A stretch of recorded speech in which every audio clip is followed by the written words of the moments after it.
On this day, we come together to celebrate the visionary discovery of X-rays by Sir Wilhelm Conrad Röntgen, a discovery that opened an entirely new dimension in the world of modern medicine.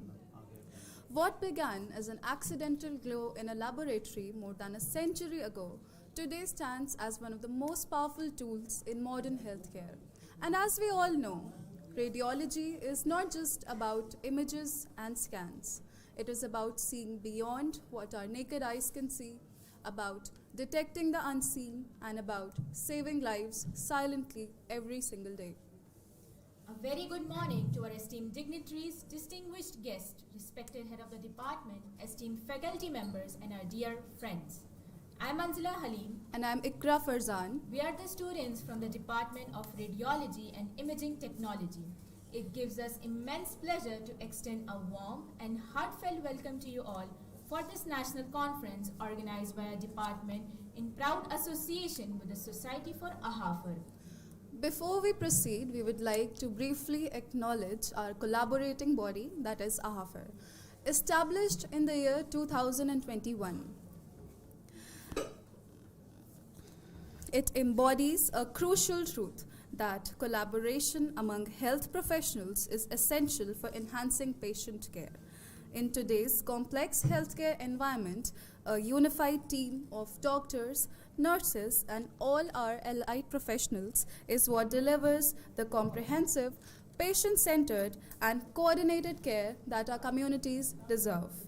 The theme for this conference, From Shadows to Clarity, the evolving role of X-rays, beautifully captures the journey of radiology from the discovery of those mysterious shadows by Röntgen to the cutting-edge imaging technologies that define modern medicine. Today, we are gathered here not merely as professionals and students, but as seekers of knowledge and torchbearers of innovation. As a great physician, Sir William Osler once said, "Medicine is a science of uncertainty and an art of probability. But radiology is that very art which turns uncertainty into clarity. It's the silent storyteller of the human body, the eye of medicine, the pulse of precision, and the heart of healing." This conference is a platform to explore these very transformations, to discuss advances, exchange ideas, and inspire innovation for a healthier tomorrow. As we begin this day, let us remember behind every diagnosis there is a radiologist, and behind every radiologist there is precision, patience, and purpose. On behalf of Era University and the Department of Radiology and Imaging Technology, in association with the Society of Allied Health and Healthcare Professions, Education and Research, AHAFR, we extend our warmest welcome to each one of you. Your presence here is a reflection of your dedication to learning, sharing, and advancing the noble field of medical imaging. Let's look forward to a day filled with knowledge, inspiration, and meaningful connections.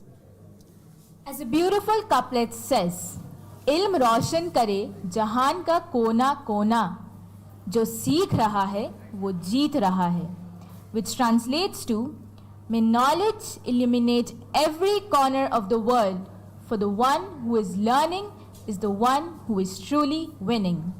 Once again, we welcome you all to this celebration of science, technology, and radiology, where every image tells a story and every story helps save a life. Thank you. We'll now be beginning with our first scientific session of the day. The theme for this session is artificial intelligence. Artificial intelligence is not just a tool, it is the future of radiology. It is transforming our field, making diagnostics faster, more accurate, and more personalized for you, our students. This means mastering a technology that will amplify your skills, shape your workflow, and redefine patient care. We are incredibly fortunate to now hear more about these groundbreaking advancements from our eminent guest speakers. Let us listen and learn about the future we will build together. The session will be chaired by Professor Dr. Arvind Kumar Srivastav. He is a senior professor and dean, Faculty of Science at Era University with over 40 years of experience in nutritional biochemistry, nutraceutical research and therapeutic development. A former chief scientist and head of biochemistry at CSIR CDRI. He is an Alexander von Humboldt Fellow and has published more than 250 research papers. His work focuses on developing novel therapeutics, metabolic studies, and the use of underexplored plant products for disease management. And our second session chair will be the principal of the College of Pharmacy at Era University, Professor Dr. Mohammed Asif. With 18 years of teaching experience, he has previously served in multiple academic leadership roles across institutions and is recognized among world's top 2% scientists. With over 175 research publications, several book chapters, and multiple German patents, his work focuses on medicinal chemistry, drug design, and heterocyclic synthesis. I'd like to request you, sir, to come up to your designated seats.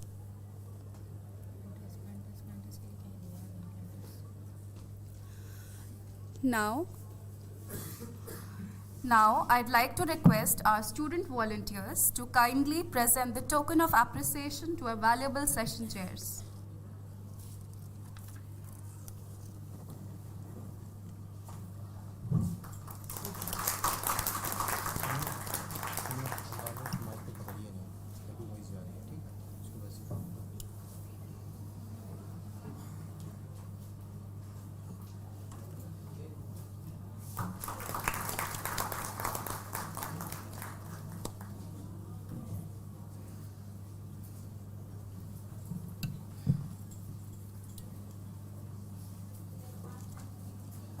Our first speaker for today's session is Mr. Shubam Gupta, who is a radiology professional with a PhD in radioimaging techniques and strong experience in diagnostic imaging and academia. He is currently Associate Professor and Head of the Department of Medical Radiology at Parul University. He has multiple Scopus Index publications, book chapters, and conference presentations, along with experience as a guest lecturer and event organizer in the field. With a solid foundation in radiography and a growing passion for innovations in neuroimaging, Mr. Shubam Gupta brings an insightful perspective to today's discussions.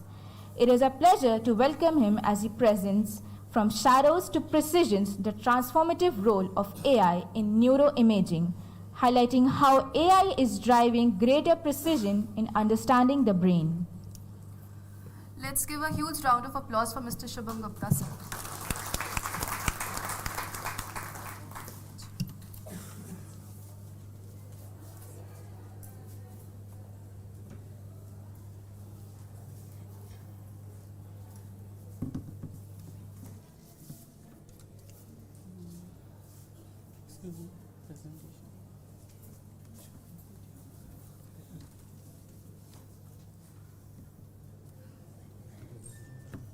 Desktop पे ही desktop पे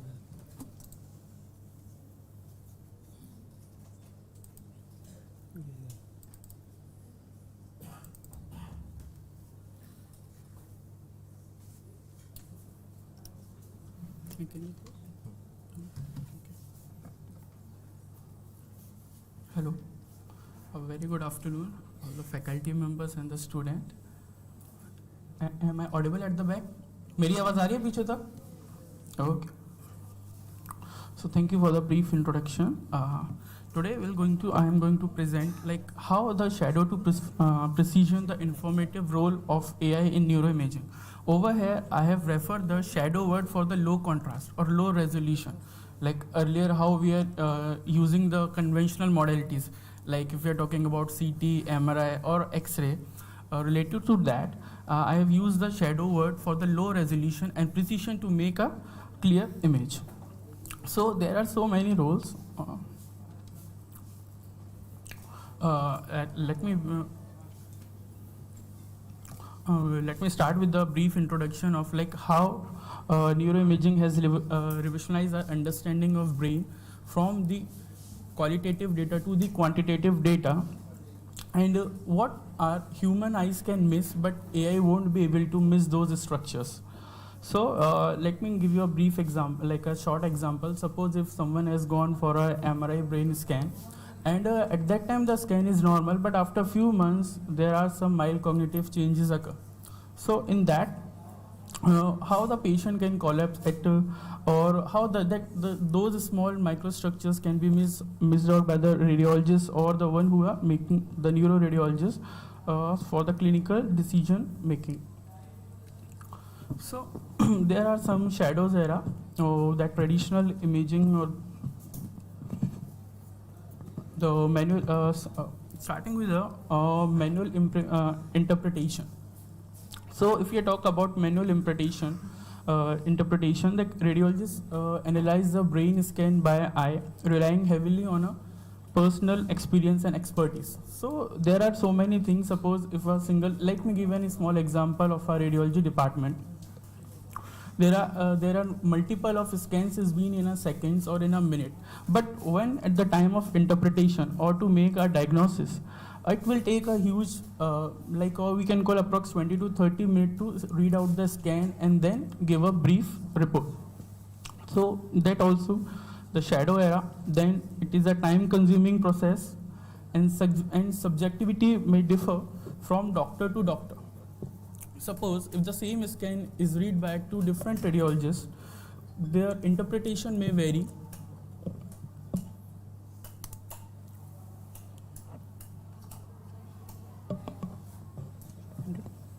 Okay. Their interpretation may vary, so that's why subjectivity is there. Then limited sensitivity, as I have just told in the introduction, there are early brain abnormalities that can be missed by human eye, but AI won't be able to miss those things. Then data underuse. There's a vast imaging data could not be fully explored using the traditional manual method the way we are doing it. That's why there is a need for innovation. Like these limited highlights the demand for AI based tool to enhance speed, accuracy and the objectivity. So, as we talk about the milestone in artificial intelligence for neuroimaging, it all begins in 1994 till in 2025 it is continuously growing. So, if we talk about it from 1994, the foundational of statistics imaging milestone is being built. Then as the year passed on into the 2012, the deep learning, or we can call a black box, is there to just read out the, or just to what we can call to make it a structured based diagnosis. Then there is in 2025 the UNET revolutionized the medical segmentation. Then the segmentations occur over there. In that segmentation we can segment the brain as per the region of interest. Then in the 2019 AI for image enhancement, in the 2019 in the COVID era, okay, before the COVID era we can call. So over there we can help the AI to enhance our images. Earlier we have other post-processing techniques, but AI is also interfering. And in the 2022 AI has been revolutionized changes in our image reconstruction. In 2023 to 2024, it's bring into the clinical integration and the multi-modal fusion. Multi-modal fusion in that, numerous of the things, or we can correlate so many things into one, so that we can predict prognosis and the treatment for the patient. In 2024, there is a data-driven precision imaging is there, and now currently we are using the explainable and ethical AI. The explainable AI is more accurate than, as we are talking about from the 2012 the deep learning breakthrough. Till now, the explainable AI has shown promising results. So over here is a rise of artificial intelligence, how the artificial intelligence rises up. So from the stage 1 there is an emergence. So at that time just the tool was developed to handle a large data sets from the neuroimaging or some chest data cases, and there are so many models. Then the stage 2 is a learning. Over there, as we talk about the DL, the deep learning and the machine learning models are begin recognizing the brain scans. These all machine learning and the deep learning, they all are algorithm based, and we used to feed the data into it, and then we can train and then test our brain scans. The stage 3 is now there are so many applications that are come up. The one is the ChatGPT, Gemini is there. There are so many AI applications over there on which simply you just upload the picture and you just give the prompt. They will easily give us the images, what the picture actually shows us. And then stage 4 is the transformation, like how the transformation is occurring from the, as we talk about the conventional neuroimaging till now. So these are some few AI technologies that you can see on a presentation. Like the first one is a deep learning model, as it is already beginning in 2012, and to the generative AI. So starting with the deep learning models, there are some common neural networks, then RNN networks. So they used to analyze the MRI or PET-CT images for it. Then there are multimodal AI. So multimodal AI, as we have already discussed, like these multimodal AI used to not only predict, they also give us the line of a treatment and the prognosis. Then there are automated segmentation tools. These segmentation tools also play a most important role. Like if we are talking, let me give a small example. If you're talking about a tumor, okay, before the brain surgery or something like that, the doctor used to see the depth of a tumor, or they require a 3-dimensional of the tumor. On the basis of that, they can easily plan their surgery and they can also predict the outcome of the surgery. Then there is a generative AI. So generative AI plays a most crucial role in the image quality, data reconstruction, and the low dose or fast scans. So here are some clinical applications of AI in neuroimaging. So if we talk about the clinical applications in the detection and diagnosis, then there is a prediction, then image quality improvement with the help of AI, and then the clinical workflow is also get improved. So starting from the detection and diagnosis, so detection of early changes in the brain that can be missed out from a human eye, but it won't be able to miss by AI. Then if we have to predict the differential diagnosis of the various neurological diseases, that can be also detected. Then the prediction of the final infarction core, or the prognostication of or we have to prognostice the brain tumor. Then there is a image quality improvement, that is a major role. If you talk about the MRI or CT, image reconstruction. Then there is a clinical workflow improvement, the patient triage and the attenuation corrections of the PET imaging. So here are some, like I have put some of the case studies, the real-time case studies. So the first one is a dementia diagnosis. So if we talk about the dementia, like the dementia cannot be identified at the early ages with the real-time imaging. Like if you talk about the CT or MRI, they won't be give us the good result at the initial stage. But if we going with the PET scan, like as in the PET scan, we used to give a glucose, like the FDG. At the early stages, we can, what PET used to do, it will going to glow up the uptake of a glucose. जहाँ पर ज़्यादा glucose जाएगा वो उस चीज़ को उसका enhancement बढ़ा देगा. In that case, we can identify, or we can go with that, or with the clinical symptoms. So over here, their objective is to develop the AI to differentiate types of dementia using multimodal data. Then they keep the sample size of 51,269 participants from 9 cohorts. From different cohorts, they used to collect all these data of 51,269 participants of MRI plus PET plus their clinical data, the clinical history. So the results are promising. There is an improved diagnosis accuracy nearly up to 15% comparison to the radiologist report. And they also helped the radiologist in predicting. And the clinical impact, it supports early and accurate subtype classifications, improving patient management and the trial enrollment. So there is one more case study in the field of neuro-oncology.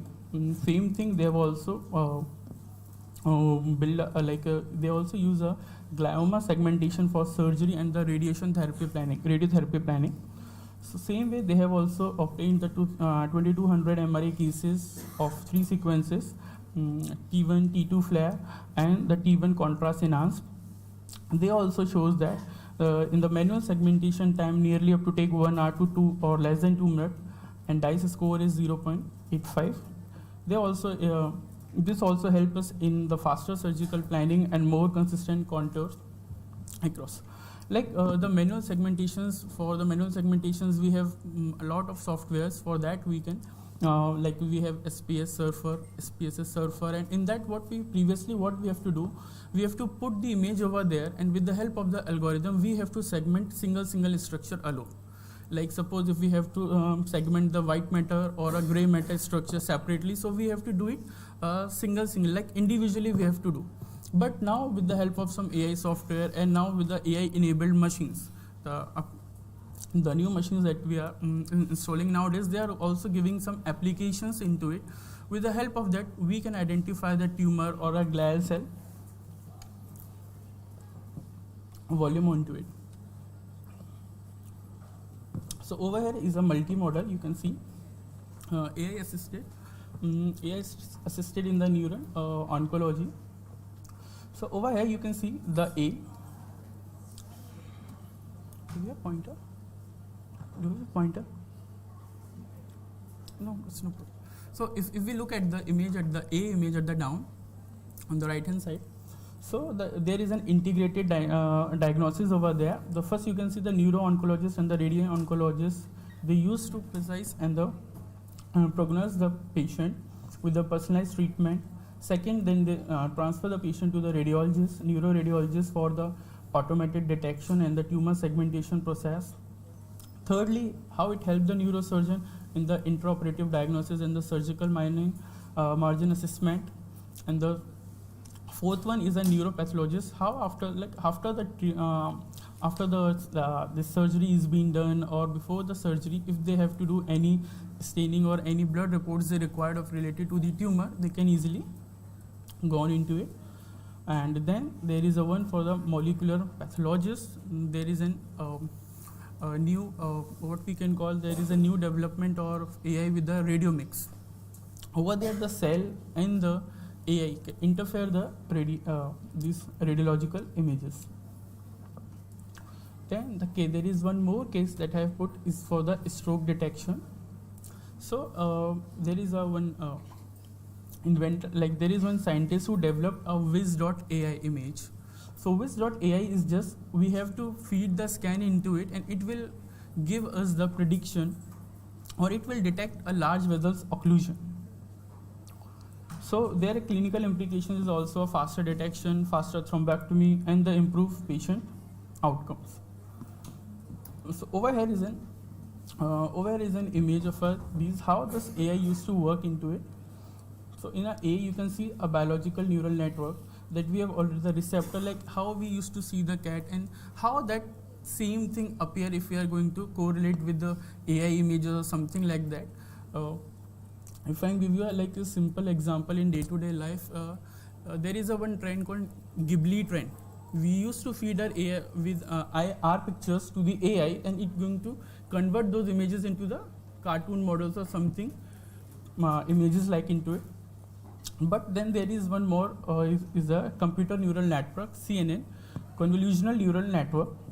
So over there we used to feed the large data set into it to the AI, so it can predict the so that it can predict or it give us the result what the patient is suffering or going through it, whether it is a infarct, whether it is a hemorrhage, or whether it is a tumor in the initial stage.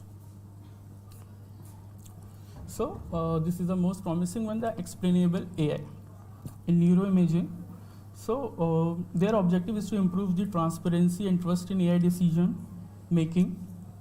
Their sample size and modality review of 150 plus is it is a review study that they have done on the basis of explainable AI, and there is a key results are saliency and the GradCam map improved. There is they have developed one algorithm called GradCam maps that improve the clinician interpretability.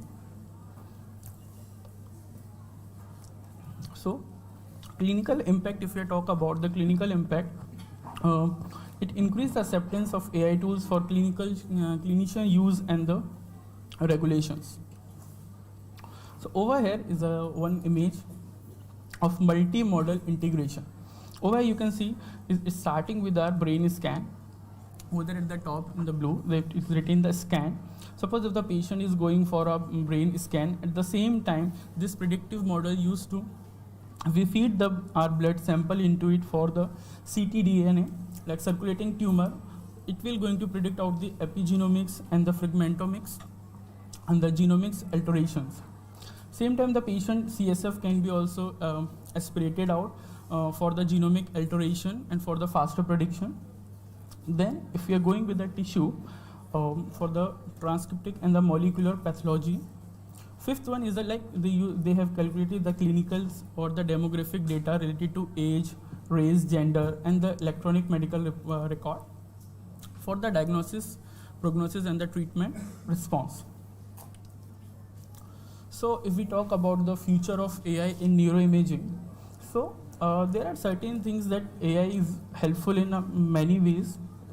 So the first one is a real-time AI. It gives the real-time images. Secondly, it gives us the predictive models for the prognosis. Third one is it gives us the personalized medicine, like what medicines the doctor can prescribe into it as they are going through the prognosis. The federated. Fourth one is the federated learning. Fifth one is AI enhanced MRI CT, and the sixth one that AI and the radiologist should collaborate for the fast and enhancement. So there are some, according to the research and innovation trend, if we are talking about the AI in neuroimaging, like it all begins in 1994 until now 2025, but there are vast changes that we have seen from 2019 and between 2019 and 2020. Approx 3,000 papers are published in the reputed journals, but what we have lacking of with these all works that are being done in the demographic is not from India. They all are from outside India.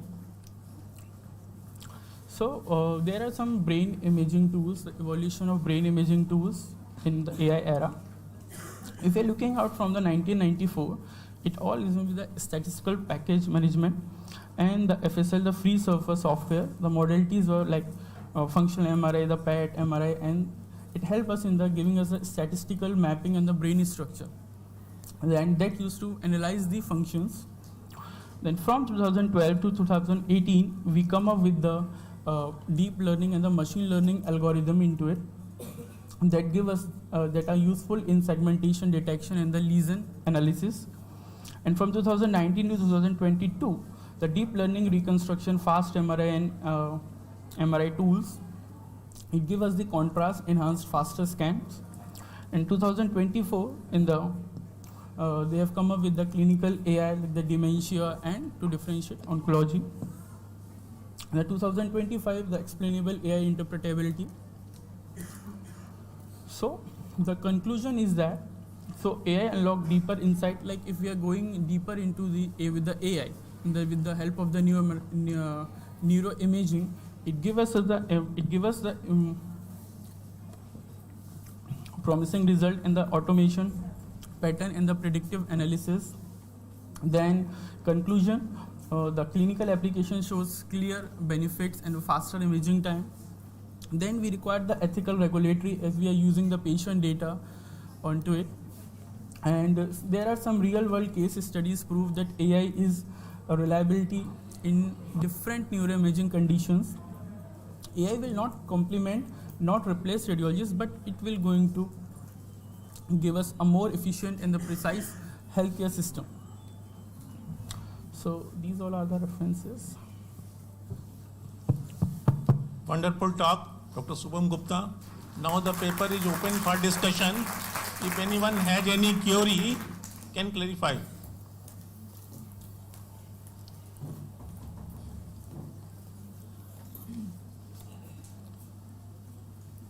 If no, can I ask one question? Yes, can it help in the drug discovery for neurology with this AI?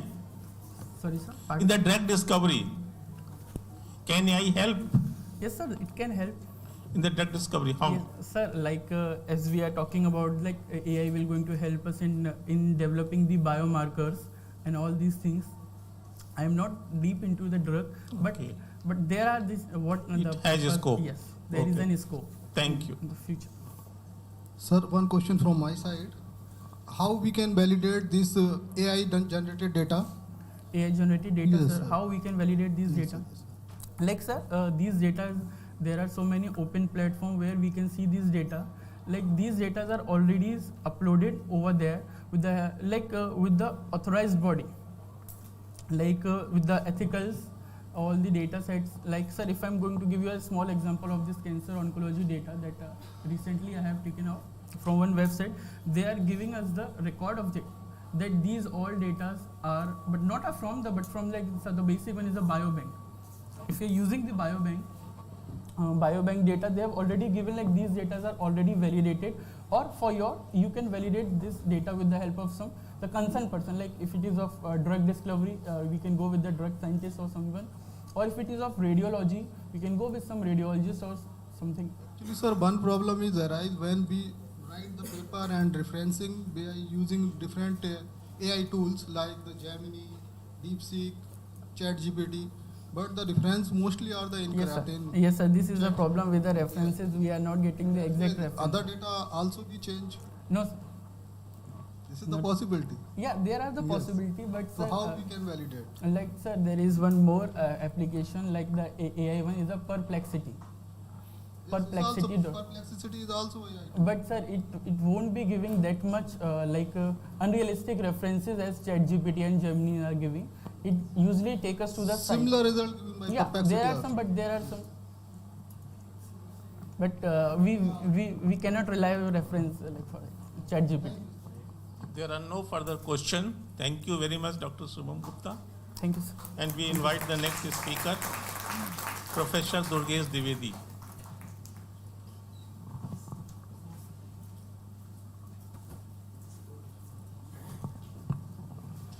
Thank you so much, sir, for such an insightful and thought-provoking presentation. Moving forward, Dr. Professor Durgesh Kumar Dwivedi is an additional professor of radiodiagnosis at King George's Medical University, Lucknow, with over 15 years of experience in advanced MRI research, a PhD from AIIMS, New Delhi, with postdoctoral fellowships from UT Southwestern and the University of Chicago. He has over 40 high-impact publications and multiple ISMRM awards. Mr. Durgesh Dwivedi has shown commendable engagement with the evolving field of medical imaging, especially in the domain of AI-driven analytics. Today, we are honored to welcome him for a scientific session titled The Role of AI and Radiomics in Medical Imaging, where he will explore the growing influence of radiomics and intelligent algorithms in enhancing diagnostic accuracy. Let's give a huge round of applause for Mr. Durgesh Dwivedi.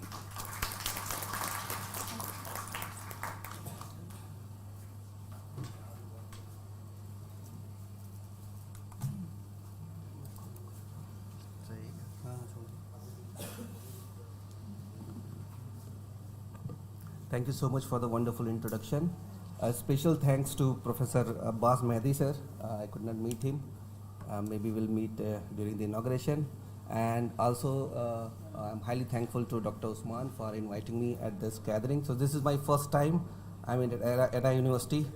The topic for today's presentation is AI and radiomics in medical imaging.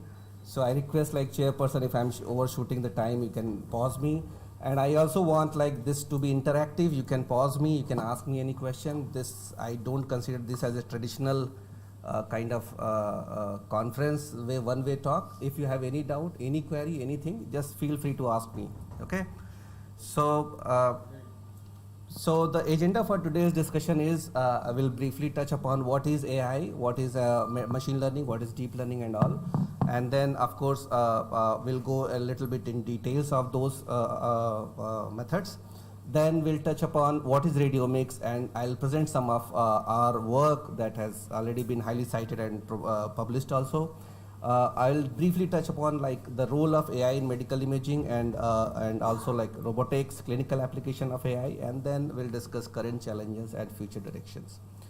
So we all know this is the beginning of medical imaging. So after the discovery of X-ray in 1895, Wilhelm Conrad Röntgen, he took his wife, and this is the first image he took of her hands, and this is the most sensational X-ray. This is the most sensational X-ray, the bone of Anna Bertha Röntgen's hand. But Röntgen was a shy guy.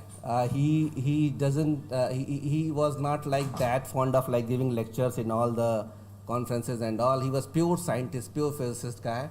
So later on he stopped showing these images and he took another picture of his anatomist. He was anatomist, Swiss anatomist, Albert von Kolliker. And he used to show this picture in his public lectures.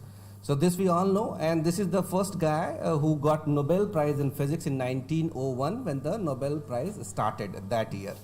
And this is the picture of Wilhelm Röntgen who discovered X-rays. I have just kept this slide just because this is X-ray symposium also. So we should know like who is the forefather of X-ray. And this is the lab where, okay. And this is the lab where X-ray was discovered. He used Crookes tube and all. And the lab is still in University of Würzburg, Germany. So last year we have seen like the Nobel Prize in Physics 2024 was given to John Hopfield and Geoffrey Hinton. He's a little bit popular also and a controversial figure also because he made a lot of remarks, and especially in radiology, because he did a lot of works in images, particularly in radiology imaging. So a lot of controversy also erupted during his discussion. So what the both gentlemen did for that, they got Nobel Prize. So Hopfield developed a Hopfield network, okay? So this is kind of, you can imagine associative memory. अगर आपकी images बहुत noisy है, still this network, because these are the various nodes, these are interconnected, ठीक है? We'll dig deeper also कि कैसे ये चल रहा है. We don't have to go into the detail of his discovery. Just to know you associated memory है, उसकी वजह से he is able to kind of, even if kind of inserting some noisy images, it will be able to generate a better quality images. Now on this Hopfield network, Geoffrey Hinton, who is in Canada, he was earlier in US, and he developed a Boltzmann machine, okay? And then he also developed restricted Boltzmann based on his Hopfield network. He's modified his network, and this was used to kind of classify various images, like बहुत सारा problem image का है, benign versus malignant, or like just you want to know the object detection, like suppose you have a bag of box, kind of apple, orange and everything, and someone wants to like segregate. All those things can be done using his machine. So this revolutionized the CNN and deep learning model after his discovery. And he also showed a lot of like kind of, you can see GPU use, he used like heavily GPU used. So this is his paper, AlexNet, ImageNet. They developed a neural network, and this paper, as you can see, was cited 1,57,000, just single paper, okay? And these are to his students, Alex Krzyzewski and Ilya Sutskever. This is the OpenAI, everyone is using ChatGPT. He's the co-founder of ChatGPT. Later on, because of the ethical issue, because he's a very ethical guy, so they kind of, kind of exit that company also. So as you can see here, what they did here, they fed like, this was a kind of hackathon, you can say, as a championship in NeuroIPS 2012. So they fed in their network 1.3 million high resolution images, and that had like 1,000 different classes. बहुत सारे different classes थे. जो उनका algorithm था, what they achieve around, the error rate was kind of not that high. Means the classification of the images were pretty good compared to all existing methods available. So इन्होंने सबका surpass कर दिया. So like if you, so this is from their paper only. So if this is a might, so this means it is rightly telling it this is a might. ये containership है, आपने image डाला, तो you can see here it is very confident and it was able to tell. बहुत सारे option है कि lifeboat है, एम्फीबियन है, फायर बोट है, ड्रिलिंग प्लेटफॉर्म है. It was able to tell you exactly what exactly this image is. Okay, so this, and there was some error also. So like this is a Madagascar cat, it was not able to correctly classify. It classified as squirrel monkey. तो कहीं कहीं error भी था, but most of the time it was the first time they have shown, Jeffrey Hinton and his group, that using deep learning and all, you can correctly classify even difficult images. So we all are in radiology or medical imaging department, so we should know what is the medical imaging. So basically any medical imaging, be it X-ray, CT, MRI, PET, SPECT, or any animal imaging method also, the localization of contrast generating biophysical effect in body or organ of a living system. What do we measure here? We measure images in terms of pixel, that is picture element, so n by m matrix of pixel. So just you can see this you divide like a kind of grid based pattern, and one small box is called pixel, that is 2-dimensional. If you add a depth to it, then it becomes 3-dimensional, and there we call it a voxel or volume element. Okay, so we add one more dimensional into that. Got it? So is there a free lunch? Why we keep inventing, like even if you go to the CT, we started like helical CT, 2 slice, 4 slice, 128 slice, now 256, 320 slice, then photon counting science, then dual energy CT, we have go top. I mean, you name it, then special dedicated now cardiac imaging systems are there. Why we keep inventing all those things? The reason is this, because if you are having any system that is having very high resolution, the sensitivity goes down or contrast goes down. So that's why people are like scientists or engineers or physics guy, all the community, they always come kind of inventing all those things so that at least you can get a proper, this is the where we want to achieve the highest kind of resolution as well as sensitivity of the machine also. So that's how discovery takes place. This is just to show you, this is a rather busy slide, but this is EM spectrum, a vast EM spectrum. So I'll just highlight you. On the left, we normally in radiology use, ये जो green में है, ultrasound and NMR. Green means this is non-ionizing radiation. It is safe to use because we are working in radio frequency wave, that is FM wave, and this is also sound wave, very safe. On the right, you can say these are ionizing radiation.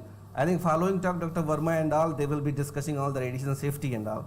So there you get a lot of ionizing radiation. You can have like DNA breakages and so many things. I think they're going to discuss those things. So this is where you are working on a high frequency range. And so PET imaging also is kind of ultra high frequency range.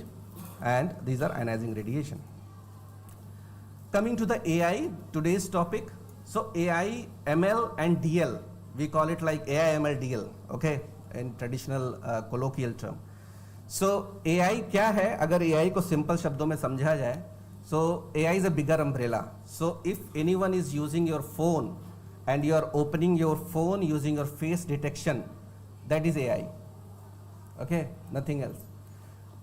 So another thing is like, I think all of you might be using Instagram, Facebook, Twitter, and so many other social media, YouTube. So what is happening?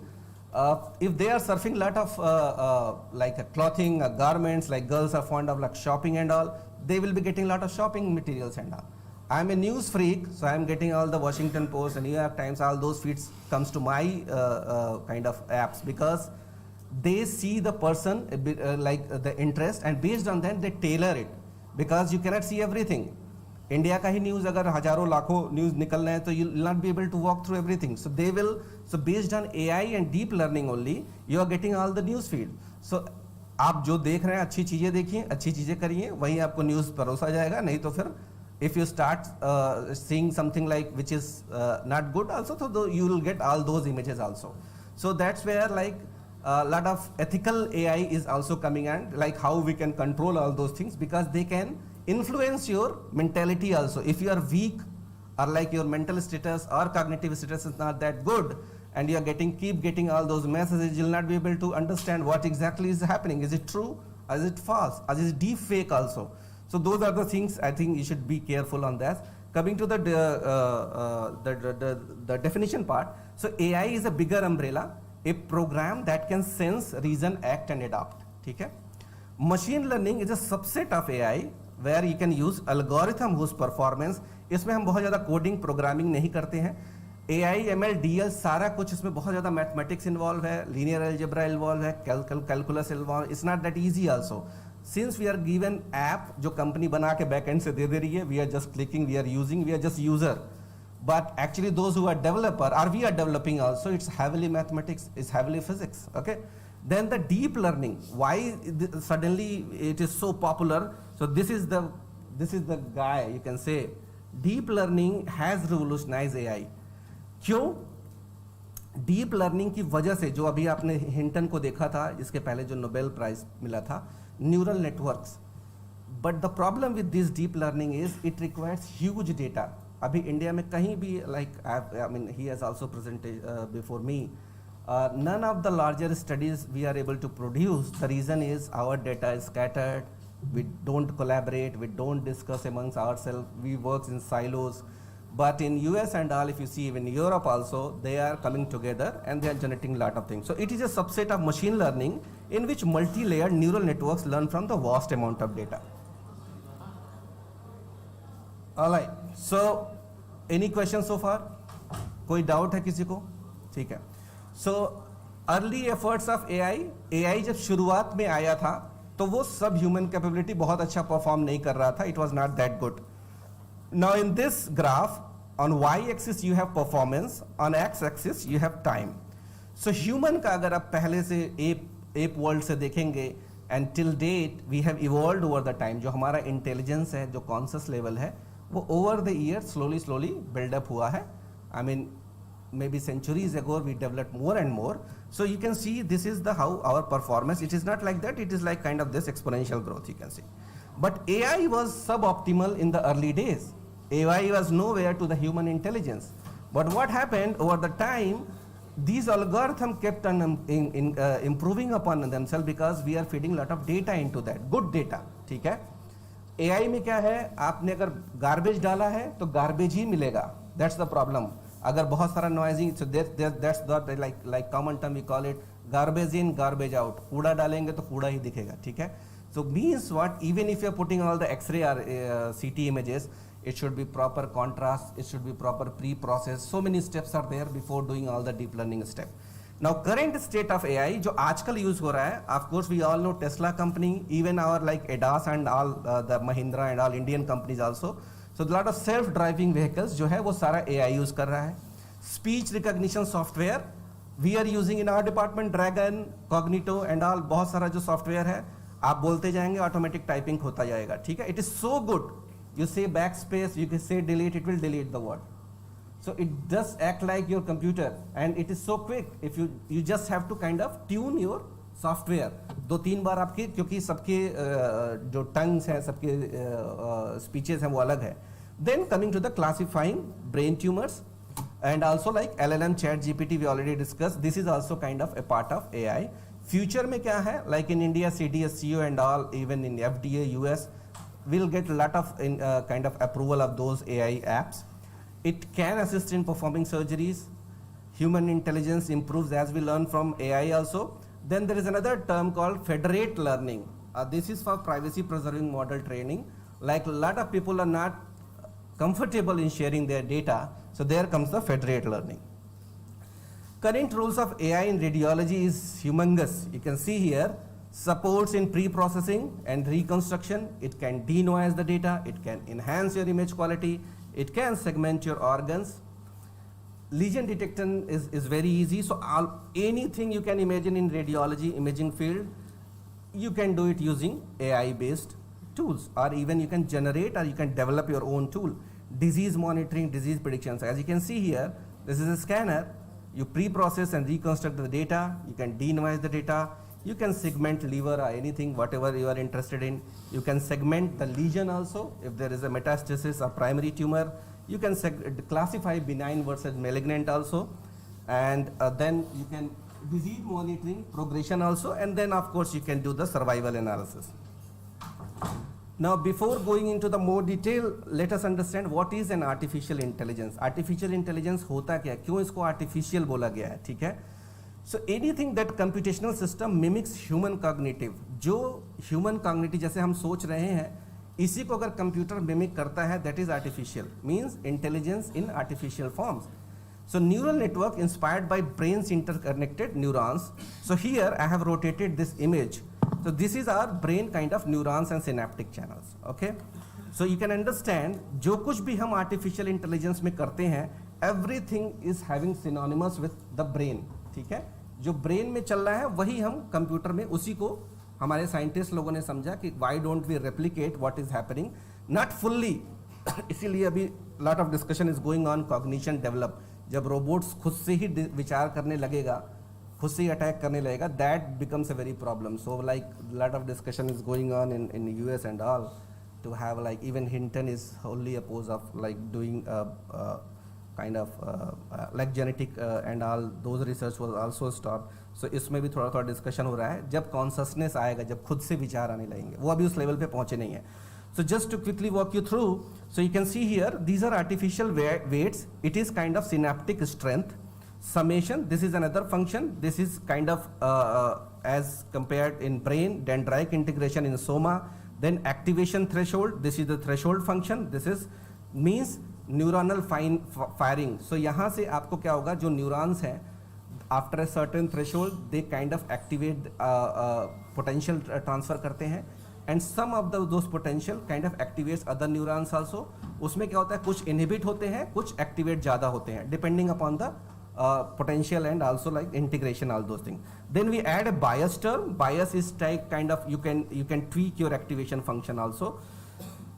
These nodes are interconnected and is kind of synonymous to neural circuit, and we also adjust all these weights. You know, weights क्या है, तो जैसे बच्चों को हम सिखाते हैं ABCD, फिर उसके बाद word banana, sentence banana, then grammar, then you go to the like algebra, trigonometry, calculus, physics. So आपके ब्रेन में रीवायरिंग होती रहती है. That is kind of things you can say synaptic plasticity.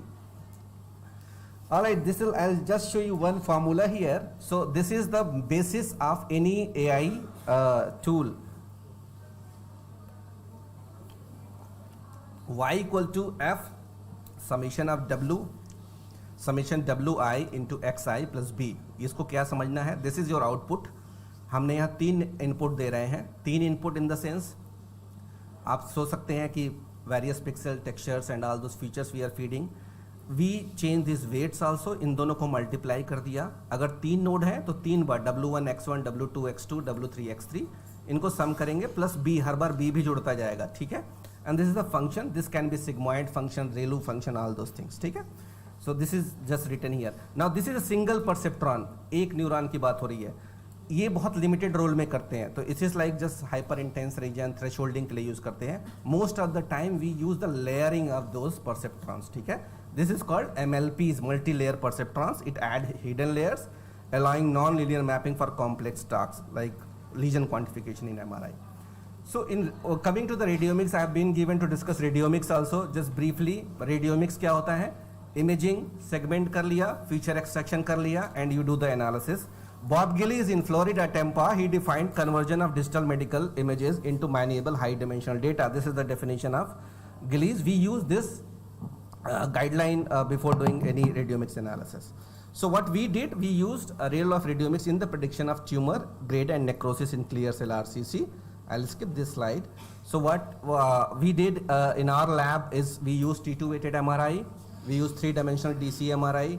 We segmented all those tumor center slice were done, and then we use single slice multiphasic data. Then lots of features for extraction, GLCM, GLRLM, all those texture features, and then we correlated data analysis. I'm not gonna go into the detail of, just quickly walk you through what we found. So this is the ROC curve we obtained for tumor grade, necrosis and pathological stage T2. If we just focus on the ROC of tumor grade, what we obtained is once we compare, kind of use the constrained model, length is a very rudimentary way. जो भी clinician होता है, surgeon होता है, वो length को मानता है कि high grade और low grade decide करने के लिए, but length is very imperfect method. So as you can see here, area under curve was only 67%, while our model showed when we combined DCE based histogram features and DCE based texture cluster feature, we obtained around 82%. If we exclude length, then of course we also achieved equally good area under curve, around 81%.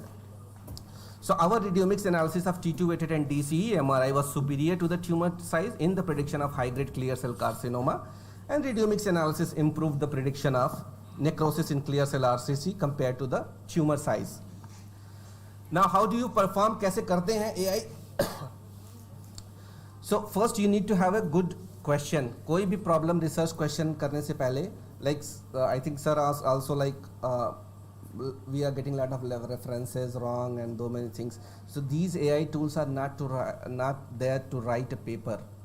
These are just assistive tool. So we are not supposed to use. Nowadays, if you send any good like your paper to any good publisher, they have another software, whether it is written by AI or not. The softwares are available. They will pick if it is AI written.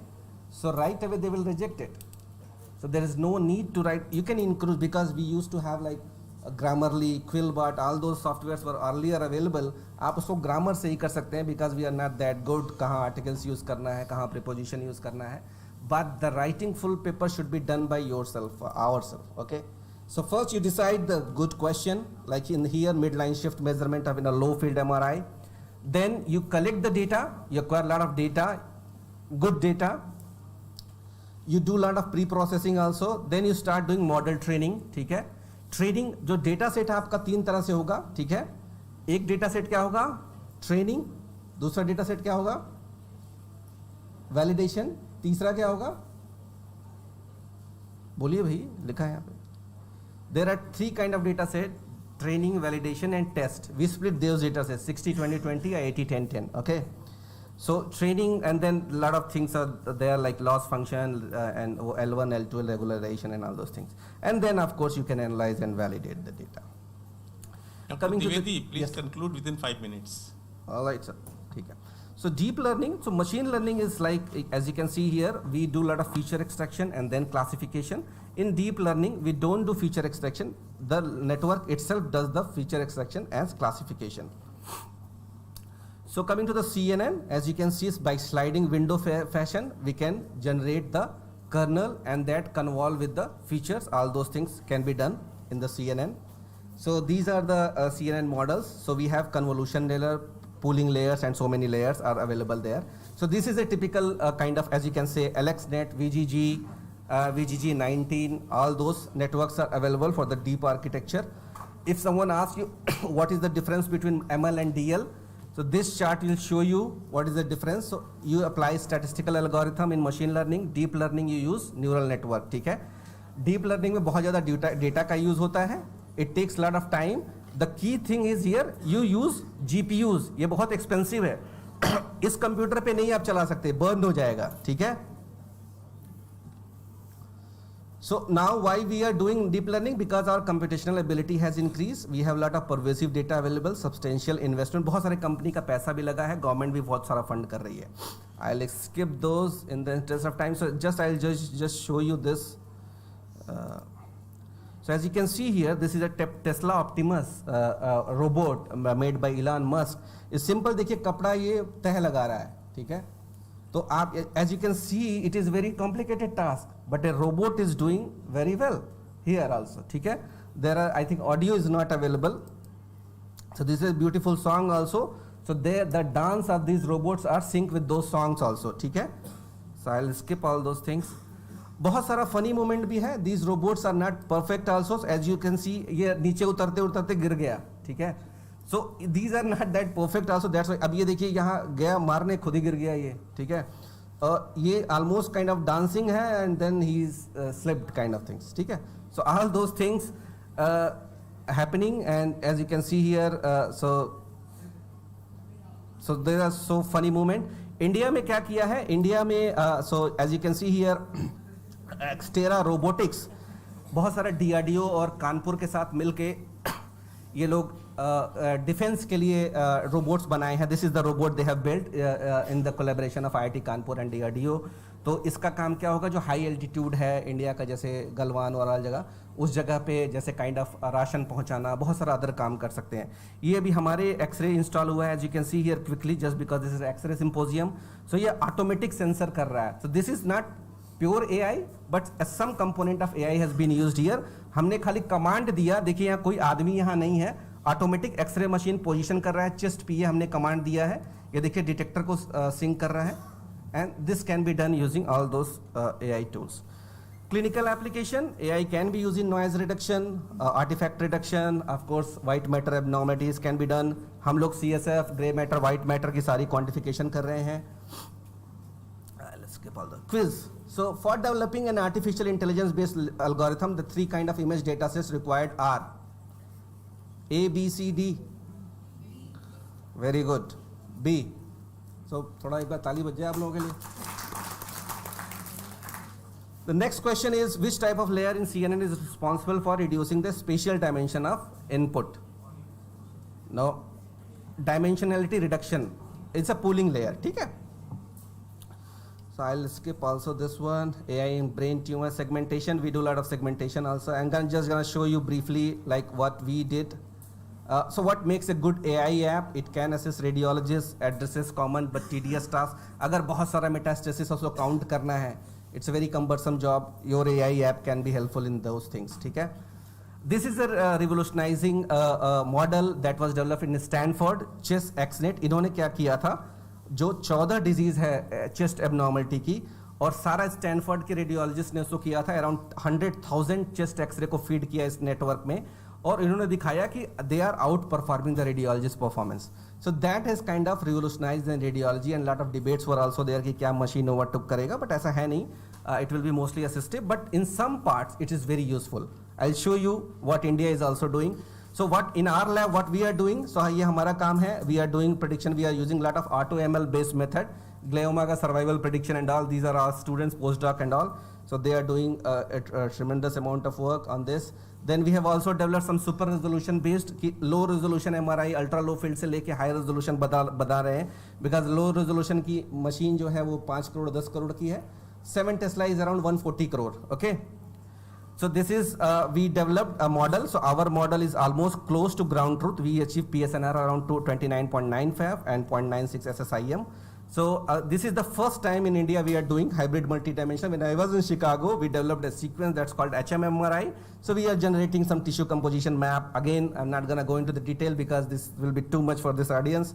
Recently, we developed physics-aware free water elimination from single cell to diffusion MRI. It's very complicated also, so we used 2 stages to develop this model.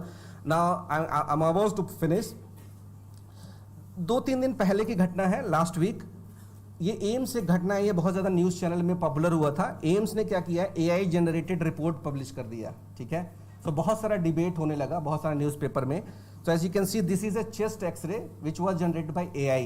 सो एम्स ने बोला कि the department of radiology uses clinically approved AI algorithm to track chest radiograph, क्योंकि AIIMS में per day 1000 x ray होते हैं, तो उनके पास इतनी वॉल्यूम कैपेसिटी नहीं है इसको देखने के लिए. So they are saying okay, NPV बहुत ज़्यादा है, so we can use. Of course it is under vigilance of radiologists also.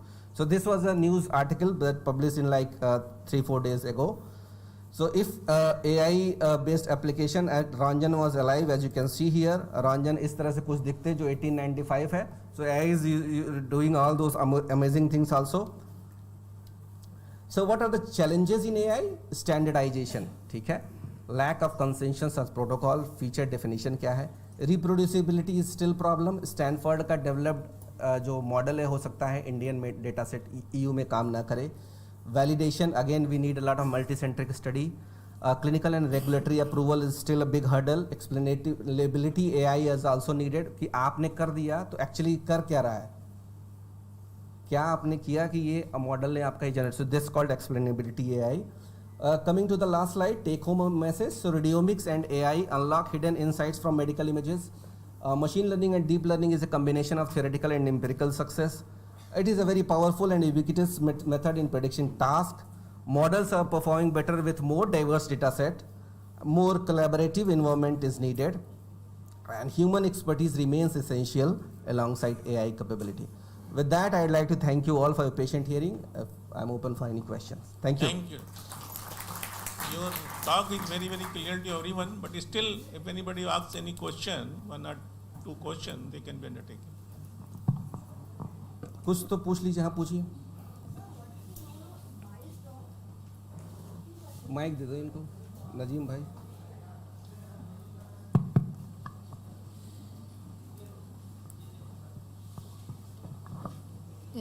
Sir, I was asking, What is the role of bias term in perception? Okay, so bias is used in every every section of that.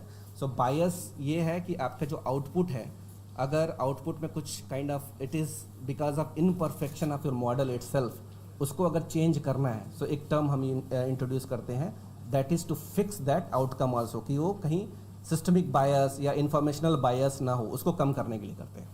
Thank you, sir. Any other question? Yes, sir. Sir, how does AI improve the early detection of disease, especially cancer and any other disease? कौन सा cancer? Any type of function? So, जैसे we are doing lot of work in brain tumor and prostate cancer. So I can tell you, some models are what is happening here. So, the more data you are feeding to the network, so there are few algorithms available, but again, it's not publicly available. They have closed the data set. In those cases, it is able to classify and also detect also. Now, detecting is not that big problem in cancer. In cancer now the problem is categorization of high grade versus low grade, क्योंकि उसमें treatment बदल जाएगा. Detection तो आपने imaging किया तो बहुत सारा चीज़ें अब तो सब्जेक्टिव हो गया, वहीं से दिख जाएगा. तो डिटेक्शन इज स्टिल प्रॉब्लम. अगर सटल जैसे ब्रेस्ट कैंसर है, तो ब्रेस्ट कैंसर मेमोग्राफी में किया आपने तो बहुत सारा छोटा टाइनी लीजन है, डेंस ब्रेस्ट है, it will not be able to pick it up. Okay, so वहाँ पे एआई बहुत सारा यूज़ कर रहा है. बट पहले भी था, कैड था, बट कैड जो कंप्यूटर एडेड डायग्नोसिस होती थी, बट उसमें बहुत सारा एरर होता था. तो अभी बहुत सारी चीज़ें इंप्रूव हुई हैं. The more and more data we are feeding into the network, diverse data is important. इसीलिए आप देख रहे होंगे सारी कंपनियां भारत की तरफ कर रही हैं. चाइना बहुत ज़्यादा इन्वेस्टमेंट किया, चाइना ने बहुत ज़्यादा, मतलब आज तक हम ना सब पूरी दुनिया चैट जीपीटी, चाइना ने कुछ डीप सी किया, क्या बना रखा है, हिंदुस्तान ने कुछ नहीं अभी बनाया है. मतलब फंडिंग अब हो रही है, गवर्नमेंट थोड़ा जाग गए हैं, but still we are way behind. Although we have lot of good engineers, good team available, पूरा आईटी इंडस्ट्री है, but not the research oriented. We are always product based. So these things can be improved only with the larger. But I can tell you, like in brain tumor, prostate cancer, in breast cancer, there are certain cancer where the detectability has increased, and in some algorithm they are showing at par with the radiologist performance. ठीक है sir? Am I clear or ठीक? Yes, please.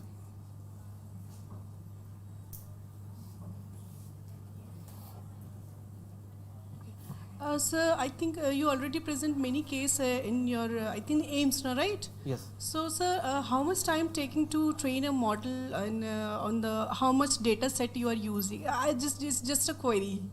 So it's a good question, and it depends upon. So we are using and we are suffering a lot also. So suffering means her day suffer There कर is रहे हैं. any supercomputer facilities available? So I am trying to build here, but हमें ना जगह मिल रहा है, बहुत सारा प्रॉब्लम है, वो सब बात करने की जरूरत नहीं है यहाँ पे. But the reason is I am telling, so we are using some computer at IIT Kanpur, some at AKTU, ऐसी जगह कर रहे हैं, but वहाँ भी challenges आते हैं. They have their own data set. So to tell you shortly, any training depends upon the number of epochs और कितना आपने डेटा फीड किया है. Exactly. Like if you are feeding like 50 patients और 100 epochs चला रहे हैं आपको, तो कम से कम आपको 48 घंटे कंप्यूटर ऑन करके चलाना पड़ेगा. 48 घंटे लगेंगे उसमें. Again it depends upon the कितना जीपीयू है सिस्टम पे, कितनी कैपेबिलिटी है. Right. क्योंकि कंप्यूटर पे जैसे capability is also. हाँ, सो लाइक मेरे कंप्यूटर पे है, वो तुरंत ऐसा लगता है कि लाइक ये तो चलेगा ही नहीं. Like I have some high end computer, but it has not that capability that it can run like huge data. जैसे 1000 पेशेंट तो हम कर ही नहीं सकते हैं. So like we are doing like batches. So इसीलिए pooling layers करते हैं. Okay. हम लोग उसका तरीका ढूंढ रहे हैं. छोटे छोटे पैचेस में हम डेटा फीड करते हैं. Then after that they combined all. Then we combine, but उसमें क्या हफ्ता भर लग जाता है. Yes.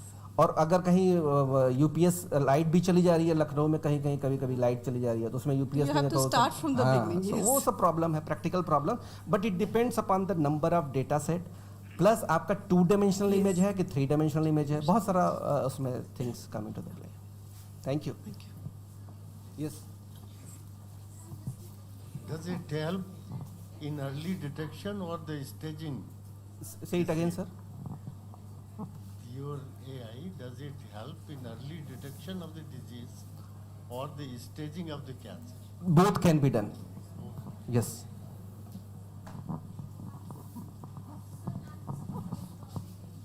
ऑन करो. It's a one way communication. आप मेरी बात नहीं सुन रही हैं, आपकी आवाज़ नहीं आ रही है. Good morning, sir. Right. So, I'm just curious about a thing that if any mishappening happened due to a AI use, who is responsible for that? So this is a really very difficult question. I wonder how are you asking this question. अगर आपने question पूछा है, ये बहुत बड़ा, बहुत बढ़िया question है, ठीक है. So whole world is debating this, who will be the responsible. Specially जो रेडियोलॉजिस्ट है, वो उनका यही डिस्कशन है कि अगर आपने बिनाइन को मैलिग्नेंट कर दिया तो पेशेंट की ज़िंदगी तो गई. आपने उस पर दवा ववा चलाने लगे, कीमो और रेडिएशन देने लगे. हमारे साथ डॉक्टर साहब रेडिएशन थेरेपी है. So but again like histopathology will be there. So उसके लिए बहुत सारा जो यूरोपियन यूनियन है, इंडिया अभी भी थोड़ा पीछे है, और यूएस ने, ये लोग इस पर काम कर रहे हैं कि who will be the responsible person. तो उसमें एक आप हमेशा उसके साथ एक kind of line will add कि ये AI जनरेटेड रिपोर्ट है. उसमें like you will have to add certain lines कि don't take it consider full proof report and all. But there are certain diseases जहाँ पे आपको ज़रूरत नहीं है किसी भी इंटरवेंशन की. जैसे चेस्ट एक्सरे वाला बताया था मैंने, वहाँ किसी की ज़रूरत नहीं है. But error can be done at any level. You are right. So still people are debating that. Thank you, sir. और एट द बैक. यस, जल्दी ख़त्म करिए. सर को लग रहा होगा कि मैंने ज़्यादा टाइम ले लिया. सर अगर वहाँ पे AI है तब भी आपको कुछ तो आपको कमांड देने होंगे ना. बिना कुछ कहे तो वो अपने आप कर नहीं देगा. सवाल क्या है तुम्हारा? सर सवाल जैसे इन्होंने पूछा कि रिस्पॉन्सिबल कौन होगा उसके लिए, AI होगा या फिर कोई और होगा. हाँ, तो यही डिबेट चल रही है कि लाइक कि कौन रिस्पॉन्सिबल होगा. इसीलिए लास्ट में इवन AI जनरेटेड रिपोर्ट जो अभी एम्स में कंट्रोवर्सी हुई है, उसमें भी दे आर सेइंग कि अगर कुछ इशू आता है तो रेडियोलॉजिस्ट बाद में वैलिडेट करता है. तो अल्टीमेटली रेडियोलॉजिस्ट का इंटरवेंशन उसमें ज़रूरी है अगर कुछ एरर है या कुछ ऐसा लगता है. आप पीछे पूछ रही थी कुछ. यस, दौड़ो भैया नजील भाई.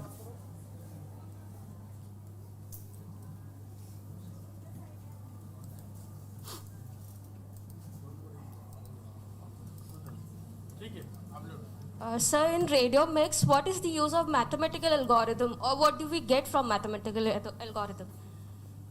सारा मैथमेटिक्स है. विदाउट दैट आप कुछ नहीं कर सकते. सो रेडियोमिक्स में what is happening, these are features. जैसे पिक्सल क्या है, मैट्रिक्स है 2x2 का, ठीक है. मैट्रिक्स से मैट्रिक्स मैनिपुलेशन, सारा कैलकुलेशन हो रहा है, ठीक है.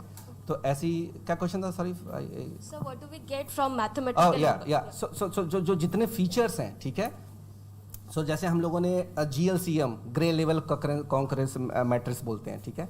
तो ये सारा जो आपने मैट्रिक्स बनाया है, उसमें क्या होता है, एक पिक्सल आपने डॉट ले लिया, उसका 45 डिग्री से क्या कोरिलेशन है, उसका 90 डिग्री से क्या कोरिलेशन है, वो सारा मैनुअल नहीं कर सकते हैं. For everything we need mathematics. So वो सारा पूरा it's everything is that only.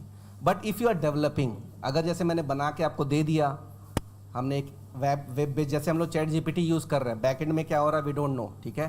तो ऐसी अगर मैंने ऐप, जैसे हम लोग कुछ डेवलप करने की कोशिश कर रहे हैं, कुछ बना के दे दिया, then it will be easy कि आपने इमेज डाला, आपको रिपोर्ट जो चाहिए वो मिल जाएगा. Just for the better enhancement. No, so any development if you are doing, you need all those algorithm, whether it is in deep learning or radiomics. You cannot avoid that. Yes. If there is no more question, then thank you. Yeah. Thank you so much, sir. Thank you. There Thank is you. no more questions, so I think. Thank you. Charge to the next chairpersons.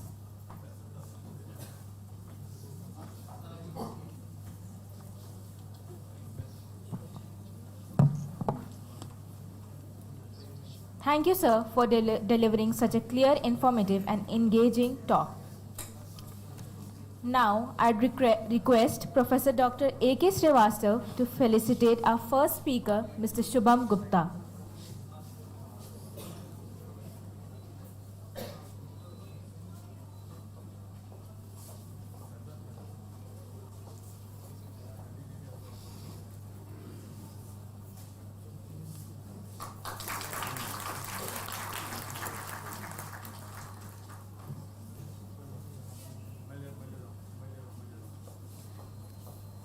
I request Professor Dr. A.K. Srivastava to felicitate our second speaker, Dr. Durgesh Dwivedi.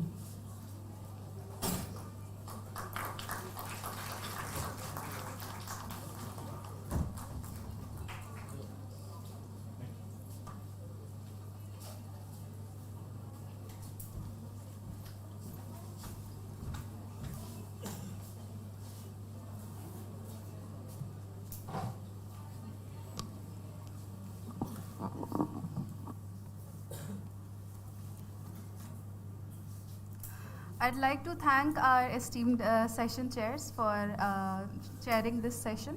Now the next session chairs will be Professor Dr. Syed Taslim Raza, who is the head of the Department of Biotechnology at Era University, and Dr. D.P. Gupta, who is the head of the Department of Radiodiagnosis at Era's Lucknow Medical College and Hospital. I request you, sir, to kindly sit at your designated places.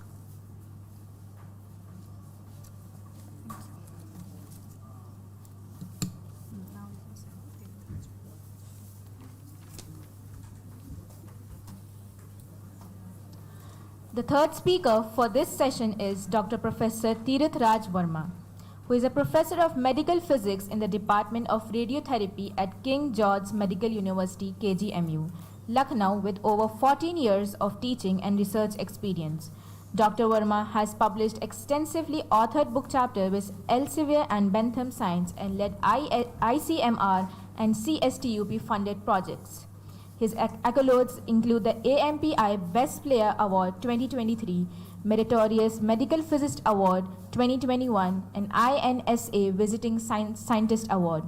With numerous academic and professional achievements that are truly too extensive to list, Dr. Tirit Raj Verma continues to set exceptional standards in the field of medical physics.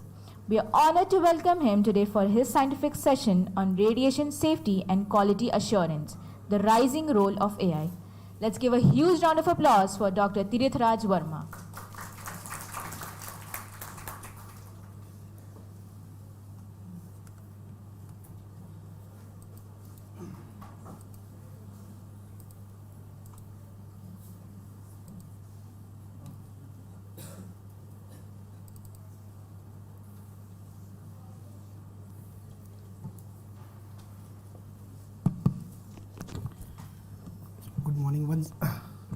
Good morning, everyone. Once again, I am Dr. Tirit Raj Verma from King George's Medical University. Before I begin with my talk, I would like to extend my heartfelt thanks to our Honorable Vice Chancellor, our own beloved Professor Abbas Ali Mehendi sir, for giving me this opportunity, and also I would like to extend my heartfelt thanks to organizers led by Dr. Usman for having me here. So I will be talking on radiation safety and quality assurance in radiology. It's a rising role of AI. So kindly bear with me because it's a big topic and including almost 3 topics. So I have been allotted around close to 1 hour time duration. So bear with me, and you can talk, you can ask question as and when you have any query. So, as my talk is on radiation safety, so let us understand what this radiation is basically, and what are the sources of radiation, especially in diagnostic facility. So, in case of diagnostic facility, no doubt there is a primary radiation, and other than this, secondary radiation is there, and which is again consists of leakage radiation and scattered radiation.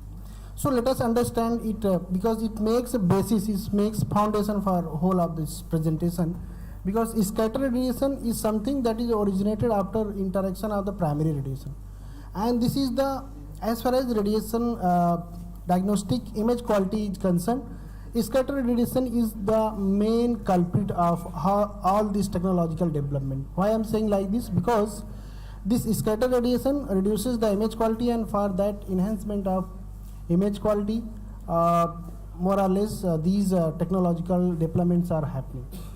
So this scattered radiation depends upon volume of the patient exposed, then increase in kV, increase in MA, and exposure time obviously.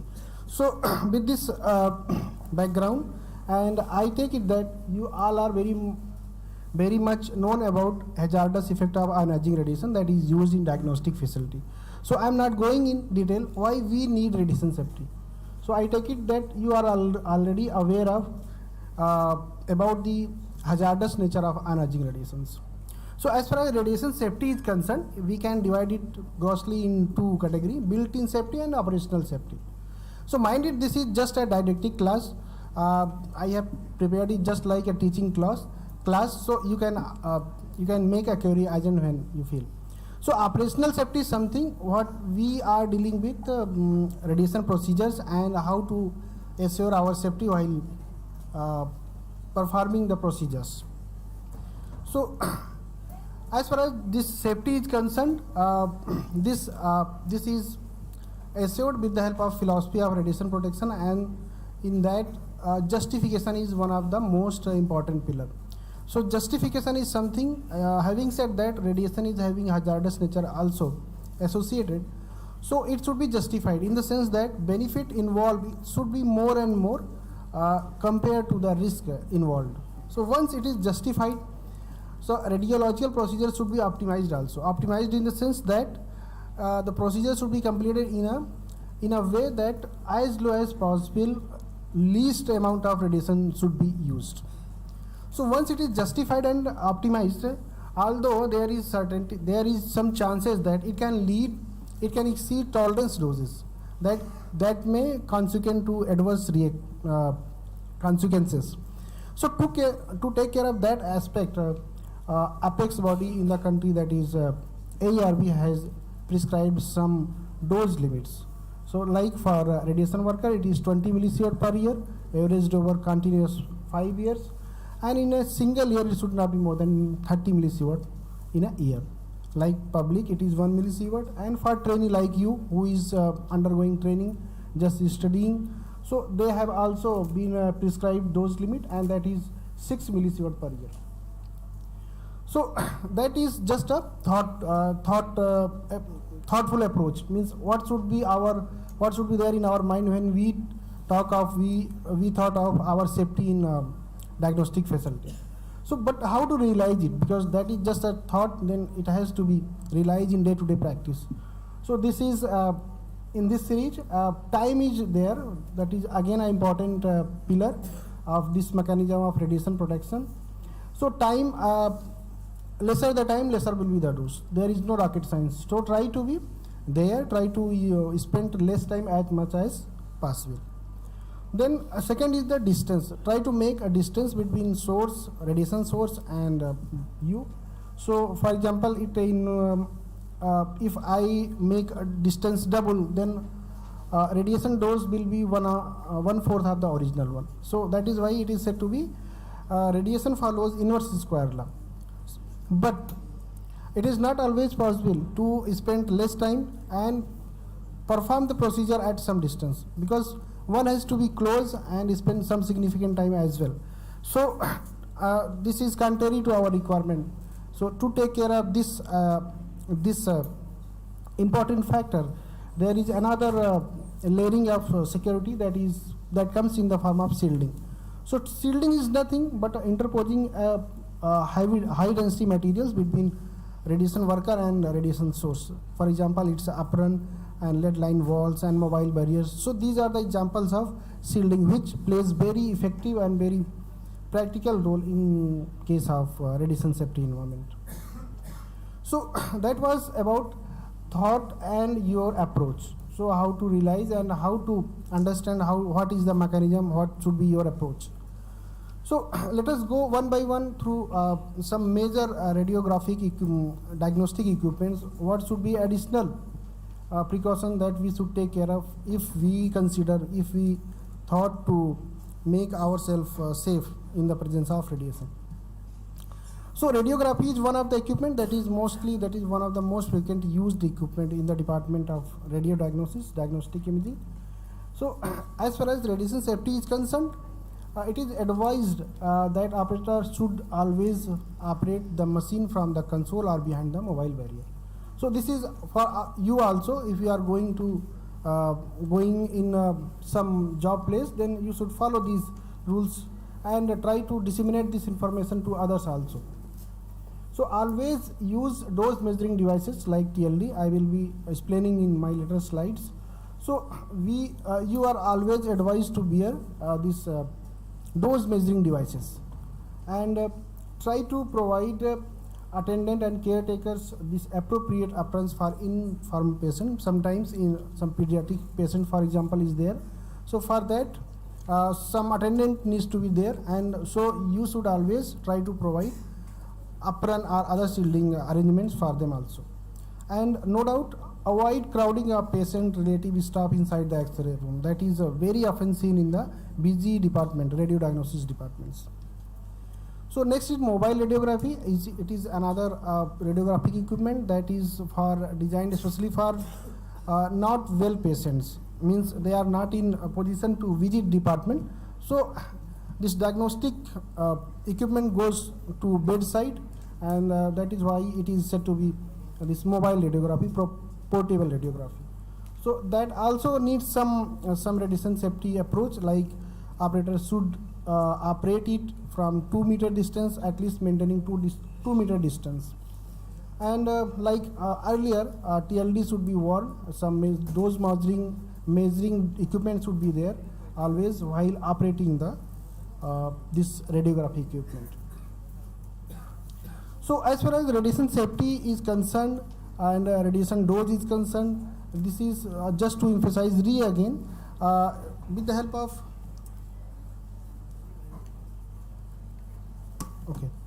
So with the help of these figures, I have tried to show with the increase in the volume, if you unnecessarily increasing the volume of irradiation, it will increase not only dose but also deteriorate the quality of image because of scattered radiation. So these scattered radiation are not representing the actual anatomy, and this is misleading information in fact. So that is why I said in my beginning of my presentation that this is the main culprit, one of the main culprit behind the diagnostic imaging. So yes, so try to expose as less volume area as much possible. So that will give you radiation safety as well as better image quality. So as far as this radiation safety is concerned in case of CT, so like earlier precautions, these operators should always operate the machine from the console, wearing the TLD badges, and make sure to close the doors while operating the machines, and no one should be other than patient inside the room while machine is on. So interventional radiology, one of the most frequent used and most versatile equipment.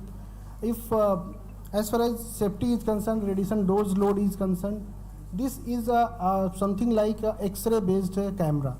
So what happens here, X-ray images are taken at a very high speed, at a high rate I mean, and that is why it comes with a high dose load, and that is why in case of interventional radiology there is very often seen radiation injuries because of high dose load associated.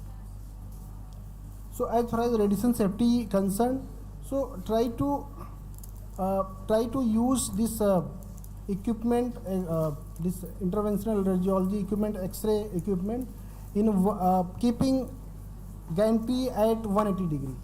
180 degree means it will generate backward scatter radiation, and that will keep operator or radiologist or other staffs safe while the procedure is going on. So exposure to scatter radiation from patient is reduced in the position like I have shown here, and because patient also now start acting as shield. So anything from here you can make your understanding with the help of figures that anything you do to reduce the patient's exposure will also reduce your exposure. Basically it is the primary radiation that is reaching directly to the patient, but it is the scattered radiation which is making a reason for radiation safety more rigorous because of this scattered radiation only. So this is one of the method, very arrangement type based method, जिसमें जुगाड़ सा करना है कि gantry you should keep at 180 degree, so that will invert the backward scatter radiation to lower extremities. And to take care of lower extremities, there is arrangements of table skirts, that is again high density materials that cut down, that shields the radiation reaching to the extremity of the operator or anyone in the vicinity of radiation. So having all this arrangement about radiation safety, we have another set of safety arrangement like lead apron. So lead apron in the different format is used for maintaining, assuring with the confidence about radiation safety in day-to-day work practice. So as far as dose load is concerned, fluoroscopy is one of the highest dose load associated procedure, and for them it is for the operator who is operating fluoroscopy equipments are more prone for radiation risk and radiation injuries. So they are suggested to adopt and follow the radiation safety cultures as much as possible. So double-sided apron is advised for the person who is inside the fluoroscopy room, because sometimes turn around is there, and while you are turning, maybe backside you may be exposed. So to take care of backside exposure, double-sided apron is advised to wear. Along with this, many equipments are PPE equipments are there, like head collar and neck collar. These are made up of high density lead shielding materials. And other than this, side shielded eyeglasses are there. So to take care of any way this radiation exposure, there are number of equipments, number of accessories that are used in day-to-day practice. So just wearing the radiation shield apron only is not sufficient for radiation safety. There is some ergonomic issues also, like ill-fitting protective garments will not provide you sufficient safety. मतलब बहुत ज़्यादा ढीला है या बहुत ज़्यादा tight है, तो दोनों ही केस में it is खतरनाक.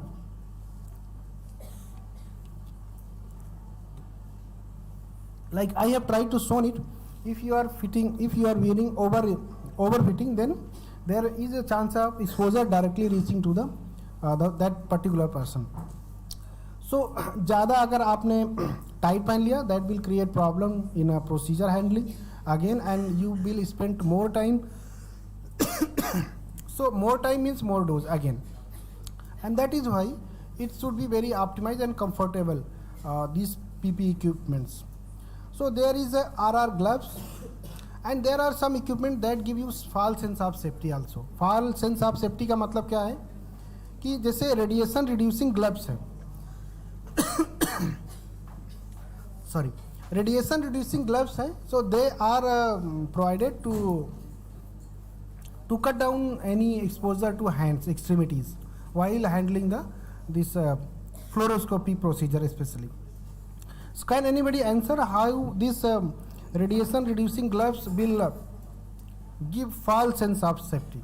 मतलब आपको लगेगा हम सेफ हैं, but actually आप सेफ नहीं हैं.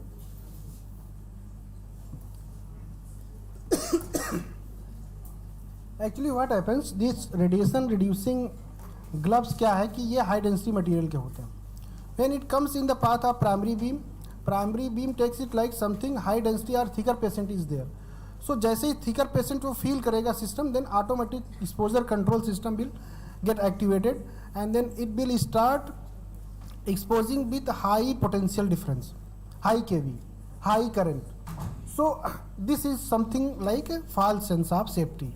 आपको लगेगा हम सेफ हैं, ग्लव्स पहने हैं, तो हमको तो एक्सपोजर हो नहीं रहा, but you are yourself increasing the dose load, and that is what. So there is ergonomic issues. It should be very much मतलब optimized होना चाहिए, balanceful होना चाहिए. So we have seen that lead aprons are one of the very effective and most frequently used equipment for radiation safety. So and that brings lots of good practices also. So lots of good practices in the sense of don't and do's. So overall, just because of shortage of time, I would like to emphasize that this should be appearance should be always inspected, always checked for any damage in the form of defects, cracks, creases, lump, perforation, anything like that can lead to radiation directly reaching to that particular person who is having it. So besides all these provisions and arrangement, there is another layer of safety arrangements in the form of TLD badge. So TLD badge is advised to wear while you are operating or while you are in the presence of, in the vicinity of radiation sources. So this is minded, this is just a dose measuring device. It is nothing to do with the radiation safety. That is not providing the radiation safety. But what happens, once you know, yes, I am receiving this much dose, then you start improving. जब आपको पता चलता है कि मुझे थोड़ा सा ज़्यादा डोज अगर रिसीव कर रहा हूँ मैं, सो तभी आप क्या करेंगे कि आप अपने तरीके को बदलेंगे, अप्रोच को बदलेंगे, and that is what it is mean to. So TLD badge is basically read out after 3 months. So last के 3 months में what was the dose load, what was the dose received will be given to in the form of report. So that is how it works and it should be taken in that way. कुछ लोग कहते हैं कि this is just a radiation safety equipment. This is not a radiation safety equipment at all. So there are do's and do's also along for this use of TLD badges. So it should be wear under the lead appearance, and it should be wear with the designated badges also. So again, proper storage setting is must, because TLD doesn't know whether I am receiving genuine dose or non-genuine. Non-genuine in the sense that by chance, by mistake, if you forget and left out in some area where exposure is there, so it will keep on recording the dose. तो उससे क्या होगा कि बाद में आपको लगेगा कि मैं तो था नहीं और इतना सारा डोज कहाँ से मुझे मिल गया. So that is something like non genuine exposure. So and that is why it is advised, it is suggested, it is emphasized to secure it in a very safe and radiation free area. So having seen this and you know already our speakers have emphasized what is the importance of radiology and imaging in the field of patient management, in the current patient dose load management. So this doesn't come at its own, because there has to be some confidence in the performance of the equipment and performance of the imaging also. So for that we have a set of quality assurance, because हमको ये confident होना पड़ेगा, yes, everything is going on as have been planned. So whether this machine is functioning at optimum or having some deviation as well. So for that we have quality assurance test, because it is the diagnostic images that is now becoming heart of the modern medicine, because based on the report finding, clinicians make roadmap for further management. So it's totally depend upon the finding of radiological imaging findings. So an image is only as good as the quality behind it. अगर उसमें कुछ finding नहीं है, it's just a waste exercise. So that is what I'm trying to emphasize, because there has to be confidence in the machine performance also, and for that we have set up quality assurance steps. So let us see what this quality assurance is there. It is basically systematic actions to ensure that equipment is performing satisfactorily, complying the safety standards as well, for both for patient as well as for operators. So mind it, because in the beginning I said that my time is comparatively high, so you have to bear with us, but I have tried my best to make it very interesting and knowledgeful. So just bear with me. So in the line of this quality assurance test, we have congruence test.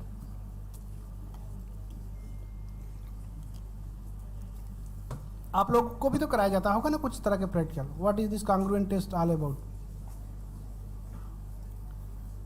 It is having direct applicability in your day-to-day routine practice.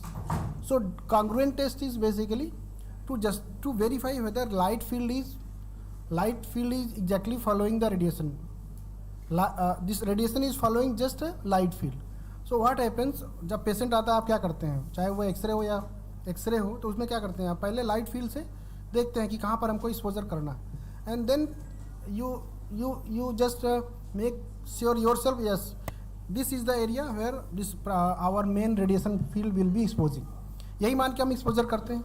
अगर ऐसा नहीं है, then what will happen? There would be some blunder, unnecessary exposure will be there where it is not planned. And इसके साथ साथ ये भी होगा कि रीटेक भी होगा, क्योंकि फाइंडिंग आपको वहाँ की नहीं मिलेगी जहाँ के लिए आपने प्लान किया था. So that is the importance of this congruent test. So to assure about whether these two fields are coinciding, congruence to each other, we first make delineation of the light field, and then after this we make exposure of actual radiation, and then compare what is the deviation between these two. If it is more than tolerance, then corrective actions has to be taken. So this is very practical aspect. Then next is central beam alignment. Basically beam is designed in such a way that the central axis of the beam is perfectly perpendicular to the flat surface. And assume it, just think of a situation, if it is not perpendicular to flat surface, then what will happen? Image will be distorted, means it will be giving misleading information. So it is not because of patient, it is because of your machine, so radiation generating equipment. So misleading information will be there, and now you can think of what will be the consequence of further management.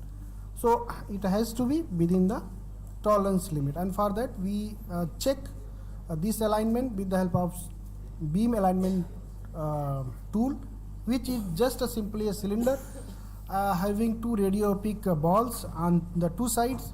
Once it is exposed, we can find the distance between these two balls, and accordingly it can be calculated, can be come to know whether it is aligned within tolerance or out of tolerance. Focal site measurements, again this is one of the important part of quality assurance, because focal spot decides the resolution, high contrast resolution. So that is why it is very important to measure it, and that is measured with the help of precision bar pattern. So precision bar pattern is exposed, and we try to, and we look for smallest bar that can be resolved, and with the help of this we calculate focal spot. So KVP is again a very important parameter, like earlier said, it is KVP which decides the energy of the X-ray. So and that has to be also work optimally, and for that we have KVP meter, and exposing the KV meter we come to know what is the actual KVP and what is the applied KVP. Difference should be within the plus minus 5 kV. So resolution and contrast again. So high contrast resolution is very important parameter, because these are all AI and technological development is happening just to enhance the resolution and reduce the noise. So all around these two facts, whole technological development is happening. No doubt fast and accurate process is there in case of AI. So that is another factor that is Professor Verma, sorry to interrupt you. You have 7 to 8 minutes to conclude, okay. Please. Okay, sir. Okay. So these are some basic quality assurance tests, and that is performed for optimal performance of the machine. Then again CTDI is a dose, computed tomography dose index parameter, which decide what is the dose output while CT moves complete one single rotations. That has to be also within the tolerance. Otherwise, whole of the exercise of radiation safety and all this development will be leading to adverse consequences.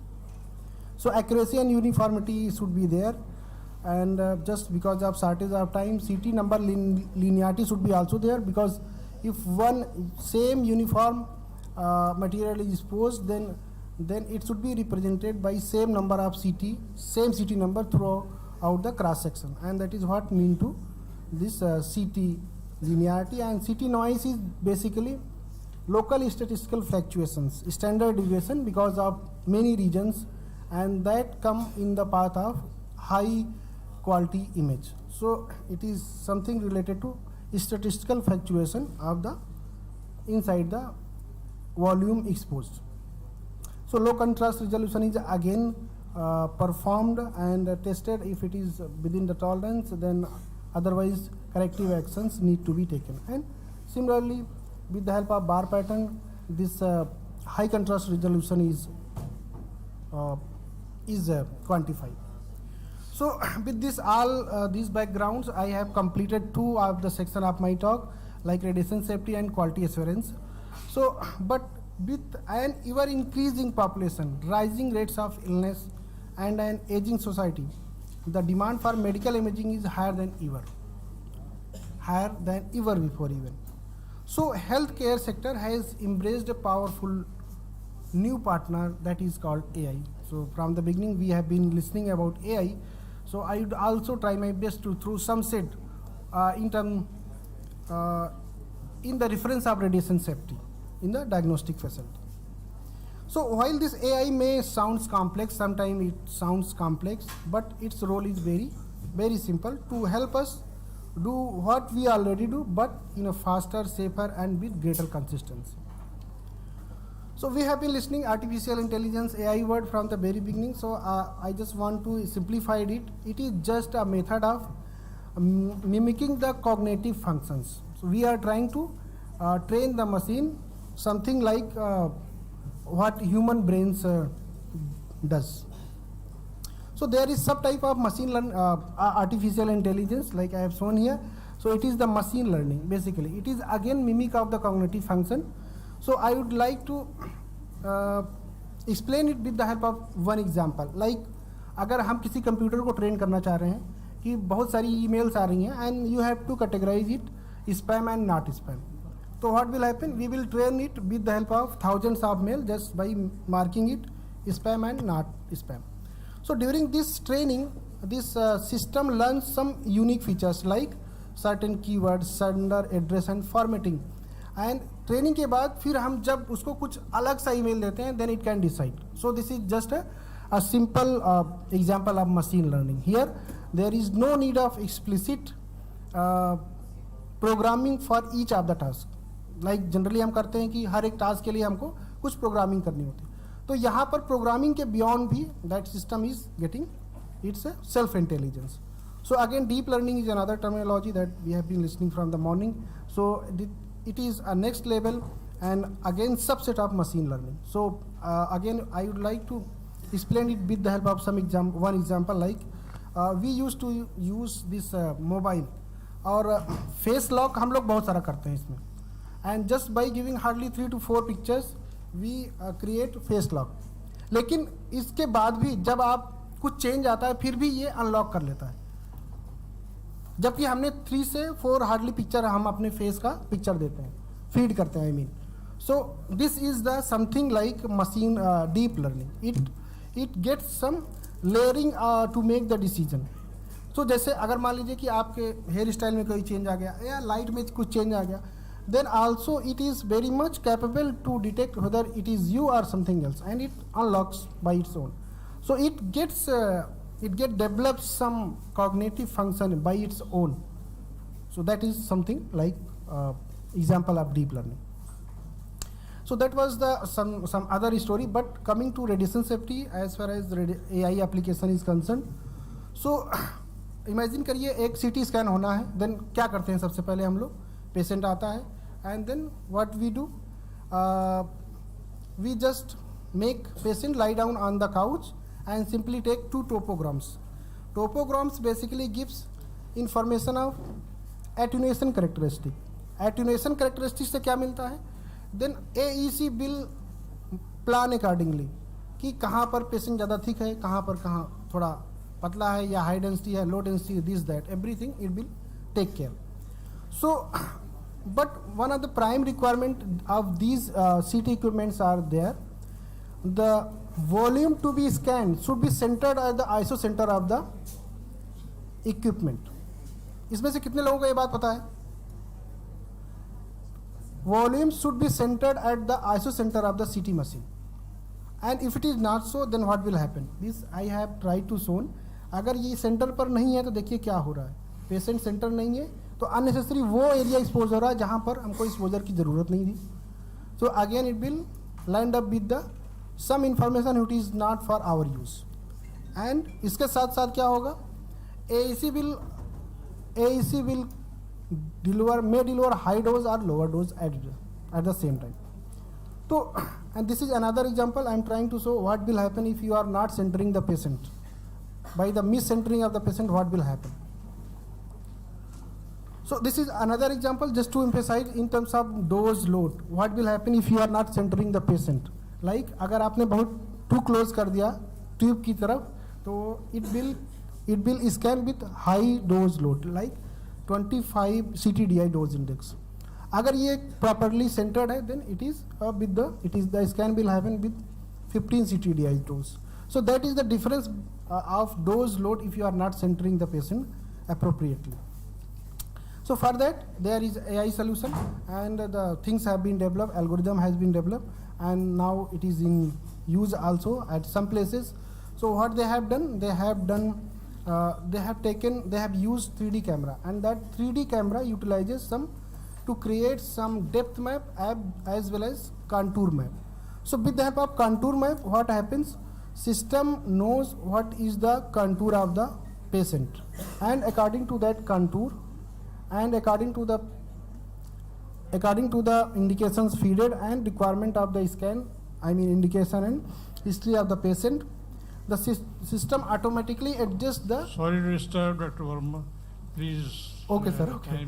Already in the beginning only, sir, I said that I have been given 1 hour. So accordingly, I prepared the. Sorry, that is misprint. Okay, sir. I will finish it within 2 minutes. Within 2 minutes. Time is already there. 2 minutes. So what I am trying to emphasize is very practical aspect. AI की बात ठीक है, वो चीज़ें development हो रही है, but you should embed it, use it in your day-to-day practice. And what is the consequences of not making centering of the patient? So यहाँ पर 3D कैमरे की हेल्प से हम लोगों ने क्या किया है कि मतलब the authors who have done it, they have created contour that gives you appropriate position, making the patient center at the ISO center.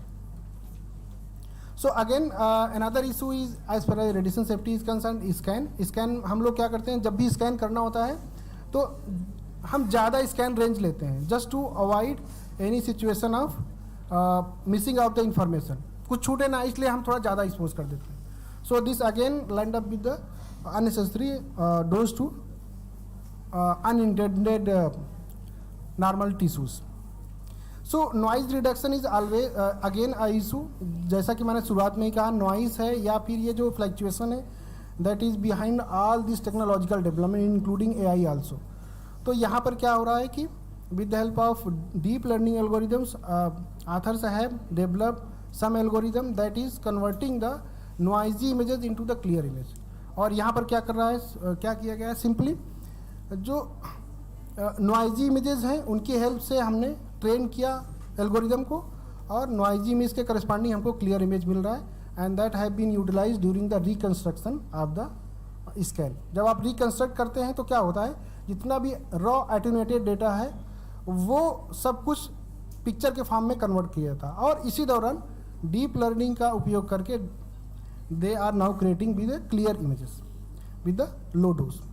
And this is one of the another application of AI where in the case of fluoroscopy में क्या होता है, हम ज़्यादा बड़ी open field open करते हैं. क्यों? क्योंकि हमको रिफरेंस भी चाहिए होता है, एट द सेम टाइम हमको फोकस एरिया जहाँ पर एक्चुअल प्रोसीजर होना है, जहाँ पर हमको एनोमली देखना है, वहाँ भी हमको फोकस करना है. तो हम क्या करते हैं, ज़्यादा बड़ी फील्ड ओपन करते हैं. सो इसका एक सोल्यूशन AI ने निकाला है कि वी विल जहाँ पर फोकस करना है वहाँ पर हम ज़्यादा बीम ऑन करेंगे, and rest will be preserve as a reference. So another contrast enhancement भी किया जाता है without using contrast. This is another again one of the very wonderful application of AI. Because of shortage of time I am hurrying, and the take home message is basically follow the ALARA principle. Even in the era of this AI, ALARA is the golden rule.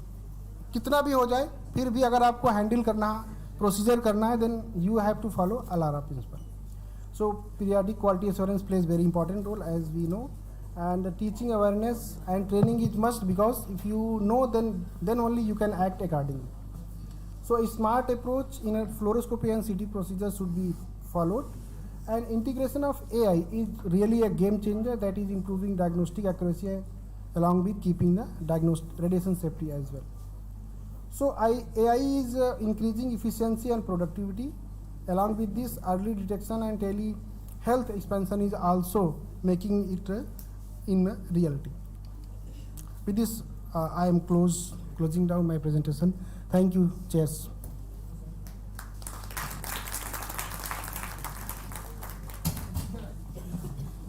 Thank you, Dr. Verma. Should we, Dr. Usman, should we allow open discussion for 1 or 2, or the time is very okay? Because the time of inauguration has come, the guests have already come.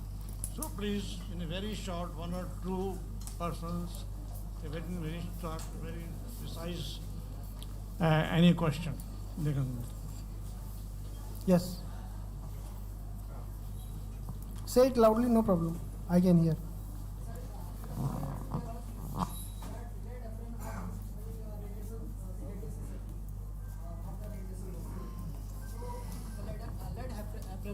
Have a high atomic number, sir. But in the periodic table, we have a more high atomic number than lead. So, sir, why we are not using other elements than lead? Other than lead? Yes, sir. So it's a good question, because high density, and it is not just a matter of high atomic number. Yes. It is the attenuation and behavior of interaction of radiation with matter. Yes. You must have read about it. So एक particular जो आपका energy level जो gap है, difference है, and what we are using the energy in diagnostic range, that makes it suitable combination basically. तो high atomic number ही नहीं decide करेगा कि इसका एटेन्यूएशन होगा कि नहीं, क्योंकि it depends on energy also, और जो हम एनर्जी यूज कर रहे हैं उसके लिए this is the best combination. That is why, because atomic number and elements have unique this orbital also, that is having different energy. So it is because of absorption of energy, because of difference in orbital energies. So lead is found to be very suitable in the diagnostic range. अब आप देखिए यही चीज़ अगर जब therapy range में जाएंगे, that is not that much effective. तो therapy में जब हम चले जाते हैं तो हाई एनर्जी यूज करते हैं, देन वहाँ पर कॉम्पटन इफेक्ट डोमिनेंट हो जाता है. So it depends on energy also. Thank you sir. Any other question?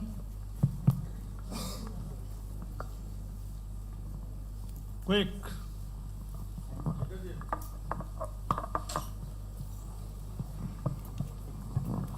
Good afternoon sir. Sir मेरा क्वेश्चन ये है कि चिल्ड्रन के लिए रेडिएशन सेफ्टी प्रोटोकॉल डिजाइन करने में एआई का रोल क्या है? एआई का रोल क्या है? एआई का रोल और एआई का जो काम है आप जानते ही हैं, यहाँ पर बताया गया सुबह भी कि जितना ज़्यादा डेटा आप देंगे उतना ही ज़्यादा उसका आउटपुट होगा. अच्छा.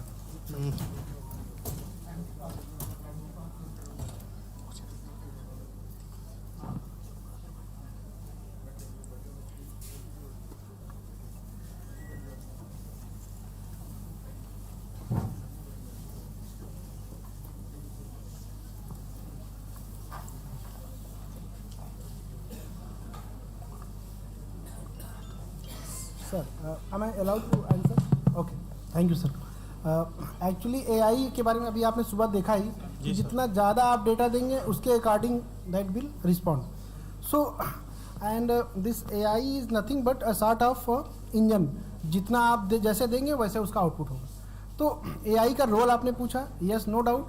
If we collect the data accordingly then we can predict what is the radiation risk involved, no doubt. Like in other case, it can predict the radiation risk in case of children also. No problem. Thank you very much, sir. Okay, no more question now. Please, thank you, Dr. Verma. Thank you very much for a very decent talk.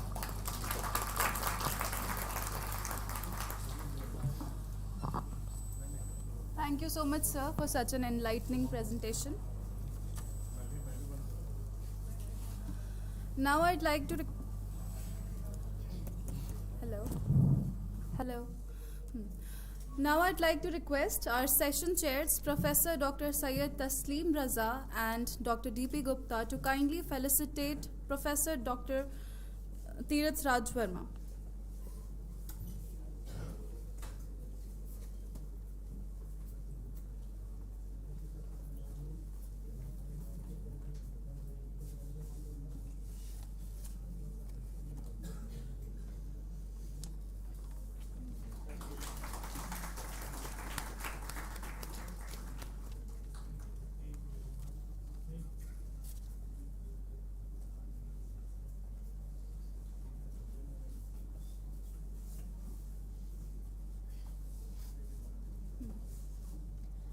I'd like to invite our Assistant Professor of the Department of Radiology and Imaging Technology and Assistant Dean of the Student Welfare, Mr. 𝐂𝐨𝐳𝐚𝐿 Singh sir, to kindly come up to the podium and address the audience and our esteemed dignitaries.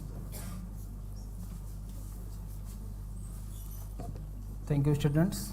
Good afternoon, everyone.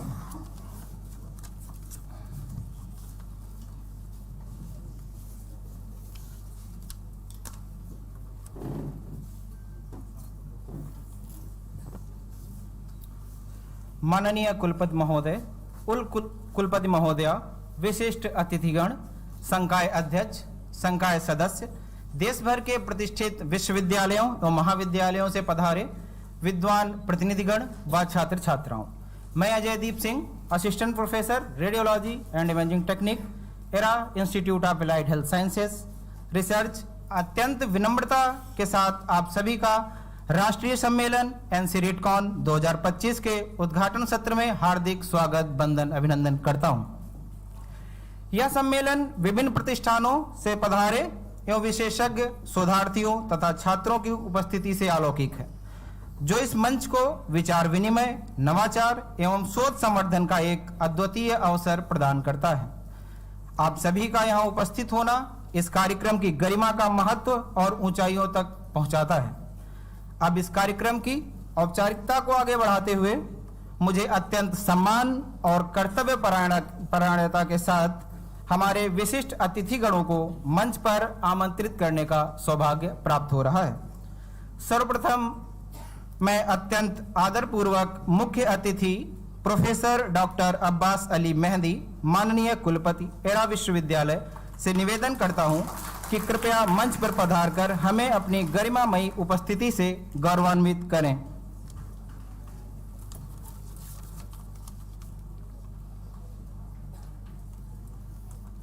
धन्यवाद आदरणीय कुलपति महोदय। इसके उपरांत मैं ससम्मान guest of honour doctor professor Anit Parihar, professor एवं विभागाध्यक्ष रेडियो डायग्नोसिस विभाग, किंग जॉर्ज चिकित्सा विश्वविद्यालय लखनऊ से निवेदन करता हूं कि कृपया मंच पर पधारकर इस समारोह की शोभा बढ़ाएं। धन्यवाद महोदय। इसके साथ ही मैं ससम्मान आमंत्रित करता हूं guest of honour professor doctor Kamal Pant, chairperson Uttar Pradesh state allied health care council, Uttar Pradesh सरकार से, कि कृपया वे मंच पर पधारकर हमें गौरवान्वित करें। इसके साथ ही मैं बड़ी ही विनम्रता पूर्वक आमंत्रित करता हूं हमारे special guest professor doctor DNS Kumar, कुलपति बोधिसत्व विश्वविद्यालय बाराबंकी से, कि वो कृपया मंच पर पधारकर हमें गौरवान्वित करें। अब मैं बहुत ही विनम्रता पूर्वक chief patron professor doctor Farzana mehndi, माननीय उपकुलपति एरा विश्वविद्यालय से निवेदन करता हूं कि कृपया मंच पर पधारकर इस आयोजन की गरिमामयी उपस्थिति को गौरवान्वित करें। अब मैं अत्यंत आदर और विनम्रता के साथ organising president doctor professor Sachin Khanduri, professor एवं विभागाध्यक्ष रेडियो डायग्नोसिस एरा विश्वविद्यालय, Era medical college and hospital से अनुरोध करता हूं कि कृपया वे मंच पर पधारकर इस सम्मेलन की गरिमा बढ़ाएं। आपके दूरदर्शी नेतृत्व एवं मार्गदर्शन से इस कार्यक्रम को उत्कृष्टता की दिशा में अग्रसर किया गया है। इसके उपरांत मैं पूर्ण सम्मान से आमंत्रित करता हूं organising secretary doctor professor Mohammad Usman Khan, professor एवं विभागाध्यक्ष रेडियोलॉजी एंड इमेजिंग टेक्नोलॉजी विभाग से, कि कृपया वे मंच पे पधार कर आप हमें अनुग्रहित करें। आपका कुशल संगठन कौशल, समन्वय क्षमता एवं सतत दिशा निर्देशन इस सम्मेलन की सफलता का आधार स्तंभ रहा है।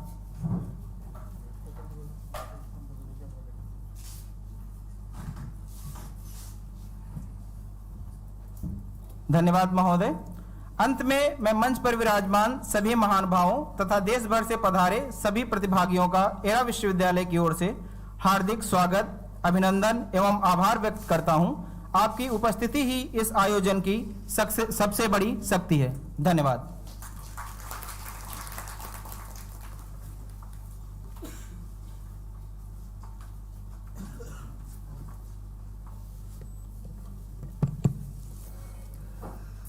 Now, we'll be presenting bouquets and shawls to our esteemed dignitaries. I'd like to invite our Assistant Dean of the Faculty of Allied Health Sciences and the Professor of the Department of Physiotherapy, Dr. 𝐂𝐸𝐳𝐷𝐼𝐻 sir, to present the bouquet and shawl to our Chief Guest, Honorable Vice Chancellor, Professor Dr. Abbas Ali Mehndi sir.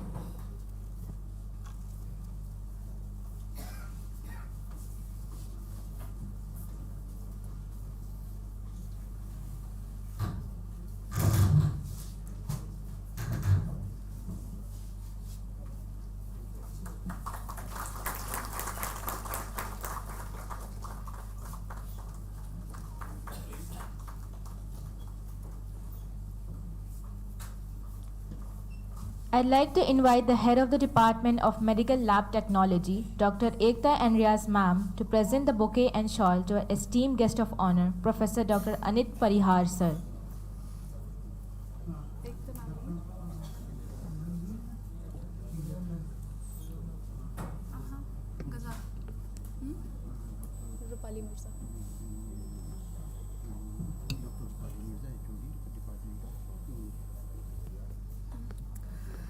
I'd like to invite Dr. Rupali Mirza, the HOD of the Department of English, to present the bouquet and shawl to our esteemed guest of honor, Professor Dr. Anit Parihar sir.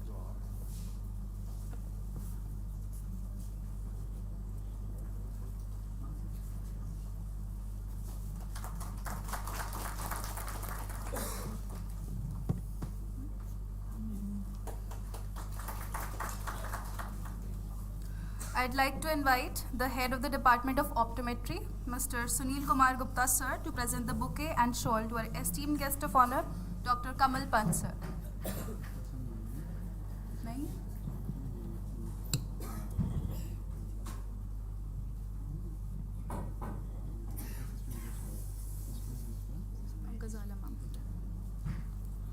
I'd like to invite the Assistant Registrar, Dr. Ghazala Saidi ma'am, to present the bouquet and shawl to our esteemed guest of honor, Dr. Kamal Pant sir.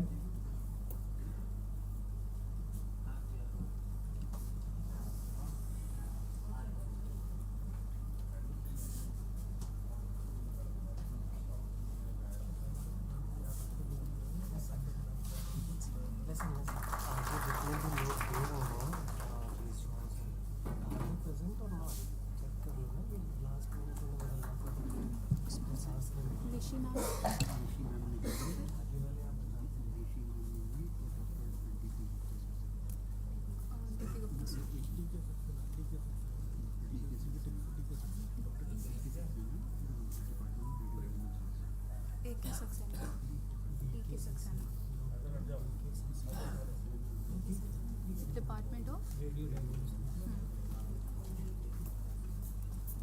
Now, I'd like to invite Dr. D.K. Saxena from the Department of Radiodiagnosis to present the bouquet and shawl to our Chief Patron and our Honorable Pro Vice Chancellor, Professor Dr. Farzana Mehndi ma'am.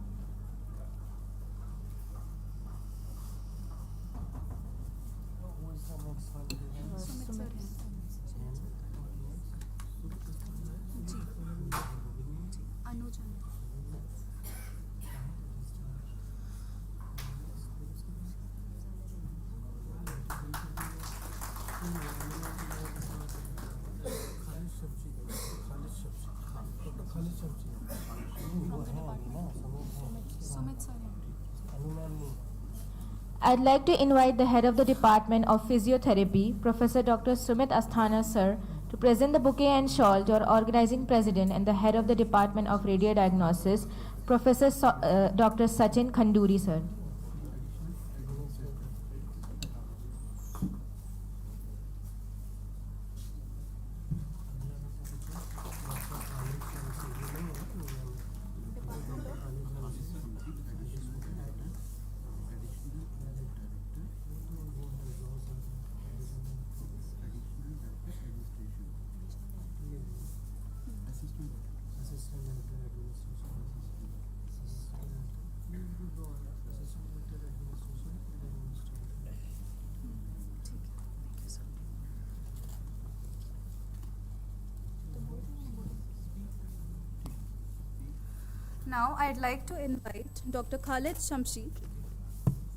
Now I'd like to invite Dr. Khalid Shamsi, the Assistant Director of Era University, to present the bouquet and shawl to Professor Dr. D.N.S. Kumar.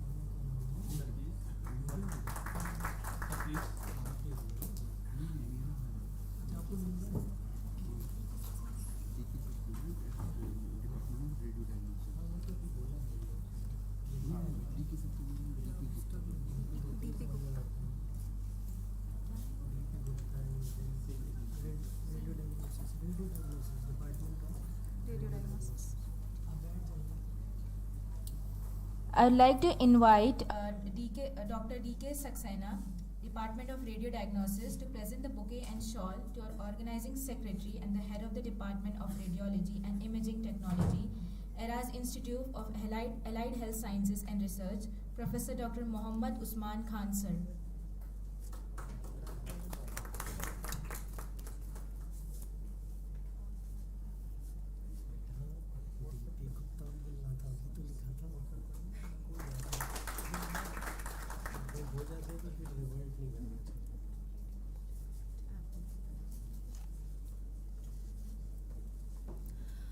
To mark the auspicious beginning of our event, we will now commence with the traditional lamp lighting ceremony symbolizing knowledge, wisdom, and enlightenment. I would like to invite our distinguished guests and dignitaries to come forward and join us in lighting the ceremonial lamp.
I would like to invite our organizing president and the head of the Department of Radiodiagnosis, Professor Dr. Sachin Khanduri sir, to come up to the podium for welcome address.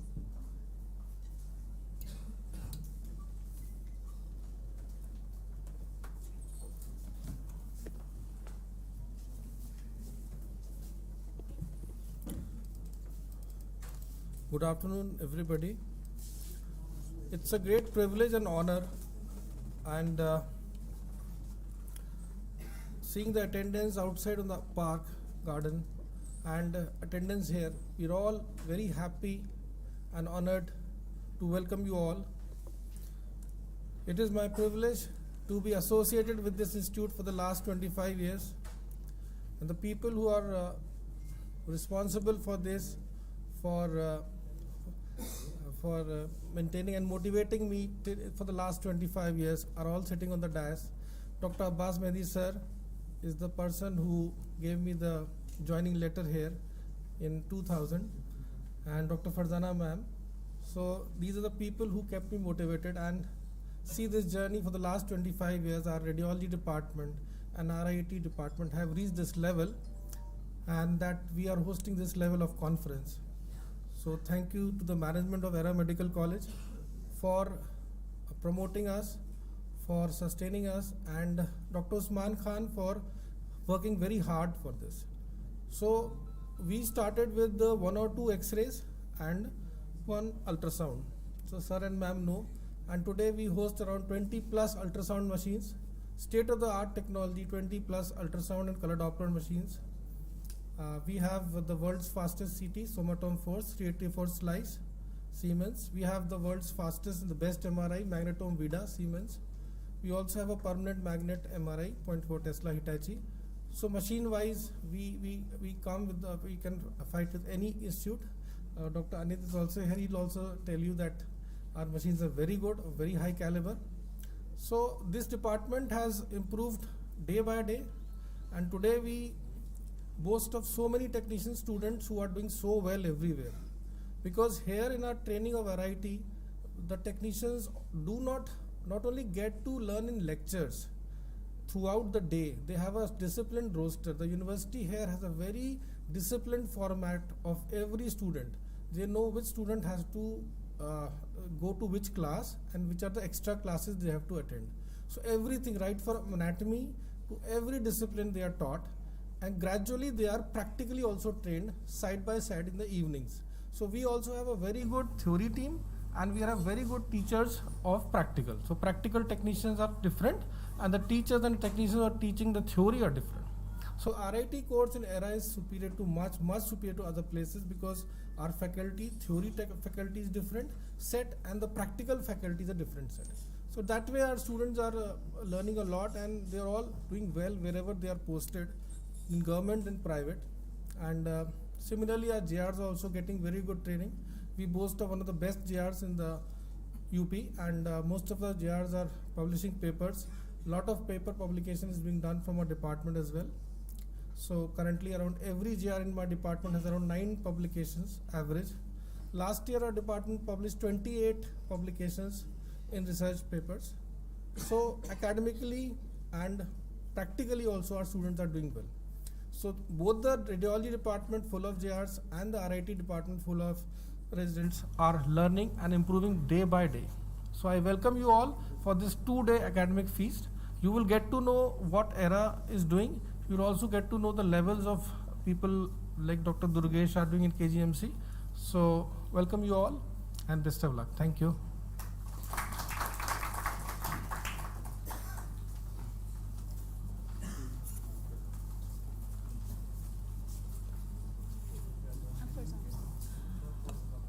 Thank you so much, sir, for your blessings. And now I'd like to invite our Chief Patron and an Honorable Pro Vice Chancellor, Professor Dr. Farzana Mehdi ma'am, to come up to the podium for the words of wisdom.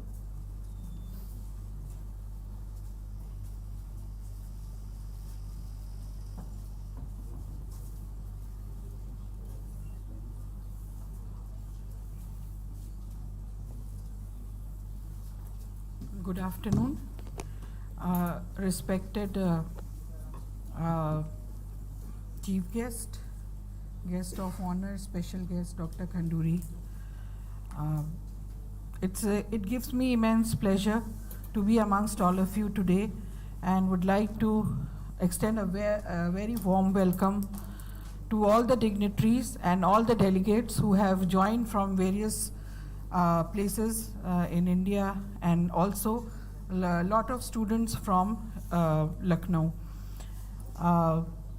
It's a pleasure to be amongst all of you, because RIT department, along with the Department of Radiology under the leadership of Professor Khanduri, they've really worked hard to put together this program. And basically this program is, we wanted to have a mixed kind of a program where the faculty and the young students, they all have participated and taken part in this two-day event. As it gives, knowledge cannot be only attained inside the classrooms, because these are health-oriented courses. Of course, as Professor Khanduri has very rightly said, he has been associated with us for the last 25 years, and the department has done exceedingly well. But RIT we started, and this year only we started with the master's program in RIT, and soon we'll be starting with our PhD programs as well. So once again, I would like to congratulate the entire team for putting this program, and I hope that the participants who have come here will learn something new, and also this interaction and meeting new friends is a great way of connecting, because in this field you also need to be known to each other. So thanks to all of you, and for joining this conference, and congratulations to the entire organizing team. Thank you so much.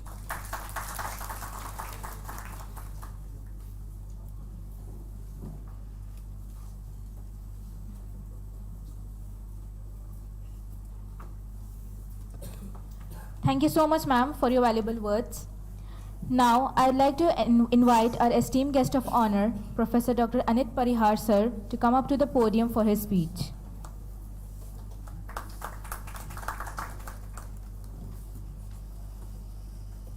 Thank you. So it's a great privilege here to be standing in front of my teacher and Professor 𝐂𝐨𝐳𝐚𝐥 sir. Sir, I would like to begin this by saying that I would like to congratulate you. It's National Criticon 2025 appears to be a great success with the number of participants and number of places from where they have come. So congratulations to you, sir.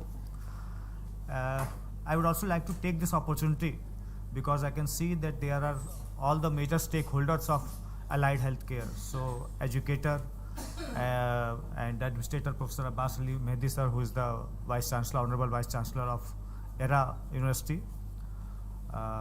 Professor Farjana madam, who is basically a great visionary, and she is one of the first to start precision medicine in the country. उनके सामने और Dr. Sachin Khanduri हैं, who is also a great teacher, and he has written the textbook of radiology for paramedical students. आपके presence में Dr.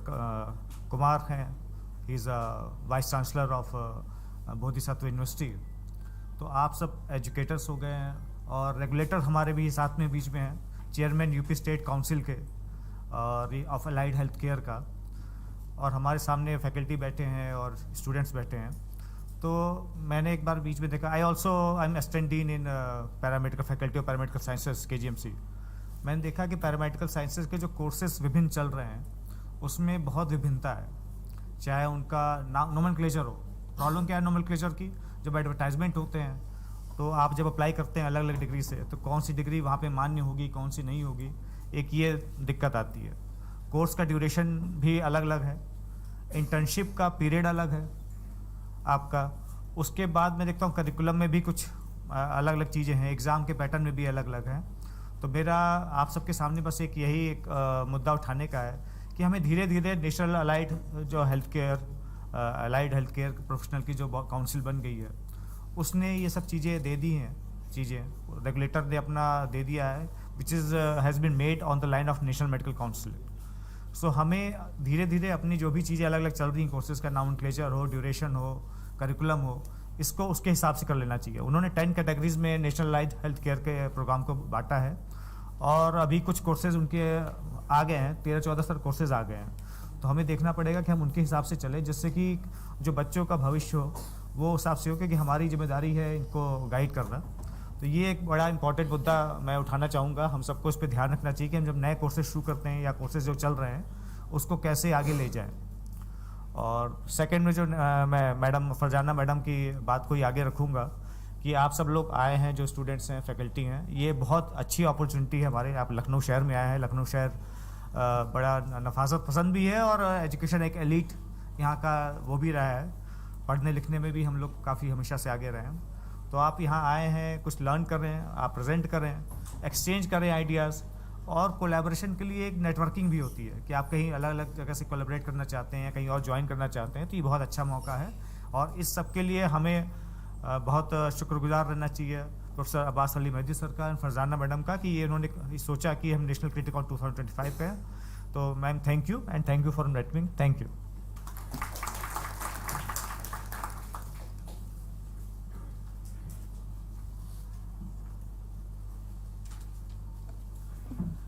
Thank you so much, sir. Now, I'd like to invite our esteemed guest of honor, Dr. Kamal Pant, sir, to come up to the podium for his speech.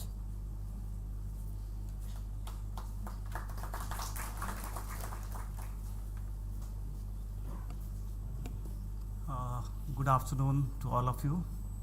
Respected Professor Abbas Saab, Vice Chancellor of the University, Pro Vice Chancellor Fazana ma'am, Guest of honor Dr. Anit Parihar, he is the Assistant Dean KGMU, and Dr. DNS Kumar, Professor and the Vice Chancellor of the University, Bodhisattva University, and Head of the Department, Dr. Khanduri. I think I have taken care of everybody. I have not missed out all the dignitaries.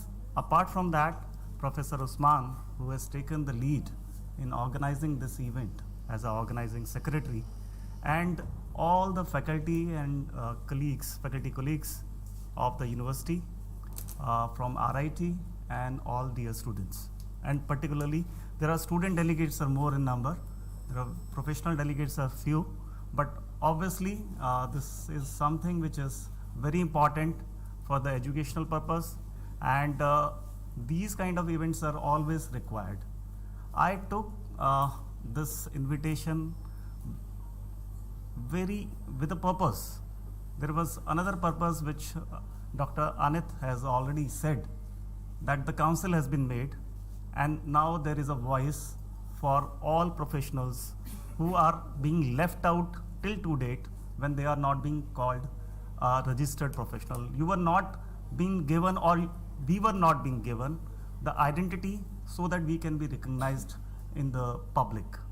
So now this opportunity has come, and now the responsibility has also come over us. So it is not only the kind of adhikar which you'll be getting, it is the responsibilities along with it. So what is desired is we should strive hard and try to excel in the field.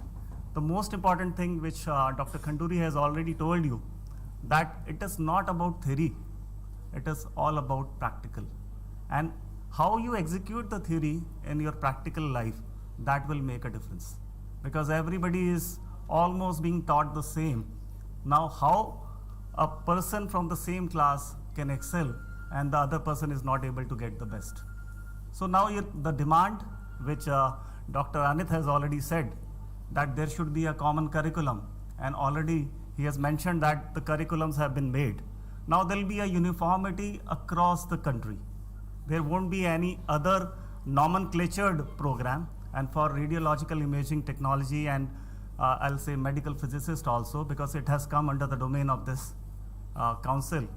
So you'll be having a single nomenclatured program only, and the duration will be fixed, and there'll be the examination pattern also. So now you cannot worry and should not worry, because from 26-27 session, all things will be set into order.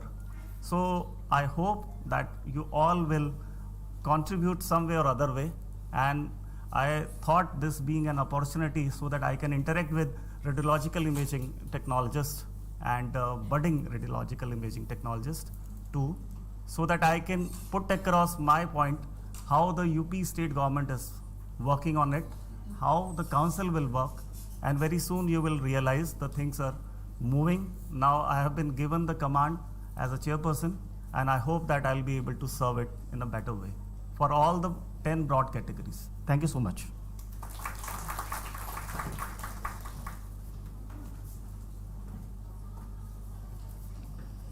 Thank you so much, sir, for inspiring words.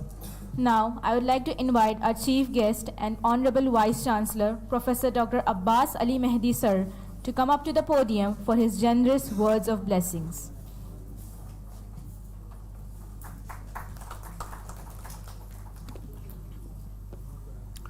A very good afternoon to all of you. It's a proud privilege to welcome esteemed Dr.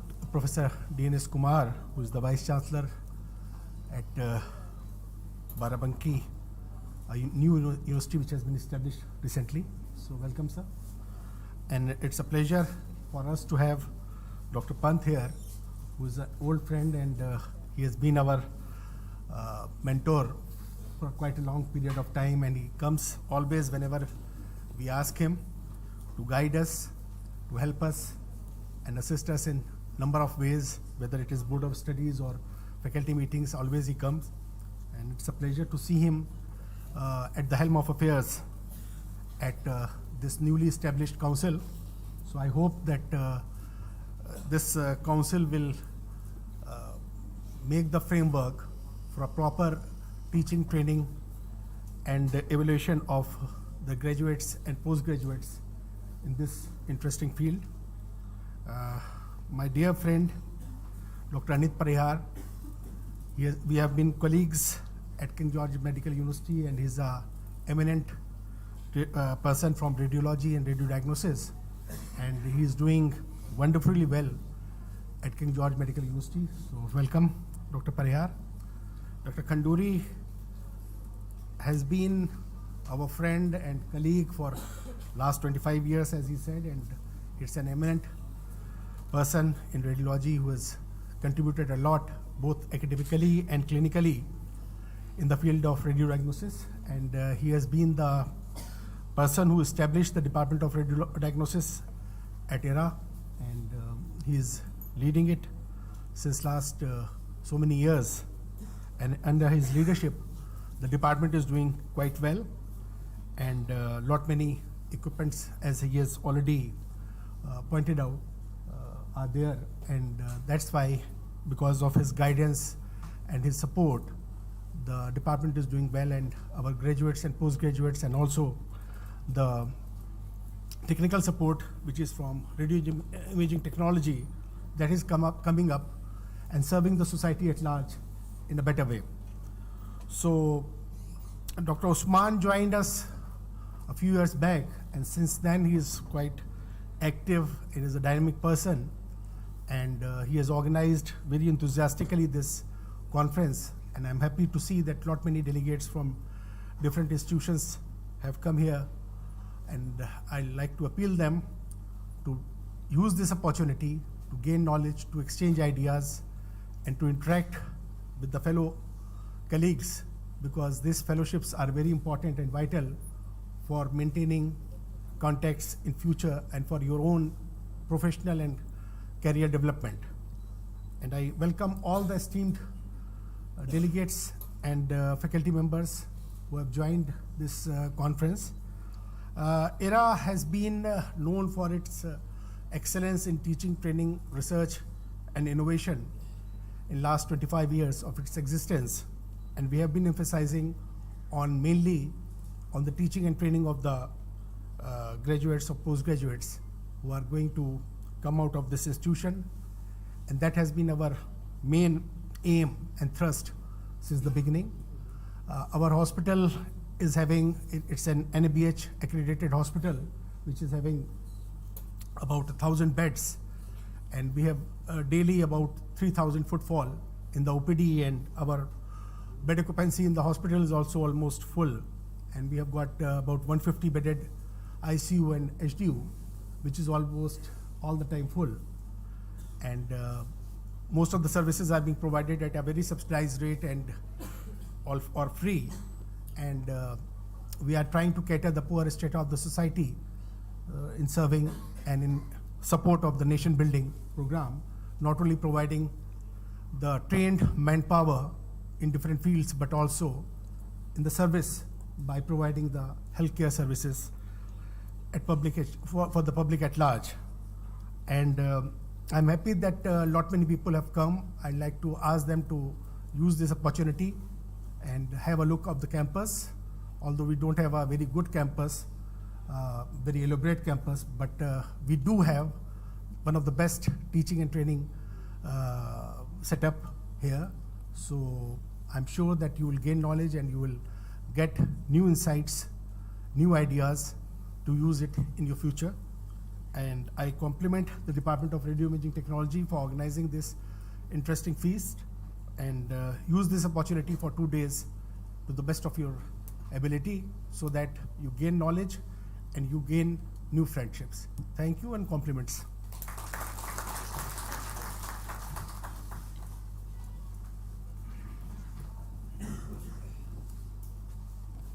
Thank you so much, sir, for your generous words. Now I'd like to invite Professor Dr. D.N.S. Kumar to come up to the podium for his generous words of blessings.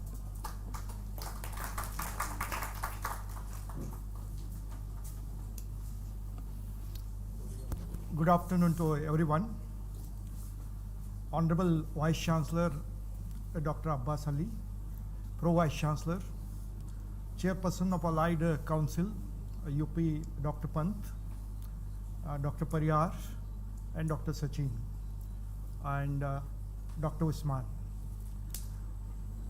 At the very outset, let me make it very clear, I am not a medicine person, I am a finance guy.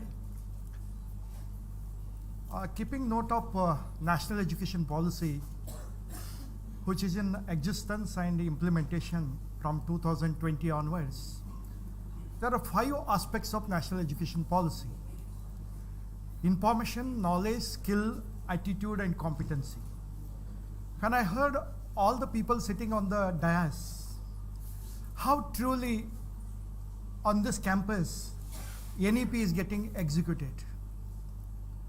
When Dr. Sachin was mentioning about the latest machineries that you have, the equipments which are there at the helm of the department to give not only knowledge but also the experience, that is what the NEP envisages.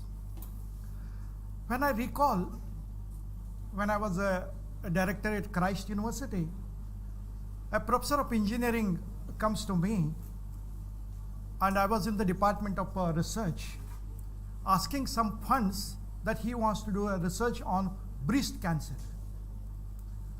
I said, you are the professor of computer science and breast cancer, what relation you have? Then he said, I want to have a tie-up with Tata Cancer Center at Mumbai. I want to measure how the cells grow by using the technology. And accordingly, a medicine can be prescribed. I said, wonderful. The philosophy or the concept with which he is coming is really appealing one. And he did a wonderful job. That is where there are 2 components of radiology department. One is, as I understand, radiologist and radiology technologist. Unless and until technologist does a good job, sometimes it is very difficult for a radiologist to prescribe to the next level. Hope I am correct. Another occasion where the technology comes in picture and which really is handy to the patients in the healthcare sector. I had a relative who was taken to Apollo Hospital in Bangalore and she was suffering from eyesight. Maybe I would put this way, double eyesight. If there is a one pot here, she used to see two pots. And she was not able to walk also. In the emergency, when she was admitted, doctors attended to her, and doctors were not able to diagnose what is the problem with her. And we were told in the second half, you can better take her home. Then we suggested we are not interested to take her because she is not able to walk. Then MRI was done. When the MRI was done, the technologist came with a report that there is a small white cell in her brain. And that was TB related. That is where the technologist plays a key role. That is MRI technologist, that is the radiologist. I'm really impressed to see the ambience which Dr. Usman has put here with the 600 plus participation. A lot of learning is going to happen. I would also take this opportunity to request Dr. Sachin and Dr. Usman on behalf of the management. When Dr. Sachin was mentioning, let me put it second time, I was impressed to hear from him the equipments and the technology which are in place. What I observe in some of the medical institutes and particularly institutes, technology is not that in place. And now you as a participant 600 plus, you have an opportunity. When such kind of technology is there, if Dr. Sachin can take an initiative to showcase such technology to the participants, the take-on to the participants will be great. I must compliment Dr. Sachin and Dr. Usman having put this show, and thank the organizers also having invited me. And it is really a good learning exercise for all of us. Thank you so much. All the best.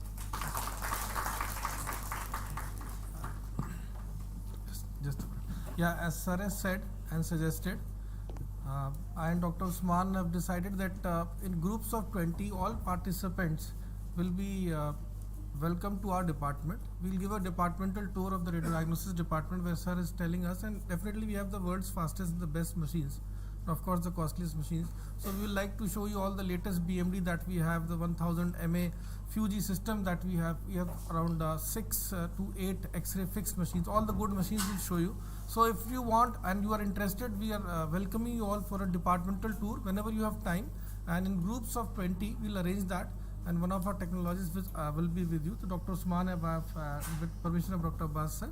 So that will be very nice, and sir has also invited you to take a tour of Era Medical College, Era Hospital and Era University as well. So you'll be surprised at the discipline, at the decorum, and this is any normal day here. So unlike other universities in Uttar Pradesh, this university is very disciplined, decorum wise and roster wise. Everyone is taking their classes on time. So it will be amazing for you to see the discipline that sir and madam have inculcated in our institute. So all are welcome for a 10-minute tour, 20 in groups of 20 each. You are there till tomorrow. So any delegate who wants to visit the radiodiagnosis department can contact me or Dr. Usman. Thank you.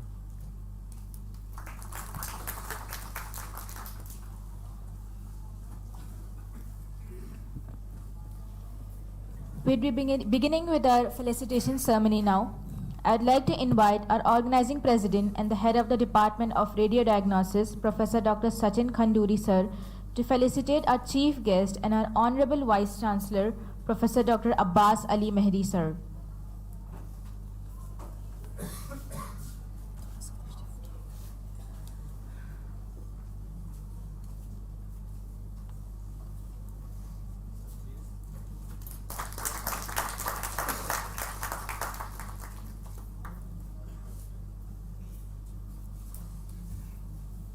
Now, I'd like to invite our Chief Patron and our Honorable Pro Vice Chancellor, Professor Dr. Farzana Mehndi Ma'am, to felicitate our esteemed guest of honors, Professor Dr. Anit Parihar Sir and Dr. Kamal Pant Sir.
I'd like to invite our organizing secretary and the head of the Department of Radiology and Imaging Technology, ERA's Institute of Allied Health Sciences and Research, Professor Dr. Mohammad Usman Khan sir, to felicitate our special guest, Professor Dr. DNS Kumar.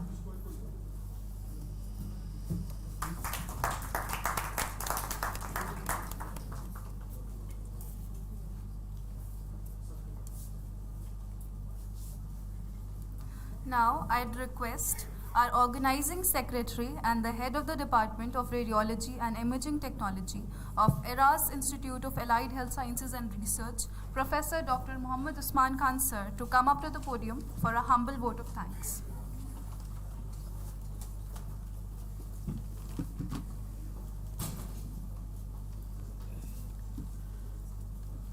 Honorable dignitaries, respected guests, dear colleagues, and my dear students.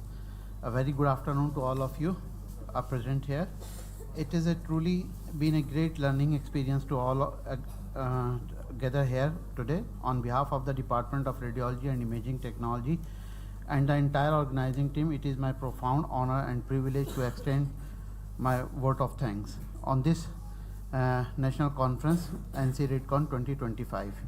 This is the first national conference organized by the Department of RIT in the collaboration with the Society of Allied Health Care, Professions, Education and Research. This event is not merely a conference, it is a landmark of our department. This is the first national academic venture and a historic achievement for allied health sciences at ERA University. Its success marks a pivotal milestone in our academic journey. For that we are truly grateful. First and foremost, our deepest gratitude to our chief guest, Professor Dr. Abbas Ali Menisa, Honorable Vice Chancellor of ERA University, for gracing this event with your esteemed presence. Your unwavering support and belief in our potential from the very foundation upon which ambitious academic endeavors are built. We are equally indebted to our guest of honor, Professor Dr. Anit Parihar sir, HOD Department of Radiodiagnosis, KGMU, Lucknow, whose founded insight the presence and added immense academic value of this conference, and Dr. Kamal Pant sir for honoring us today for your significant role in the shaping the future of our professions. A warm and heartfelt thanks to a special guest, Professor Dr. DNS Kumar sir, for your valuable presence. Our sincere appreciation also goes to our Chief Patron, Honorable Pro Vice Chancellor, Dr. Farzana Mehndi ma'am, Honorable Pro Vice Chancellor of ERA University, whose dedication to research and education continues to inspire us all, and our patron Dean, Professor Dr. Syed Riaz Mehndi sir. He is not here due to his some urgent work. He is out of station right now, so he will be joined on tomorrow. Whose visionary leadership and constant guidance have been our motivation force. A very special acknowledgement to our organizing president, Dr. Sachin Khanduri sir.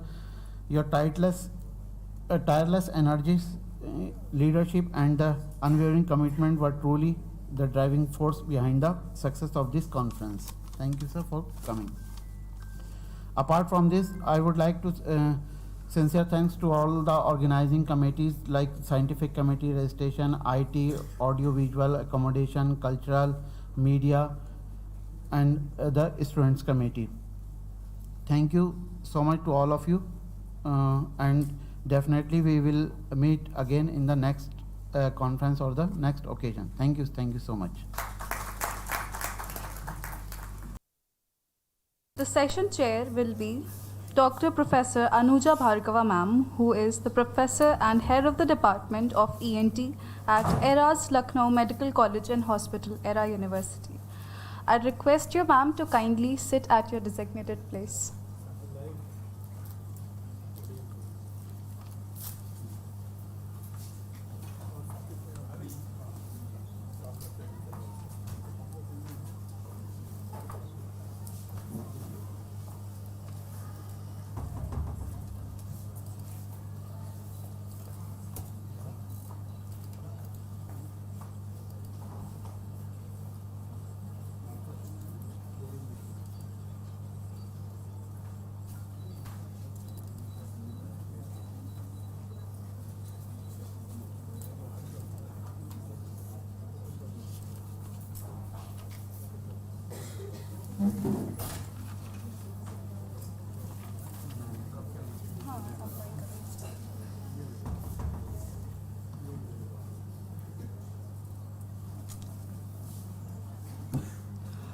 Now, I'd like to request our student volunteers to kindly present the token of appreciation to a valuable session chair.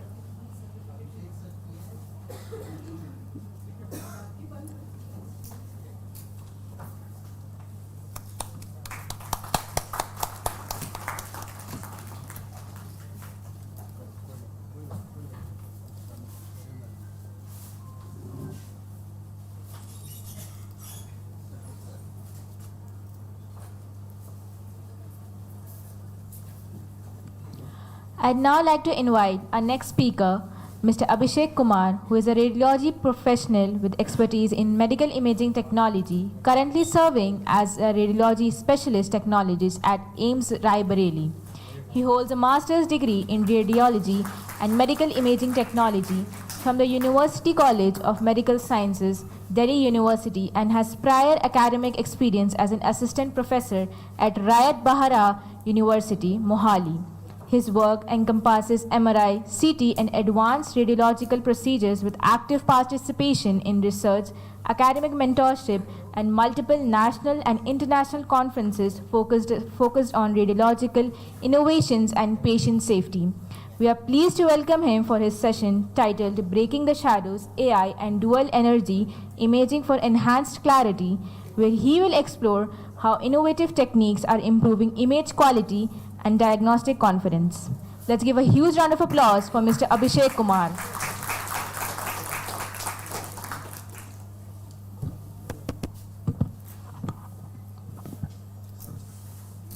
Thank you so much for your warm introduction. First of all, I thanks to Professor Dr. Usman Khan sir for giving me this opportunity to present my topic on the dual energy imaging.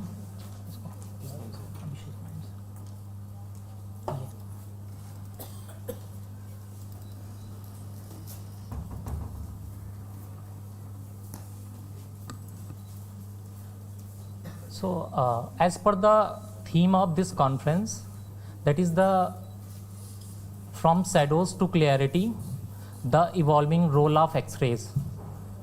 So, my talk is on the basics of dual energy CT imaging and the history of artificial intelligence.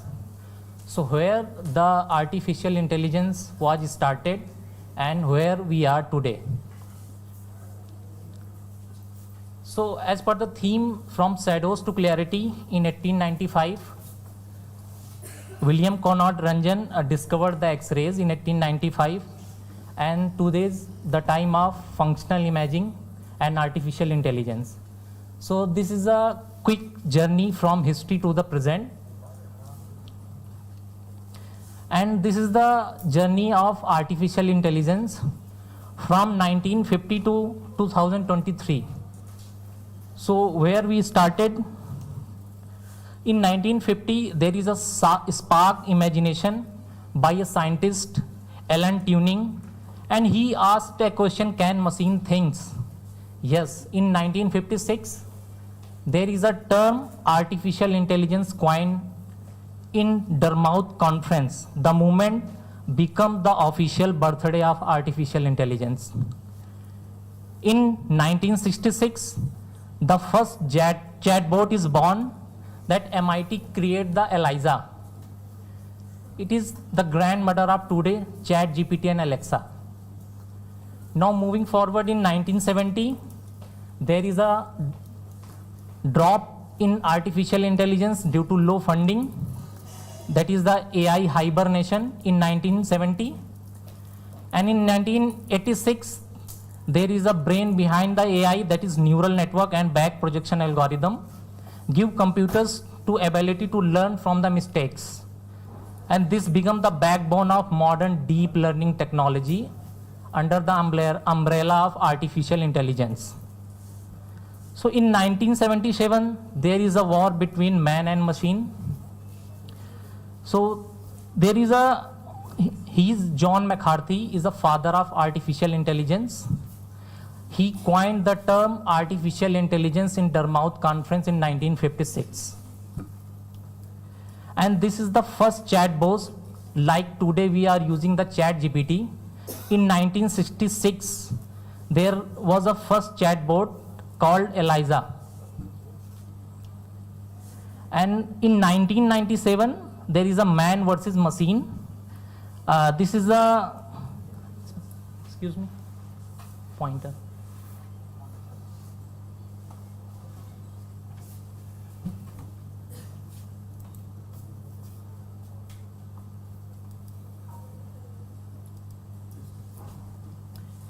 This is the IBM Deep Blue, which defeated the Gary Kasparov in the game. So in the 1997, there is a war between man versus machine, and AI proved it can outthink human in complex strategy like games. In 2009, the world sees autonomous dream. Google launches its self-driving car project. In 2011, AI win the live TV. There was a game Jeopardy, and it is the far complex than the chess. And AI wins that game and beat the human. And 2012 to 14, there is a rise of virtual assistant like Siri, Alexa, Cortana, and Google Assistants. So AI start living in our pockets and our homes. So in 2016, the AI grown much faster, and there is a first deep mind game, that is AlphaGo, which defeats the world Go champion and Li Xiao, the world champion of the Asian board game. Why was this is so historic? Go is a far more complex than chess. It has more possible moves than the atoms in the universe. So humans rely on the intuitions, creativity, and strategy.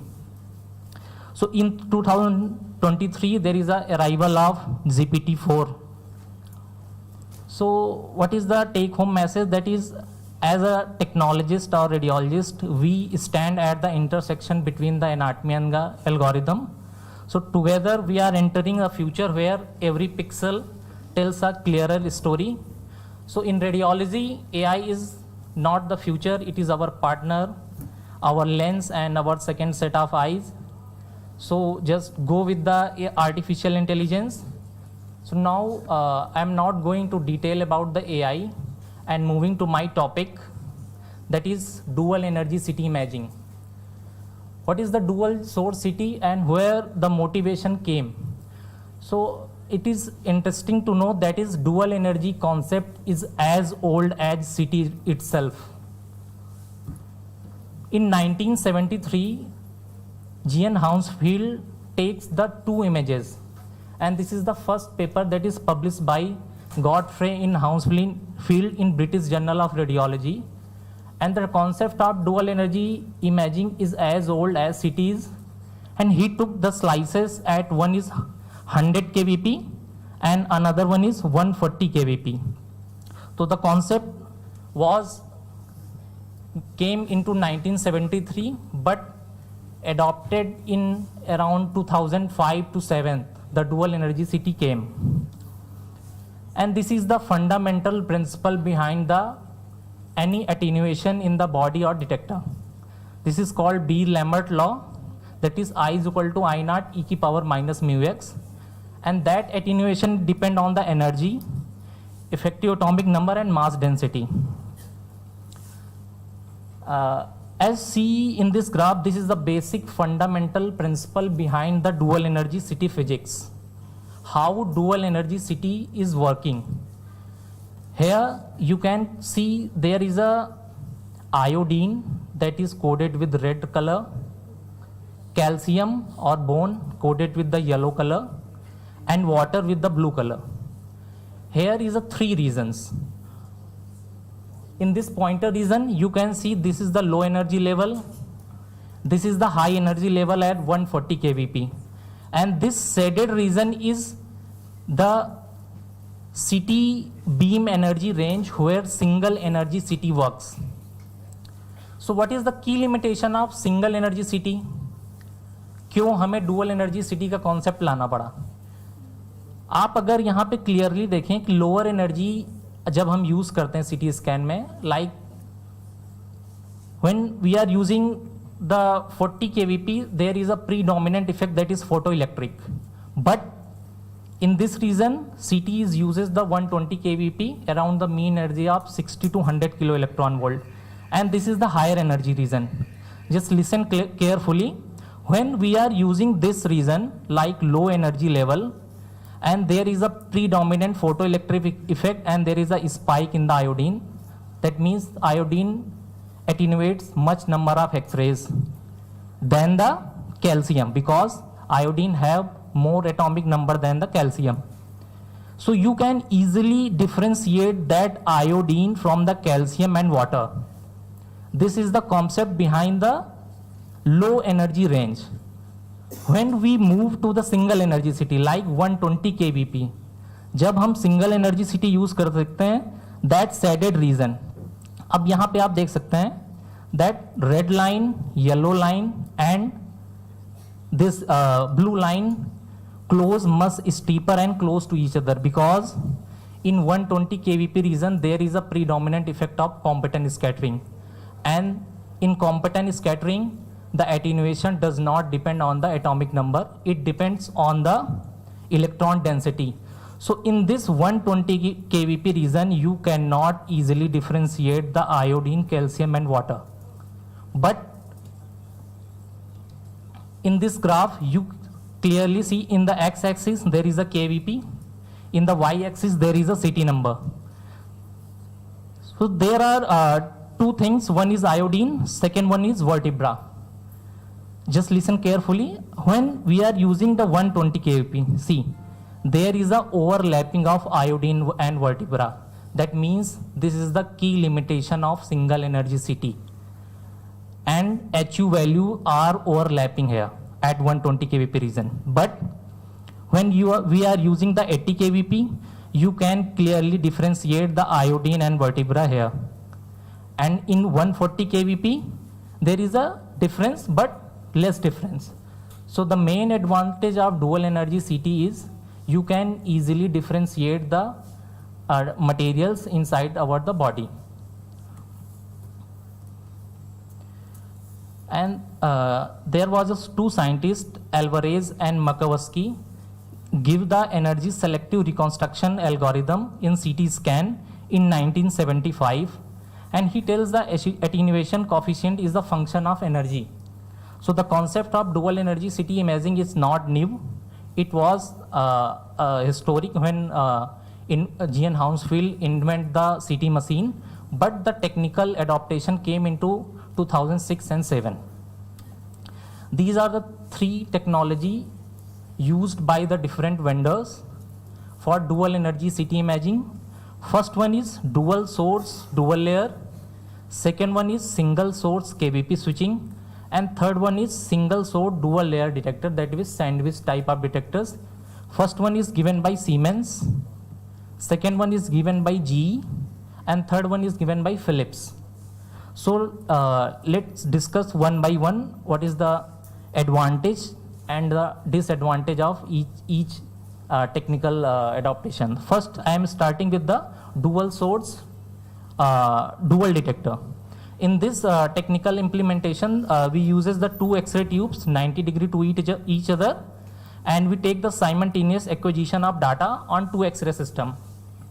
What is the advantage of dual source dual detector layer? There is a good spectral separation, and the same time the drawback is there is a reduced FOV for the second detector, and the major problem of cross scatter. And this is the second type of technical adaptation that is given by GE, that gemstone detector. They uses the single X-ray tube with rapid kVp switching. This is the technical concept behind how rapid kVp switching works. First, it starts with the 80 kVp. Run the scan for 0.23 seconds, then change into 140 kVp. So this is cheaply than the dual source dual dual detector system. And the main advantage of this single source rapid KVP switching is there is an advantage of full FOV, good spectral separation and no motion artifact. But the challenge is there is a switching every 250 to 500 microsecond preferred, very challenging, and this technology is only KVP switching, no MS switching. And the third technology, that is dual layer detector with single X-ray tube. Here we are using the two detectors with sandwich type of technology given by the Philips. First layer of detector, that is absorb low energy photons, and second layer is absorb the high energy photons. So we can easily discriminate the two energy levels with the help of this sandwich type of detector technology. So there is a spectral separation in DCT. You can easily create the virtual non-contrast image, virtual monoenergetic image. We can calculate the iodine density and Z effective topping number. So this, what is the advantage of the dual layer detector technology? There is a full field of view, perfect registration due to simultaneous data acquisition, no motion artifacts. And the challenge is there is a spectral separation is limited because there is a spectral overlap of entire spectral range. So the applications of DCT, that is first is virtual non-contrast image. What is virtual non-contrast image? In a standard CT protocol, radiologists often need two phases. First is two non-contrast image, a scan before the contrast injection, and second one is contrast enhanced. So how DCT help? It can create the virtual non-contrast image with two different X-ray energy. The benefit is we reduce the patient dose and time for the patient care. This is the first application of dual energy CT. I will discuss it later on my talk. What is the radiation dose, DCT versus single energy CT. Second concept, second application of dual energy CT is that is virtual monoenergetic image. What is virtual monoenergetic image? Think like a CT scanner with the camera with a special filter. So normally CT uses one filter, like single energy CT uses 120 kVp, that is single energy CT. And the dual energy CT uses two filters, like low and high energy X-rays. Why is this helpful? At low energies, contrast agent like iodine looks much brighter. Blood vessels, tumors, and organ stand out more. Example, you can see the smaller vessels or low contrast lesion clearly in virtual monoenergetic image. At the same time, high energy, you can easily reduce the streaking from the implants. So this is the clinical advantage of dual energy CT imaging. Then the third application is iodine quantification in DCT. So DCT, when you take the contrast phase of any part of the body, the DCT can separate iodine from the other tissues and calculate the actual iodine concentration in the voxel. This is helpful in perfusion assessment, tumor characterization, pulmonary embolism, and renal stones. The main advantage of dual energy CT is reduction of metal artifacts. So we can reduce the metal artifact with the help of virtual monoenergetic image at high kiloelectron volt levels. And we can easily differentiate the main clinical application of dual energy CT. We can easily differentiate the calcium from the iodine and calcium from the other like water and soft tissues. So the material decomposition in dual energy CT is a technique where CT scanner uses two different X-ray energy levels that separate and identify the material inside the body. It's helped the doctor, apart from the calcium in bone, the iodine in contrast dye even detect uric acid crystals in the gout. Then the dual energy CT uses in renal calculi characterization. dual energy CT differentiate the uric acid stones from the non-uric acid stone, and uric acid stones from the calcium oxalate stones. But the key limitation for the dual energy CT is it is not reliable for that stones that is composed of like similar materials, mixed stones.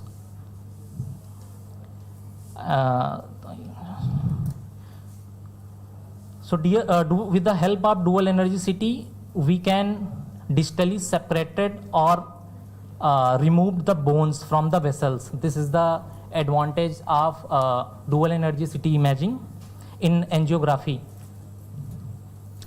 So what is the radiation dose in DECT versus single energy CT? This is the data taken from the review article. That review article contains more than 200 research papers in for radiation dosimetry in dual energy CT versus single energy CT.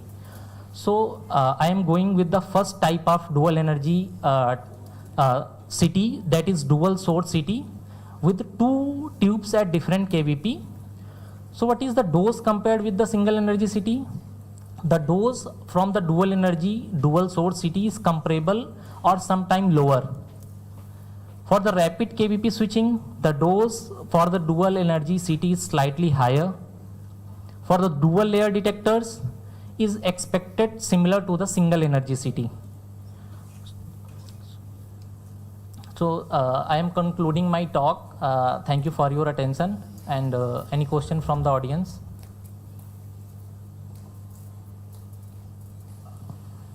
Thank you so much, Mr. Abhishek. That was a wonderful session. Actually, first of all, I would like all the members in the audience to give a very, very loud round of applause because I think actually my background, Mr. Abhishek, is that I'm an ENT surgeon. Yes, so I have a very close collaboration with the Department of Radiology, and I'm actually totally impressed and taken back by the level or depth of energy that you have. You've given a very explicit presentation. You've taken up in a step-up manner, and I have made a few notes also of the wonderful graphic that you showed, that how you came of AI, and especially of the word that you said that AI is another set of eyes that we have, and we have to work with partnership. Once again, many congratulations, and we extend a very warm welcome to you to Era University. I would have, I have a couple of minutes, I think, both of us, before we can hand over the next session. Can we welcome some questions? Because I have quite a few to ask you before I ask the audience. So, ladies and gentlemen, would you have any questions for the learned speaker on the dais, please? Anybody? I think I welcome the students especially because Sir emphatically explained you different aspects. I think it's a wonderful opportunity. Try to ask questions, and you don't get such opportunities. Okay, I think there are none. Anybody from faculty? Anybody here?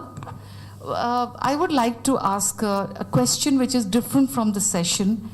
Is that, Mr. Abhishek, how do you see collaboration from point of view of, I would say, radiologist is one group. Then you have the group which is the I would say it's a technical group, which technologist, ma'am. So, but I don't think technologists are just technologists. They are the backbone of the department. So they run, because if technologists are not there, no radiologist can perform what they're expected to do. How do you look forward to have sessions from other specialities like ophthalmology, ENT, pediatrics? Don't you think you should be a part of our curriculum as well? And would you like to deliver some points to our undergraduate medical students and postgraduate students? It's a wonderful opportunity, ma'am. Actually, ma'am, we are the technology background, and in our curriculum there is a physics behind each and every modality, and how can you perform any scan with different technical parameters. Like for ma'am, you are from ENT, there is a big role of HRCT temporal bone. So as per the technology background, I can present my talk how HRCT is performed in CT scan, and what is the physics behind the high resolution algorithm. So yeah, my question is a little different. I'm putting this audience to all specialists here. Actually, can I talk in Hindi if that's all right? Because that will make it little. Actually, हम लोग जब कान का x ray कराते हैं तो बहुत सारे view होते हैं. स्टेनवर व्यू होता है, टाउन्स व्यू होता है. अब तो खैर वो ऑब्सोलीट हो गए क्योंकि सीटी स्कैन आ गया. लेकिन मुझे ऐसा लगता है कि MBBS ग्रेजुएट्स को या मेडिकल ग्रेजुएट्स या पोस्ट ग्रेजुएट्स को उन व्यू की इम्पोर्टेंस नहीं पता. जैसे एक सिंपल एक्सरे कह रही हूँ, X-ray soft tissue lateral nasopharynx digital. आप जैसे सर को पोजीशन करते हैं या किसी पेशेंट को स्पॉन्डिलाइसिस है या ट्रॉमा है उसमें नहीं करना है. तो मैं आप लोगों से रिक्वेस्ट करूंगी, आप लोगों की सोसाइटी इतनी स्ट्रांग है कि आप लोग प्लीज़ सजेस्ट करिए कि आप लोग हमारे करिकुलम में इस चीज़ को कंट्रीब्यूट करिए. क्योंकि अगर मैं ये चीज़ एक्सपेक्ट करूँ रेडियोलॉजिस्ट से, वो मुझे कंट्रीब्यूट नहीं कर पाते हैं. Ma'am we will collaborate in future. जी. जैसे मैम आपने बोला radiographic positioning, that is the one of the toughest positioning in skull projection. जी. That scholar's view, Stener's view are more tougher than the normal projection radiography. जी. So it's a wonderful opportunity, ma'am. We will collaborate in future. जी. और radiographic positioning, I think ma'am curriculum का part है MBBS में, I think 4th year में. जी. But शायद बहुत कम ही classes चलती होंगी, आई थिंक, मुझे नहीं पता. नहीं, असल में हमारे टाइम में क्या होता था, आई एम एंशिएंट, मैं अपने आप को एंशिएंट कहती हूँ. एंड हम लोगों को कहा जाता था कि आप डिपार्टमेंट ऑफ रेडियोलॉजी चले जाइए, वहाँ देखिए कैसे पेशेंट को बैठाया जाता है, और पैथोलॉजी में जाके देखिए FNAC कैसा होता है. पर आजकल जो आपने बताया, that's the AI generation. They want everything on a platter.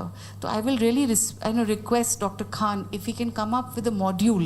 अगर आप लोग उसमें collaborate करिए, एक छोटा सा module अगर आप लोग develop करें, and we can share it on a national platform. We can share it with students who are medical graduates and postgraduates. We have a postgraduate sitting here. She's an ENT postgraduate student and she's very, very bright. तो अगर मैं उनको एक capsule दे दूँगी, आप ही का module, तो she will go through it. Actually, ma'am, I think Usman sir is not here. No, but I will convey your thought with him. You know, I want to convey it to you because you are the younger generation, yes, and you should bring it forward. I think thank you so much once again when we move on to the next session. Thank you, Mr. Abhishek. It was totally wonderful. Thank you, ma'am.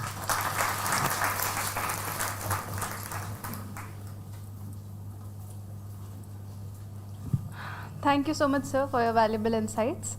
I'd like to welcome our second session chair, Dr. Farhat, who is an assistant professor at the Department of Radiodiagnosis at ERA's Lucknow Medical College and Hospital. And now I'd request our student volunteers to kindly present the token of appreciation to our second session chair, please.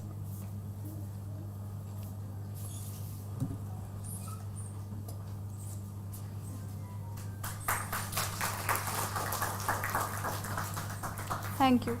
Now moving on with the next speaker, who is Dr. Professor Naveen Singh. Dr. Naveen Singh is a professor of radiotherapy at King George's Medical University, Lucknow.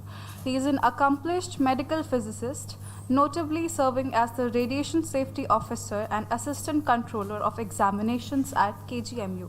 His achievements include the ICMR DHR International Fellowship projects, including those of gene expression and 3D printing in radiotherapy, and has an extensive publication record in peer-reviewed journals on radiation physics, dosimetry, and oncology. He also played a key role in establishing the nuclear medicine department at KGMU. Dr. Naveen Singh's expertise and long-standing commitment to radiological sciences make him an invaluable presence in today's conference. It is our pleasure to welcome him as he presents application of X-rays, a perspective on then, past, and now present, offering an insightful comparison of how X-ray imaging has transformed over time. Let's give a huge round of applause for Dr. Naveen Singh.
Thank you for giving the wonderful explanation about me, and thank you for the Dr. Mustafa Osman for inviting me for presenting our talk.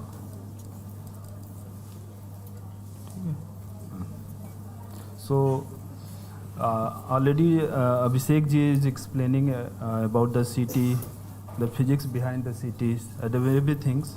I will just go to the evaluation of how the evaluation of radio diagnostic equipment. I am going to one by one. So history of X-rays and their discoveries. Beginning is from the 1895. W.C. Röntgen, who was the German physicist working with the Crookes tube, which produced the cathode rays.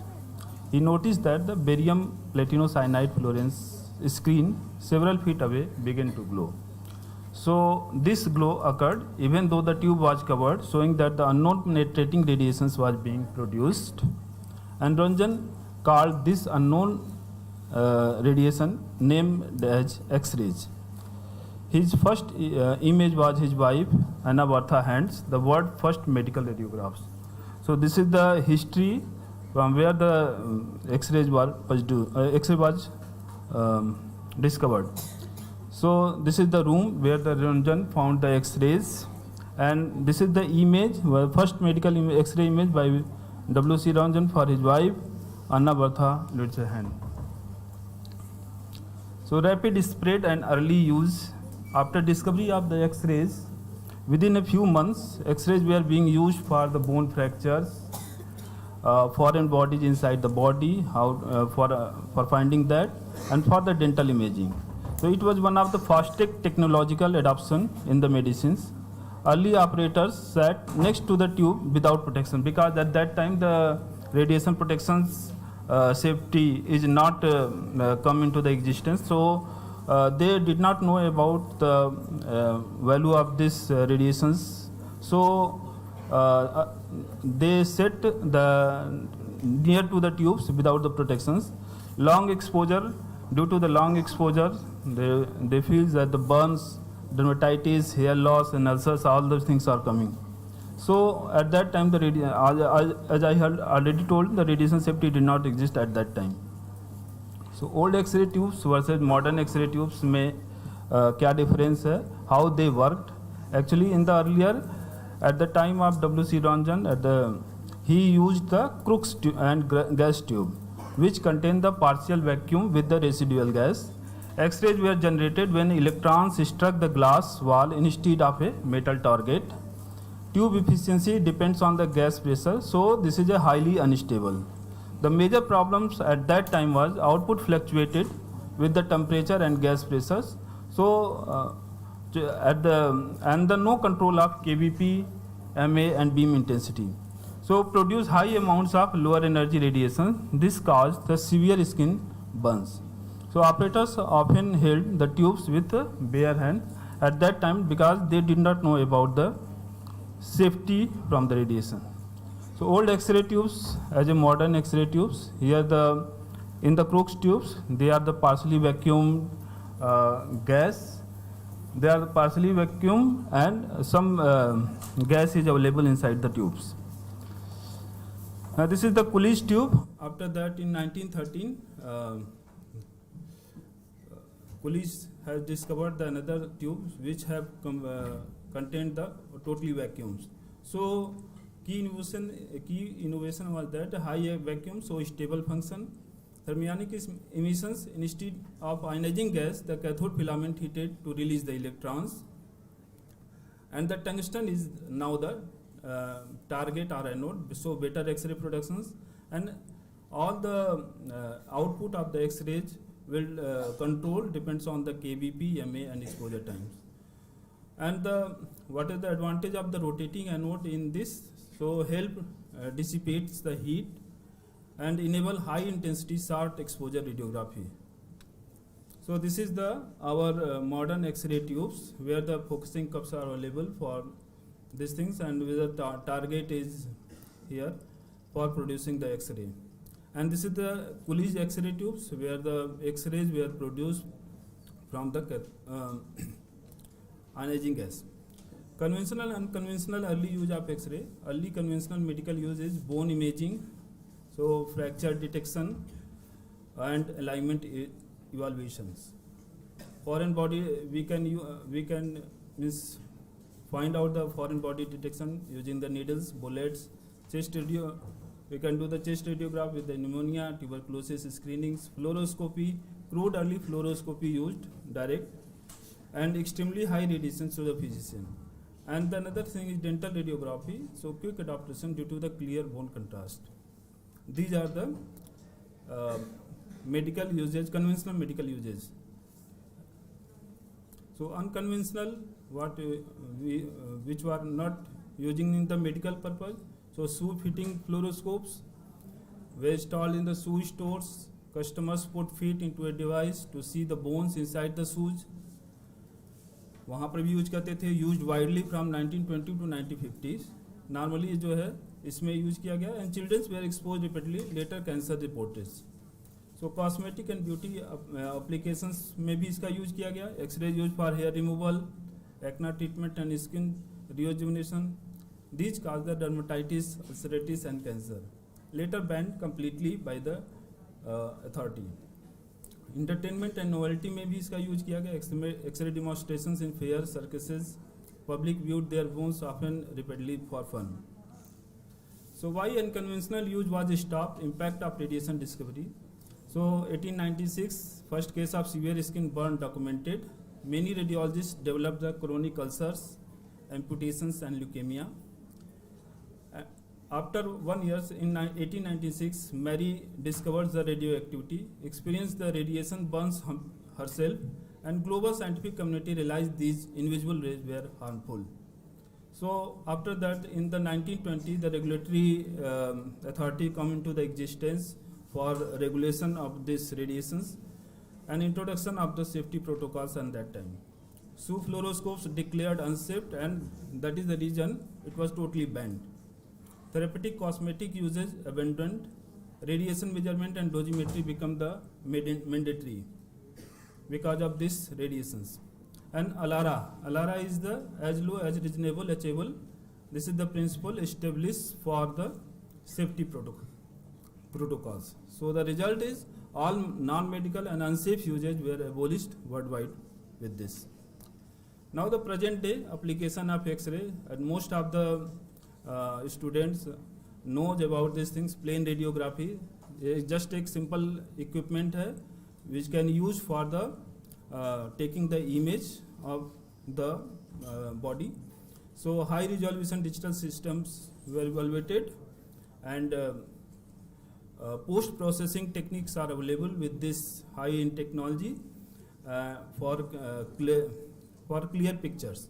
So there are different post processing techniques are available, like the age enhancement techniques, contrast corrections, zoom techniques, and commonly used for imaging the chest, bones, abdomen and spine. The second is the fluoroscopy. As you know already, fluoroscopy, in the fluoroscopy process, the X-rays are continuously exposed to the patient and the image is coming on the system. So with the help of that, the physicians do the procedures like the GI studies, hysterosalpinography studies and swallow function studies. All the things are done by the fluoroscopy equipments. And the another thing is the computed tomography. This multi-slice scanners, fast and details. As you know, the CT takes the 2D image and the all the 2D image fed into the computer system and produces the 3D image. So now there are multiple slice, 64 slice to 512 slice are available in the market for the CT. Fast and detailed information you will get from these things, and applications like the imaging in trauma, neuroimaging, coronary CT and high resolution thorax imaging. All the things are done by the basically CT. The another thing is the mammography equipment है, जो कि आजकल normally breast के case में breast cancer detection में use किया जा रहा है, early detection of breast cancer, and usage a very low energy 23 to 32 kVp for high contrast between the fat glandular tissue and microcalcifications. So technological advancement धीरे धीरे हुआ इसमें, screen film mammography, digital mammography for better contrast, post processing, digital breast tomosynthesis. DBT is the actually just like a simple mammogram, but in the case of tomosynthesis, the C-arm of the machines rotate in an arc manner. So we get the 2D image in the different directions, feeding this 2D image into the computer and got the 3D image. So we can see the clear picture about between the fat and glandular tissue. So reduce the tissue overlap, contrast, enhance mammography, so iodinated contrast, highlighted the lesions. These are the different techniques which can be used for the breast cancer detections in the females. Third, another is the orthophantomonogram, OPG. This is the basically panoramic dental X-ray covering the mandible, maxilla, teeth and TMJ. All the things are getting with the dental. Actually, dentist uses these things. These are the very simple and in one image this covers all the things. So the dentist get all the information regarding the dental caries, impacted teeth, mandibular fractures, jaw cyst and tumors, TMJ evaluation, pre-orthodontic assessment and implant planning. So all these things are getting all the information getting by the dentist for these things. So another application is in the DEXA scan also. With the help of DEXA scans, the bone density and the composition of the tissue or body can be done with the help of bone DEXA scan. Another thing, this X-ray can be used in the radiation therapy. So radiotherapy uses high energy X-ray beams to destroy the cancer cell by damaging their DNA. And modern machines like the linear accelerators, they also use the X-ray and generate the mega voltage X-ray that can penetrate the deep tissue. So how it works? High energy X-ray, due to this cause the ionization and the DNA damage occurs, and the cancer cells fail to repair for this case, and the control cell death. Normal tissue are protected using the precise beam modulations. So high energy X-ray can be used for the treatment purpose rather than the low energy, whereas low energy X-rays can be used for the diagnostic purpose. So In the radiation oncology departments, we are using the high energy X-rays, and with the help of that, we can treat the cancer patients by the three-dimensional conformal radiotherapy, intensity modulated radiation therapy, image guided radiotherapy, VMAT, volumetric modulated arc therapy, stereotactic radiosurgery or stereotactic body radiotherapy. So these are the these are the technology which can be used for the treatment of cancer patients, and these technology depending on the which type of cancers the patient have. So application of these techniques is the head and neck cancer. We can use this technique in head and neck cancer, lung cancer, breast cancer, prostate, brain and spine tumors. The X-ray can be used in the interventional radiology also, and you know very well, in the interventional radiology, the physicians continuously expose the radiations, and without doing the surgery, with the help of incisions, he can treat or he can find out the where is the some problem is inside the body. We can find out with the help of interventional radiology. So with this, the physicians do the biopsy, tumor ablations, drainage, angioplasty, stenting, all the normally cardiac persons using these techniques. Now the non-medical use of X-ray is the airport security scanners. अभी जो हम लोग use करते हैं industrial well testing में है, food contamination checks करते हैं, art restoration and authentication use करते हैं, X-ray crystallography for the molecular structure and topic structure. So after that the evolution of radiation safety धीरे धीरे हुआ. अर्लियर क्या था, नोट लेड शिल्डिंग थी, operators often expose their own hands and long exposure होता था, लोगों को पता नहीं था तो एक्सपोज होते थे, और बाद में वो उनको कैंसर या सम अदर प्रॉब्लम्स होती थी लाइक डर्मेटाइटिस या something.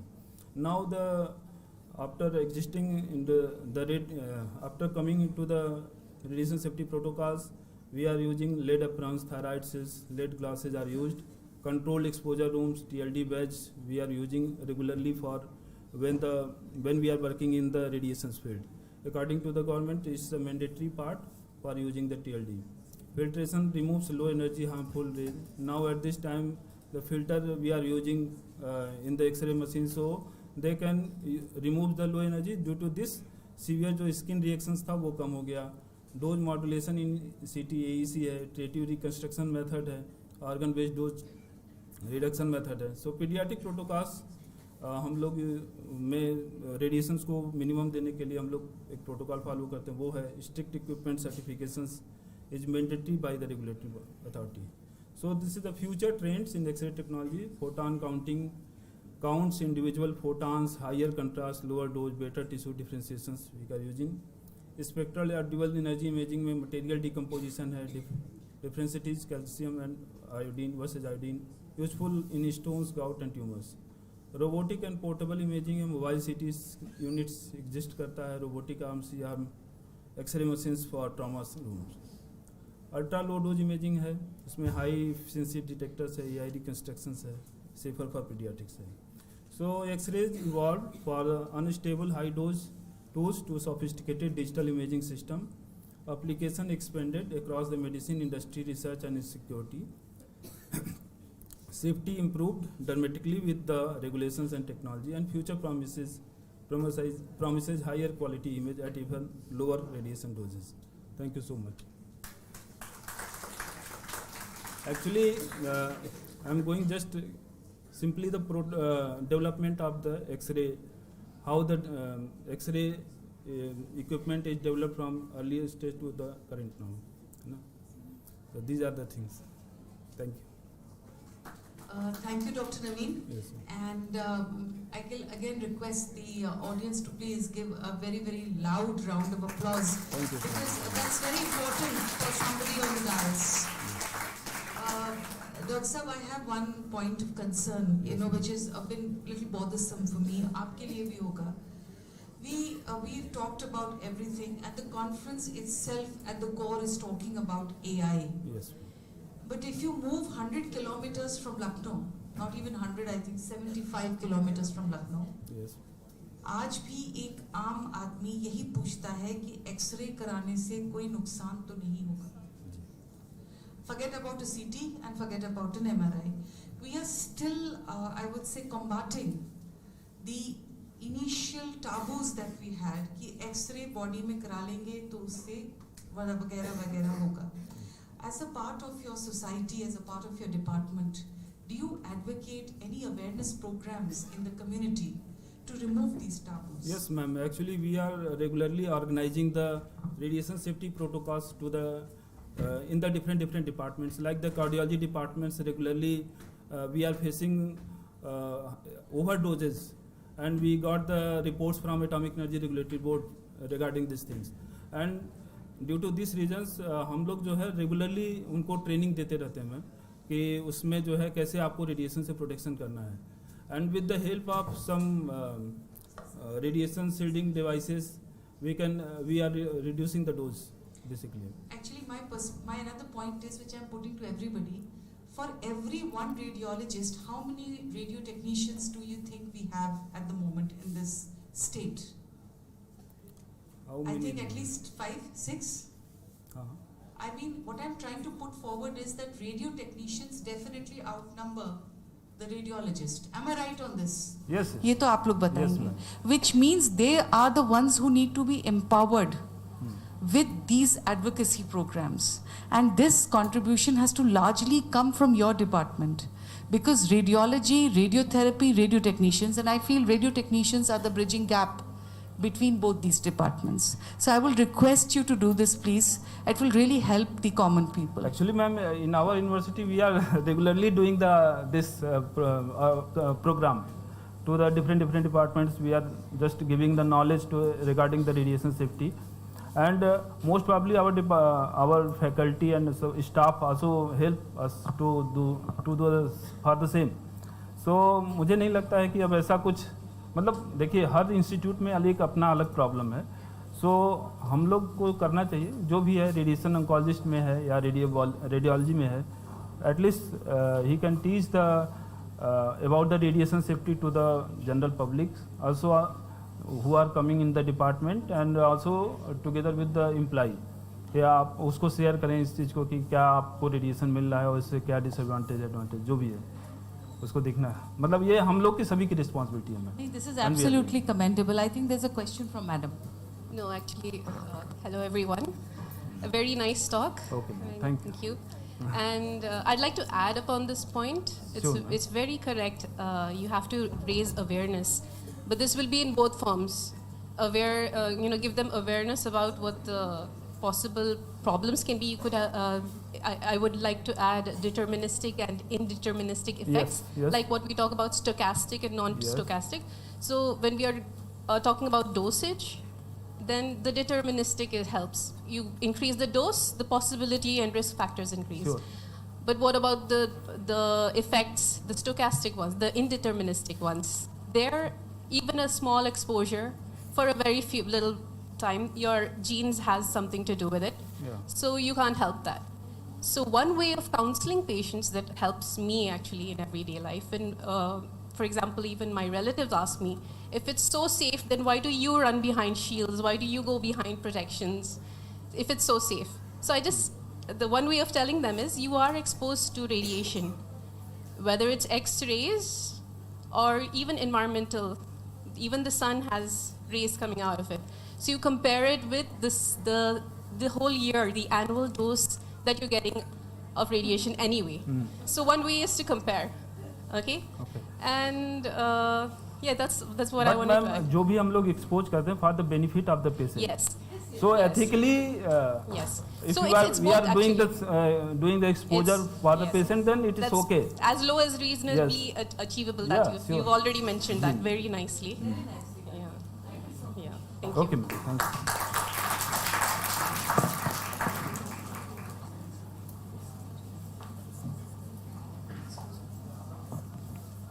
Thank you so much, sir, for sharing your valuable insights. Now, I would like to invite our next speaker, Ms. Bushra Khan. Dr. Bushra Khan is an accomplished academician and researcher with over 12 years of experience in medical imaging technology.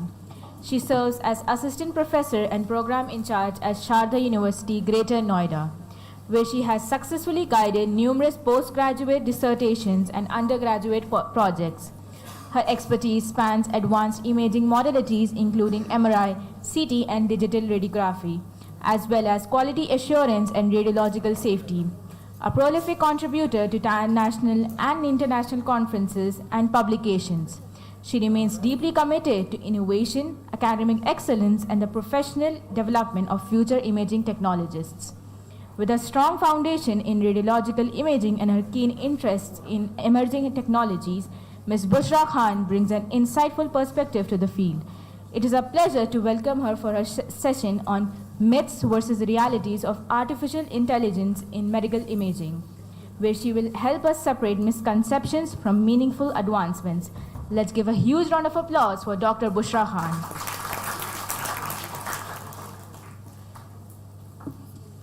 Good afternoon to all of you.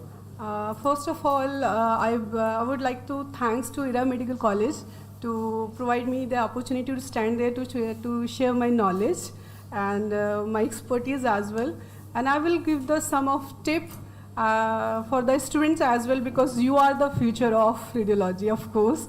So how to make your own path, because my journey is not easy. I was enrolled in medical imaging from 2006. I have done diploma, degree, master's, PhD. So at the time of 2006, there was no master's, though no PhD. That was my dream, that I will do my PhD. So currently, my PhD is finished by the December, but I have done my PhD mostly in medical imaging processing, neuroimaging. I think in India, this is the first study.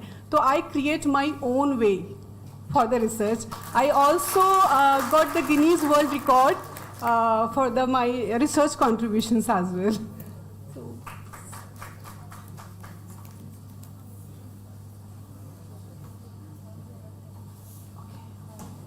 Got it.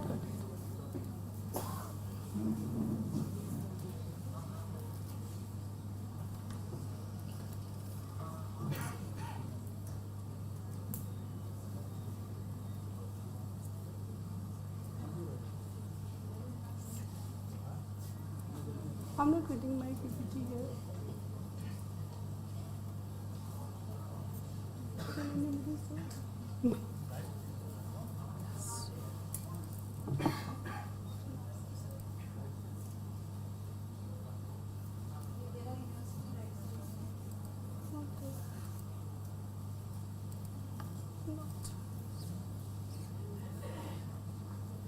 Who's the technical person? I already upload my PPT here.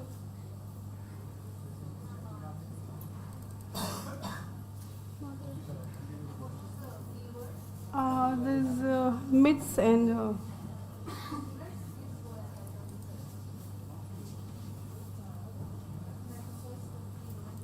it's uploaded on the वो अभी तो आया था एक minute नहीं delete नहीं हुआ not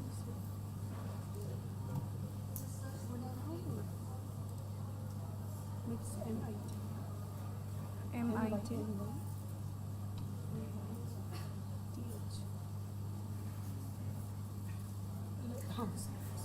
this one.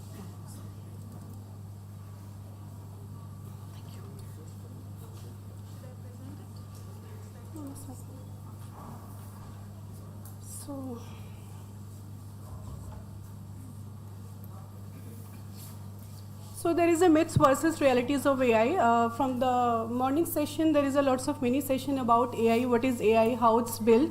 But I will give the idea about what is the confusion about the AI. AI is something, is a fancy word, say something future predictions, but what is the behind that of AI? So currently AI using in every field, medical, business, and AI in our hands, in our mobile, face determinations and detections, lots of many fields they are using, we are using the AI, especially in medical imaging, because medical imaging is the most, we can say the backbone of the medical one to find out the clinical disease, because the all treatment plan based on the medical treatments and medical investigations, whatever the future surgery plannings, treatment plans, and the medicines planning, everything based on the medical imaging. That's why this is a very important part of medical sciences. So how we are addressing medical imaging? Currently there is a hype. Everywhere is AI is a hype. You know, दिमागों में भरा हुआ है something as artificial, क्या है ये? But उसके पीछे वजह क्या है? क्यों ये create किया गया? क्यों उसकी hype है?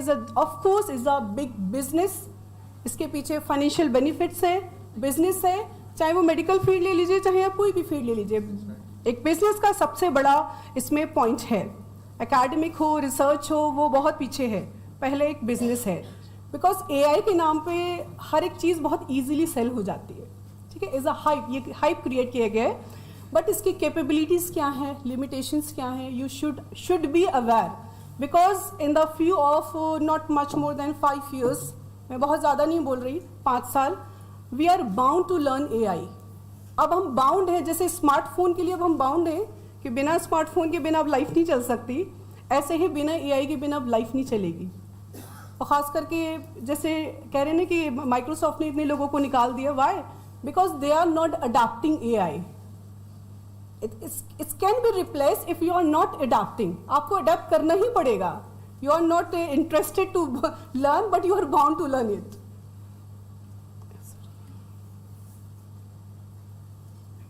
So I think about this, sir already present. I'm not just wasting the time to repeat the same thing.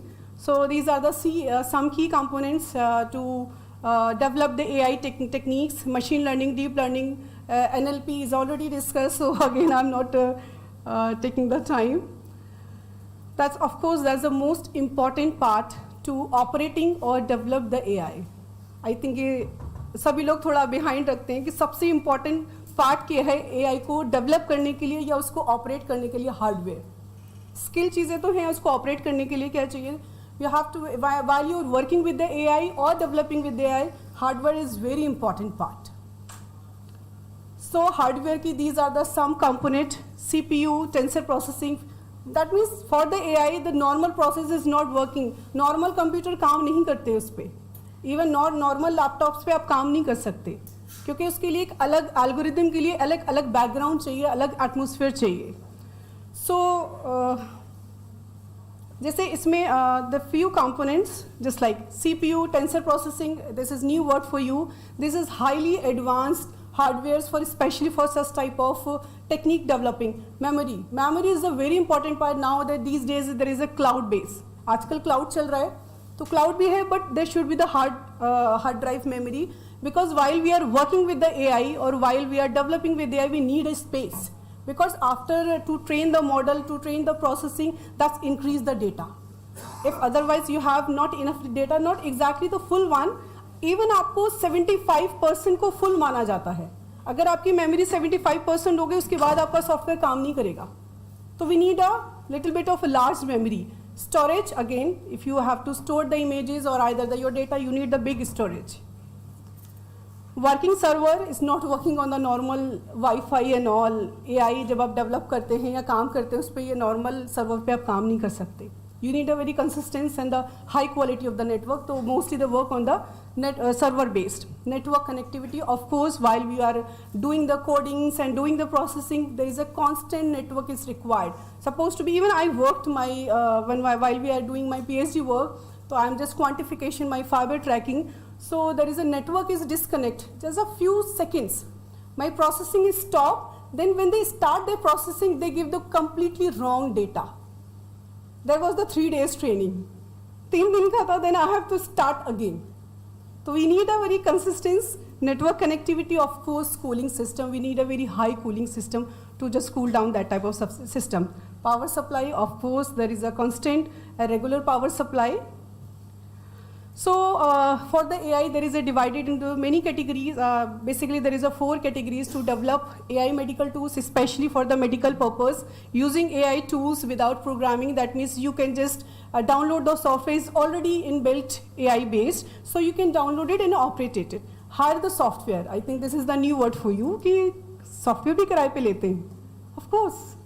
So they will give you the license version. The all machines, just like a CT, MRI, there is a DTI license. This is just like a hiring one. Either you have to take the permanent one, is costing about the 30-40 lakh around, one software, DTI license software.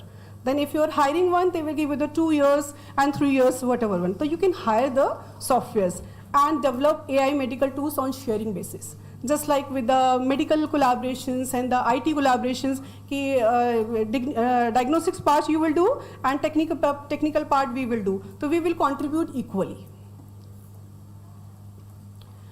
These are the some prerequisites to develop AI tools. For the medical one especially, you need a medical background, either whatever your field, medical imaging or clinical anatomy, whatever you have to require the medical background for the medical purpose. Of course, high quality data. That's the basic thing for developing of AI. If you have no good quality of data, because while we are developing the data, especially to train the model.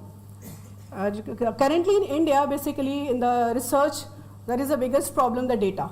Because in the hospital, there is a huge data, but that data is not the purpose for training.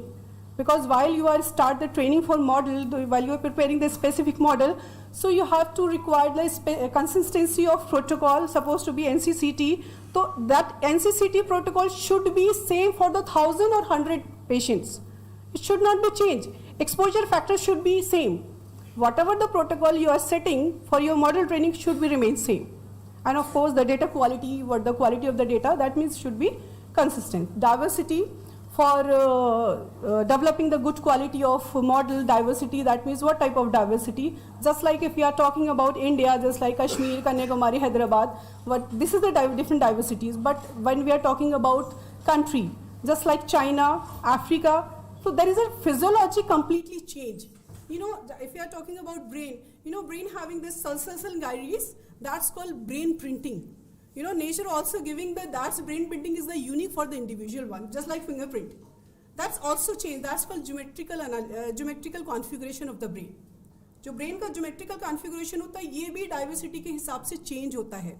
Supposed to be you are taking the data from China, but you are doing a study on the Indian patient, your value will be changed. So we need to train the different model and compile the data on the different basis. That result, it may be some having the accuracy. Expert collaborations, we need a radiologist, oncologist for the to find out the findings, to marking the findings.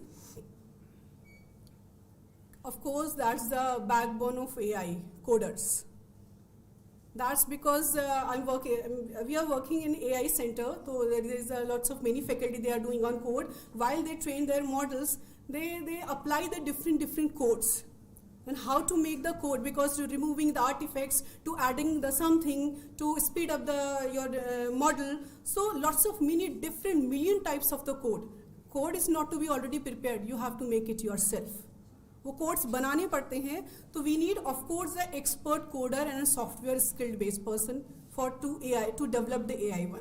तो AI के पीछे बहुत लोग होते हैं, बहुत सारी practicing होती है इसके पीछे.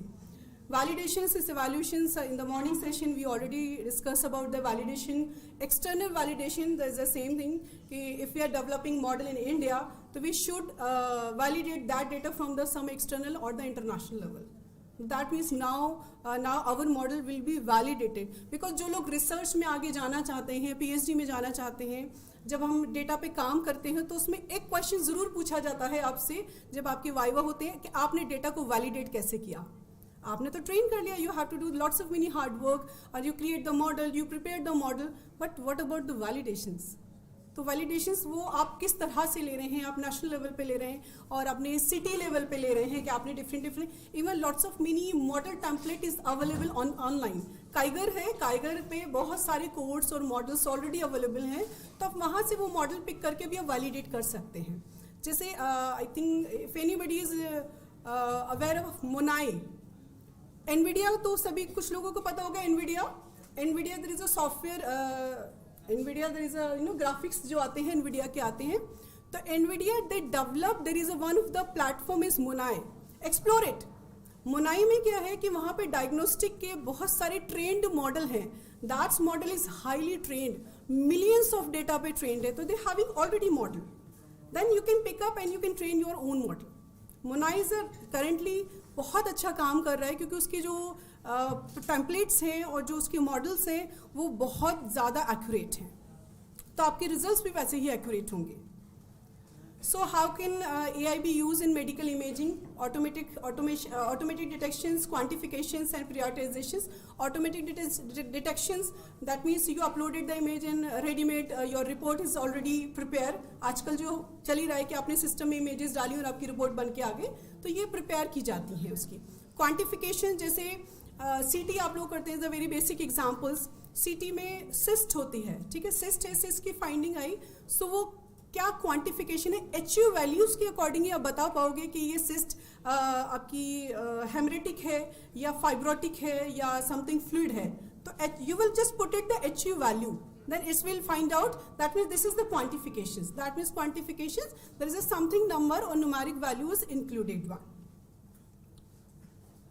So there is a few myths about AI. Okay, AI is always accurate. Not exactly. If may, we can say if may, yes. So it may be 90%, 99% is depending upon your workflow, quality. It may be accurate, but depending upon the quality of the flow and quality of the model. That means data bias. Bias training data leads to bias predictions. That means if you giving the poor data quality, so your results will be according to that. So how these data is trained? So there is a अभी सुबह के lectures में बहुत सारी आपको complicated physics दिखी, बहुत सारे नेटवर्क से दिखे. एक बेसिक है, जैसे पिक्सल वैल्यूज होती हैं, जो पिक्सल वैल्यू के पीछे बहुत सारा एल्गोरिदम होता है, बहुत सारी मैथमेटिक्स होते हैं. I am just explaining on the basis on the student, ताकि आप लोग समझ सके.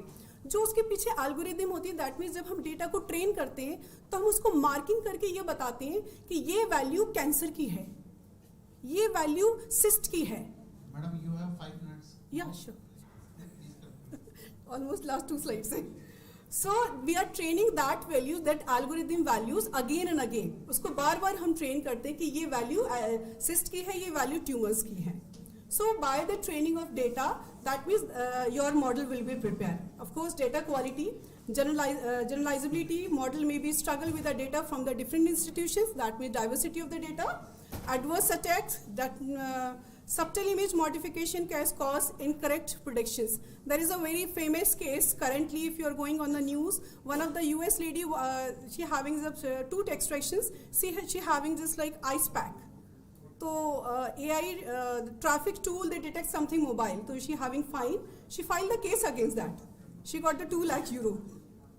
कि आपका डेटा, आपका जो मॉडल है वो गलत ट्रेन है, बिकॉज वो उसने ये फाइंड किया कि मोबाइल है, but it was the ice pack, because that data is not trained for the ice pack, right?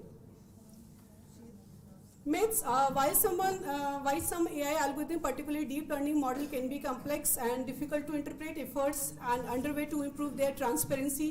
That means visualization, highlight region to use by AI, enhancing understanding. That means whatever the area you are highlighting when it's accurate, because who will do that highlighting? That's done by the doctors and radiologists. That's when need the collaborations, because they will do the marking, whatever the tumors or whatever the finding.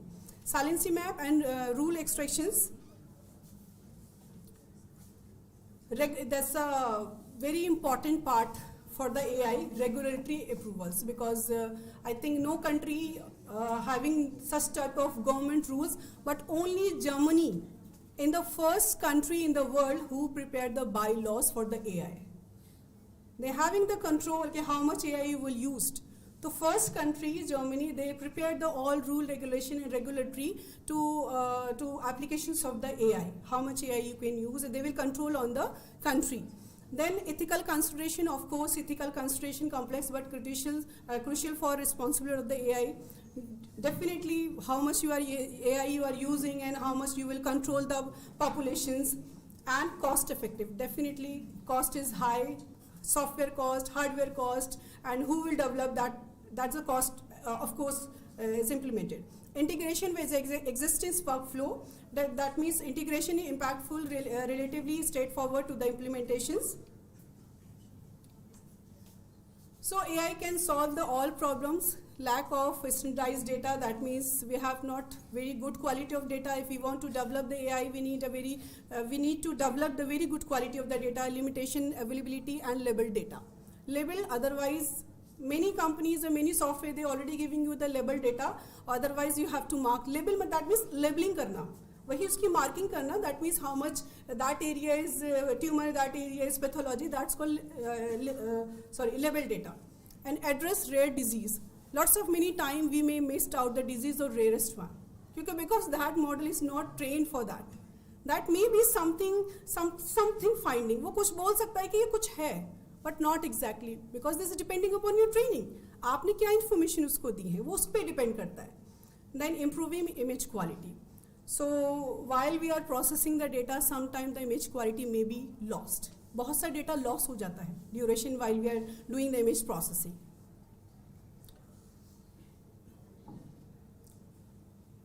So next is AI will replace radiologists or technologists. Of course, 90% yes.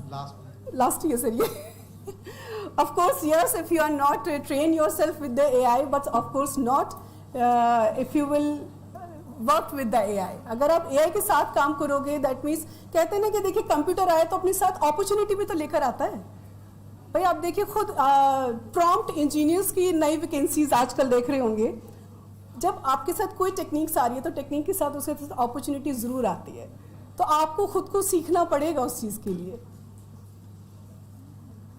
So there is some keynotes. I think I'm not wasting the time.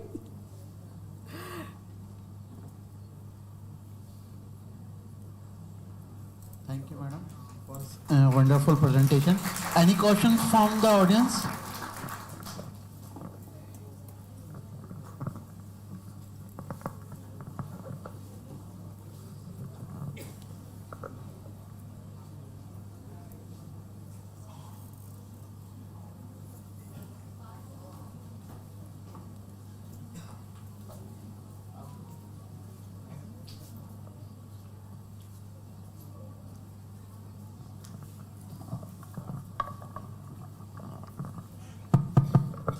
Good afternoon ma'am. Ma'am मेरा एक question ये है, क्या AI की prediction को clinically approve किया जा सकता है?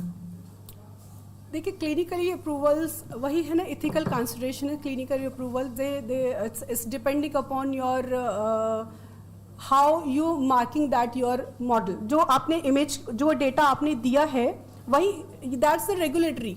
कि आपने आजकल जितने भी मॉडल्स आ रहे हैं किसी ने भी क्लिनिकल, इंडिया में अभी तक ऐसा कुछ नहीं है. मैंने बताया ना कि Germany is the first country that's give the clinical approval कि now your this software is और मॉडल इज क्लिनिकली अप्रूव्ड. जैसे मेडिसिन आती हैं, this is dermatologist approved, but India में अभी तक ऐसा रूल रेगुलेशंस नहीं है. Even lots of many country, because मैंने बोला ना स्टार्टिंग में कि इसके पीछे बहुत बड़ा बिजनेस है. अगर आप उसको एक रिस्ट्रिक्शंस दे देंगे, अगर आप क्लिनिकल दे दिया तो वो लिमिटेशंस क्या होगी, सबसे पहले उसको कंपनीज हायर करेंगी. इवन बहुत सारे जैसे बहुत से रेडियोलॉजिस्ट हैं, they already working with medical imaging Fuji के साथ हैं, वो अपने इंटरनल मॉडल तैयार कर रहे हैं. बट अगेन वही है कि उनकी क्लिनिकल वैलिडेशन क्या है, क्योंकि वो उनकी अपनी ओन एक्सपर्टीज हैं. तो उसके लिए हमें रेगुलेटरी चाहिए. जैसे गवर्नमेंट बिल होते हैं, the already bill is prepared. अगर आप इससे अवेयर हो कि एआई को लेके बिल प्रिपेयर हो चुका है कि हमारे इंडिया में एआई कितना कंट्रोल होना चाहिए फॉर ऑल सेक्टर्स. तो ये डिपेंड करता है अपने रेगुलेटरी के ऊपर. Thank you so much. Thank you, ma'am, for your wonderful talk. Ma'am, I have a question, and you said 90% the AI will replace the technologist. So, ma'am, my question is, can AI is considered or responsible for the legal activities in the courtroom? Of course. एक अभी US में one of the person they took the robot advocate robot for the trial. Court is completely denied. जब एक robot 100 advocate का काम करेगा, because they already train for the previous case, immediately will give the answer. But वही है ना कि robot के साथ हैकिंग भी हो सकती है. उसको डिनाई कर दिया यूएस ने कि हम इसको अप्रूवल देंगे ही नहीं कोर्ट में. तो same thing with the technologies कि जैसे करंटली अभी क्या है कि जो सिनेरियो चल रहा है, just go to train the CT scan and just put it the button and all, right. But आगे आने वाले टाइम में अगर आप AI, क्योंकि अभी आने वाले 5 से 10 सालों में मशीन सारी AI बेस्ड आ रही है, हमारे डिपार्टमेंट खुद AI बेस्ड है. अगर उसमें टेक्निकल कुछ इश्यूज आते हैं और उसमें कुछ मिस अलाइनमेंट्स या मिस वैल्यूज गलत आती हैं, तो आप कैसे आइडेंटिफाई करोगे? तो ट्रेन तो होना पड़ेगा ना उसमें, सिर्फ एक बटन दबाने से AI नहीं चलेगा. No, ma'am, my question is not is, ma'am, if AI will provide the wrong diagnosis to the patient and patient file against case you in the court, can AI is act legally in the courtroom?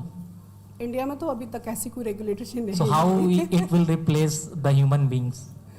Replace का मतलब ये है मेरा कि जो job profiles हैं, if you are not expert with the AI, that means आपकी जगह जो 10 ट्रेनर्स आपने 10 अपने टेक्नोलॉजिस्ट रख सकते हैं, वहाँ एक अकेला काम कर सकता है. My purpose on that. Radiology is also the same thing.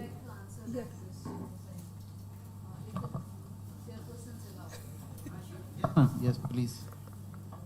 Actually, when we started diagnosis things, I think old people like me, it was all manual. Now most of the things are done by semi-automated and automated things.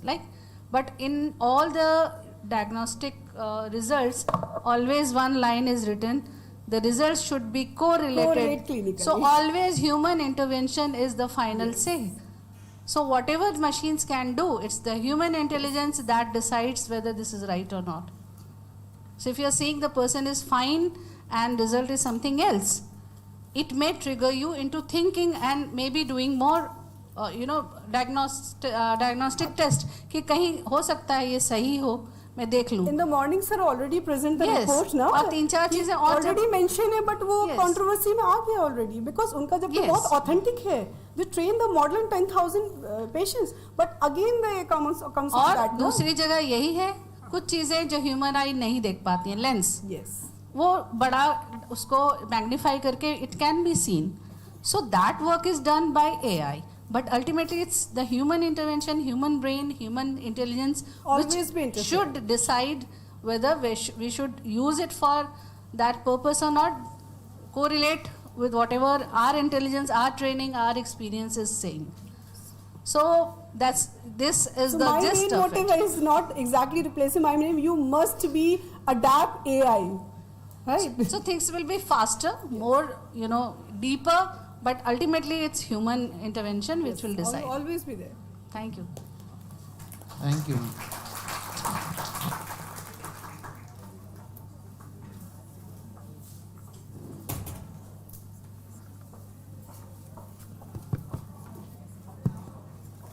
Thank you so much, ma'am, for such an enlightening presentation.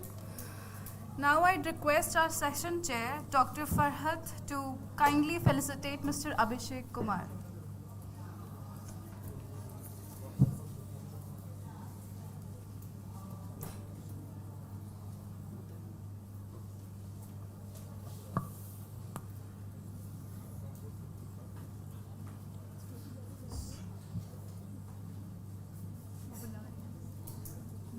Next speaker जो है वो बुला रहे अपनी pen drive.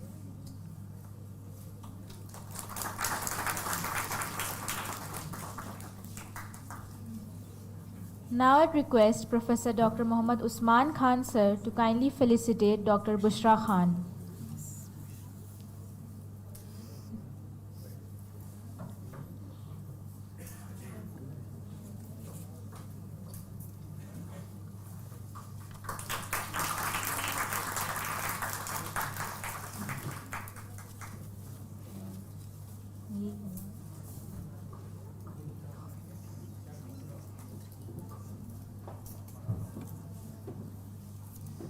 Now, let's begin with our third scientific session, which is based on the theme Radiation Protection. Radiation protection is essential to ensure the safety of patients, healthcare professionals, and the public. It involves minimizing exposure through proper shielding, maintaining safe distances, and applying the principles of as low as reasonably achievable.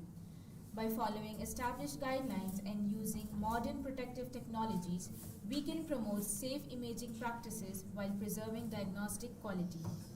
The session will be chaired by Professor Dr. Taruna Singh, who is a distinguished professor of radiation oncology at ERA's Lucknow Medical College, and Dr. Ghazala Zaidi, who is the assistant registrar at ERA University. I request you both to kindly seat at your designated places.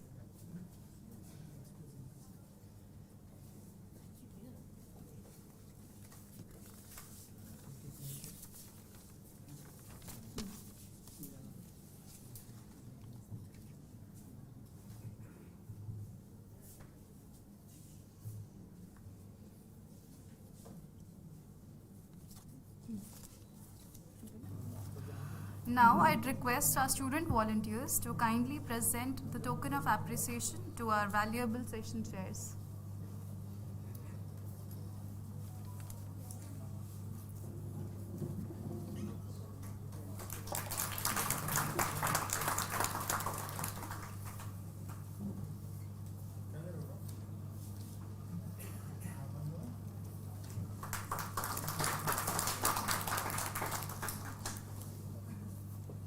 Thank you. Moving forward, our next speaker of the day is Dr. Mukesh Jain. Dr. Mukesh Jain is a senior radiographer, faculty and research scholar at SMS Medical College, Jaipur, with over 22 years of clinical and teaching experience in radiological sciences. Recognized as India's first PhD scholar in radiotherapy technology, he specializes in computational dose estimation and radiation safety. He serves on multiple academic, regulatory, and curriculum committees and has held key leadership roles in ISRT and other professional bodies. With more than 15 research publications, several completed projects, over 210 conference participations, and multiple awards, he is a prominent contributor to radiography education, research, and professional development. We warmly welcome Dr. Mukesh Jain to speak on the topic Radiation Protection Strategies, Principles and Policies. With his extensive experience in radiological sciences and radiation safety, his insights will greatly enrich our understanding of this important subject. We are honored to have him with us today. Let us give a huge round of applause for Dr. Mukesh Jain.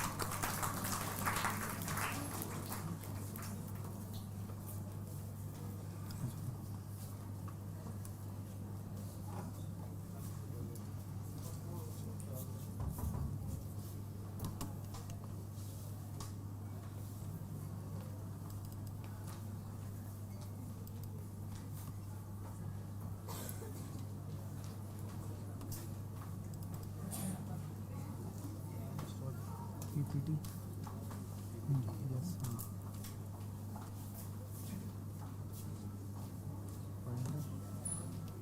Pointer चाहिए sir second copy करनी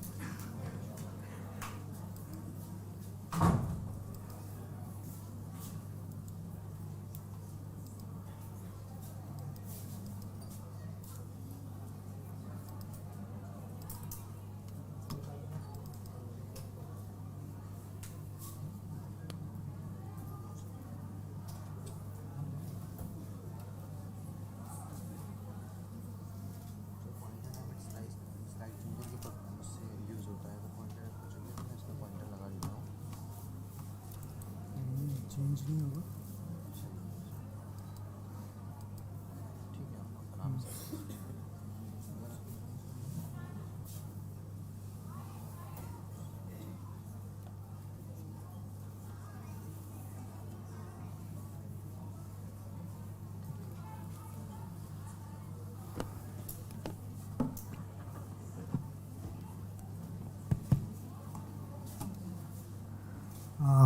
Firstly, I would like to thank the administration, Usman sir, for inviting me to be here to interact with the August gathering to discuss about the radiation safety aspects. What are the principles and policies we are having in India or internationally, and how these are framed, and what is the importance of these policies into our daily life practices, how we can optimize our practices in the era of AI. So today I'm going to discuss about the recapturing or AI, that means not the artificial intelligence, it's the actual intelligence we are going to brush up here right now.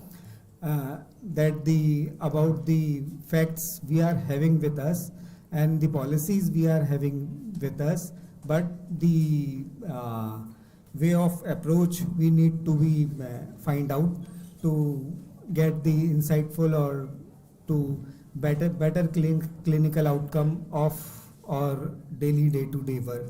So we all know that radiation we are using in our daily day-to-day life in form of radiotherapy, might be in therapeutic use or the diagnostic use in terms of the radiography we are having. So similarly, at the same time, it's having with its beneficial effects, some of the harmful effects are also there. So we, being a professional, being a literate person of the field, we tends to minimize that kind of risk to have the better outcome of our the radiography practice, either the radiotherapy or the diagnostic.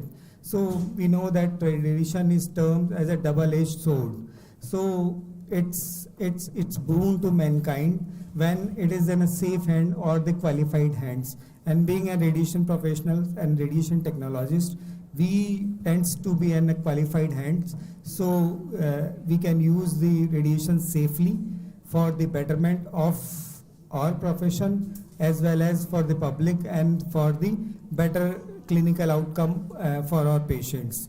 So among different sources, the major contribution of the radiation dose are from the natural radiation and also the man-made radiations. So major contributor for man-made radiations, there are many kind of radiations, but the medical exposures tends to be have at a leading score in contribution of the radiation exposures to the mankind. So it's around contributing just equal to the natural background radiations. There are different data sets that studies find out these kind of results. One of the UNSCARE report, that is 2021, also emphasized that the medical exposures tends to be increasing by a rate of 40% annually.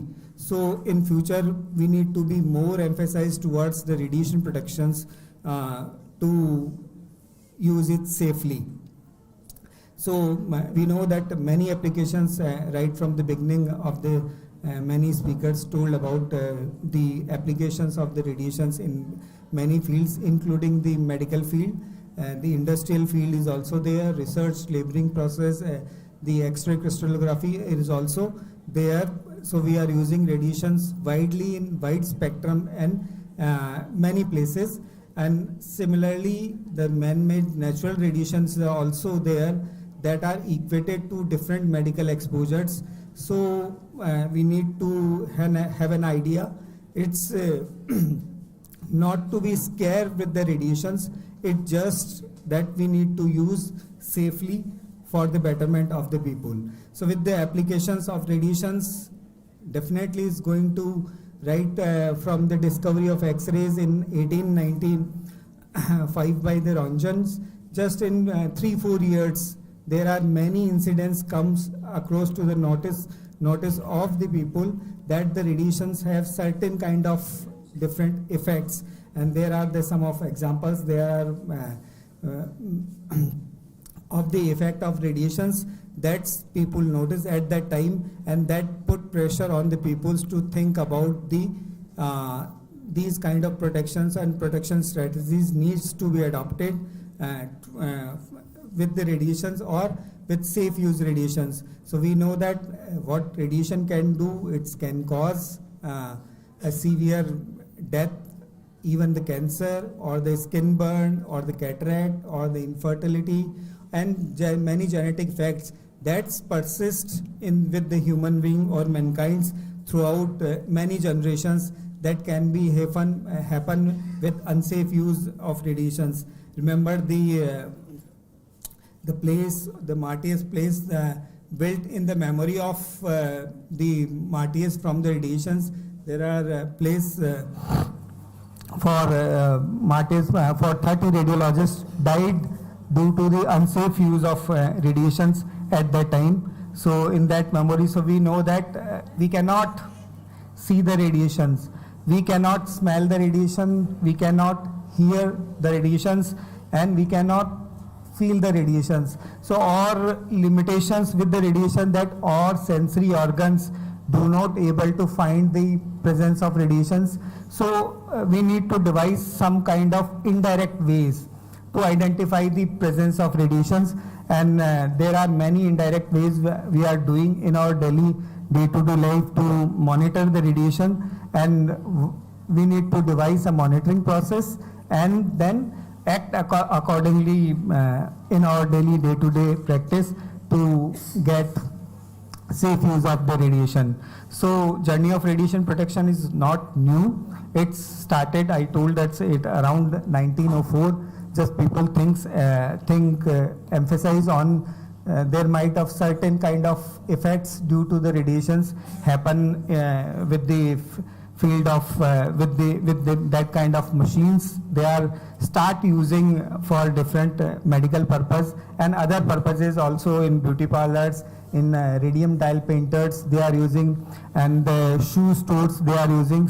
So that cumulative effect starts come into the notice of the people right from 1904.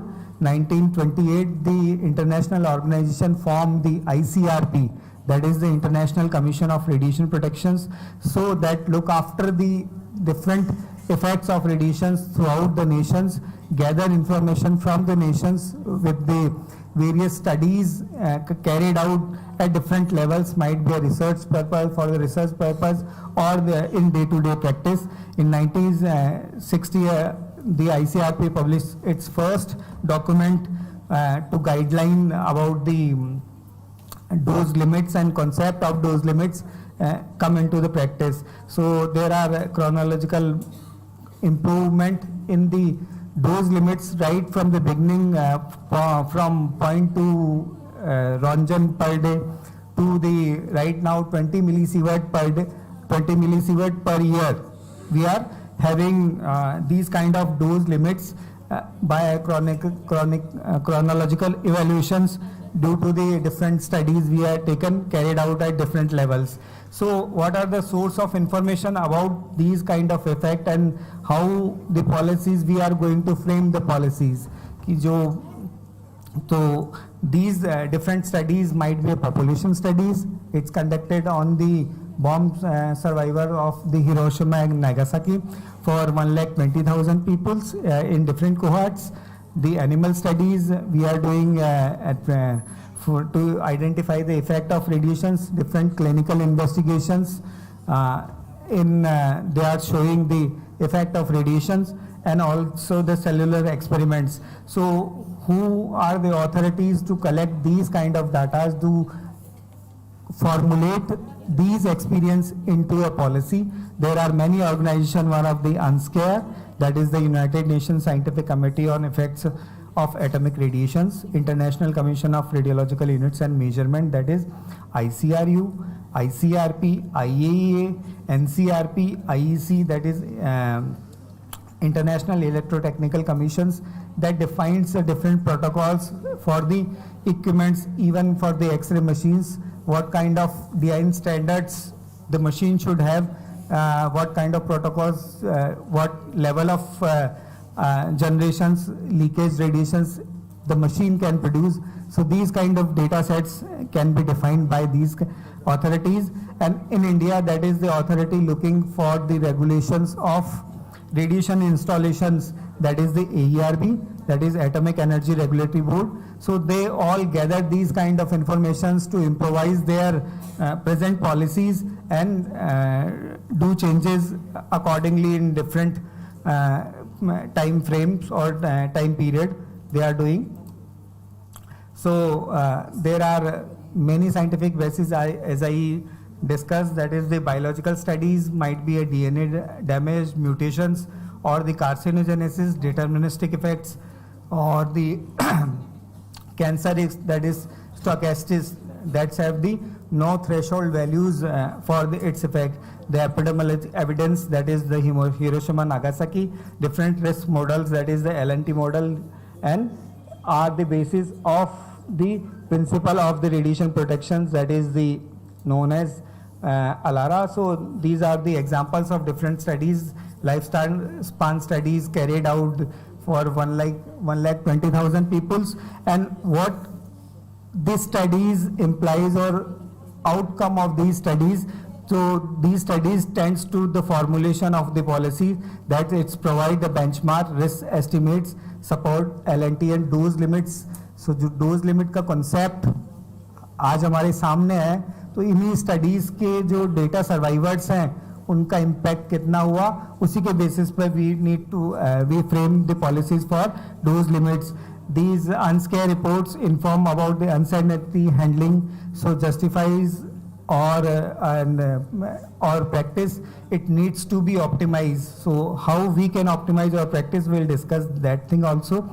That the occupational exposure studies, this also drive monitoring frequencies, at what frequent level we need to monitor the radiation doses, either in our daily practice or the in weekly manner or the monthly manner or the yearly manner.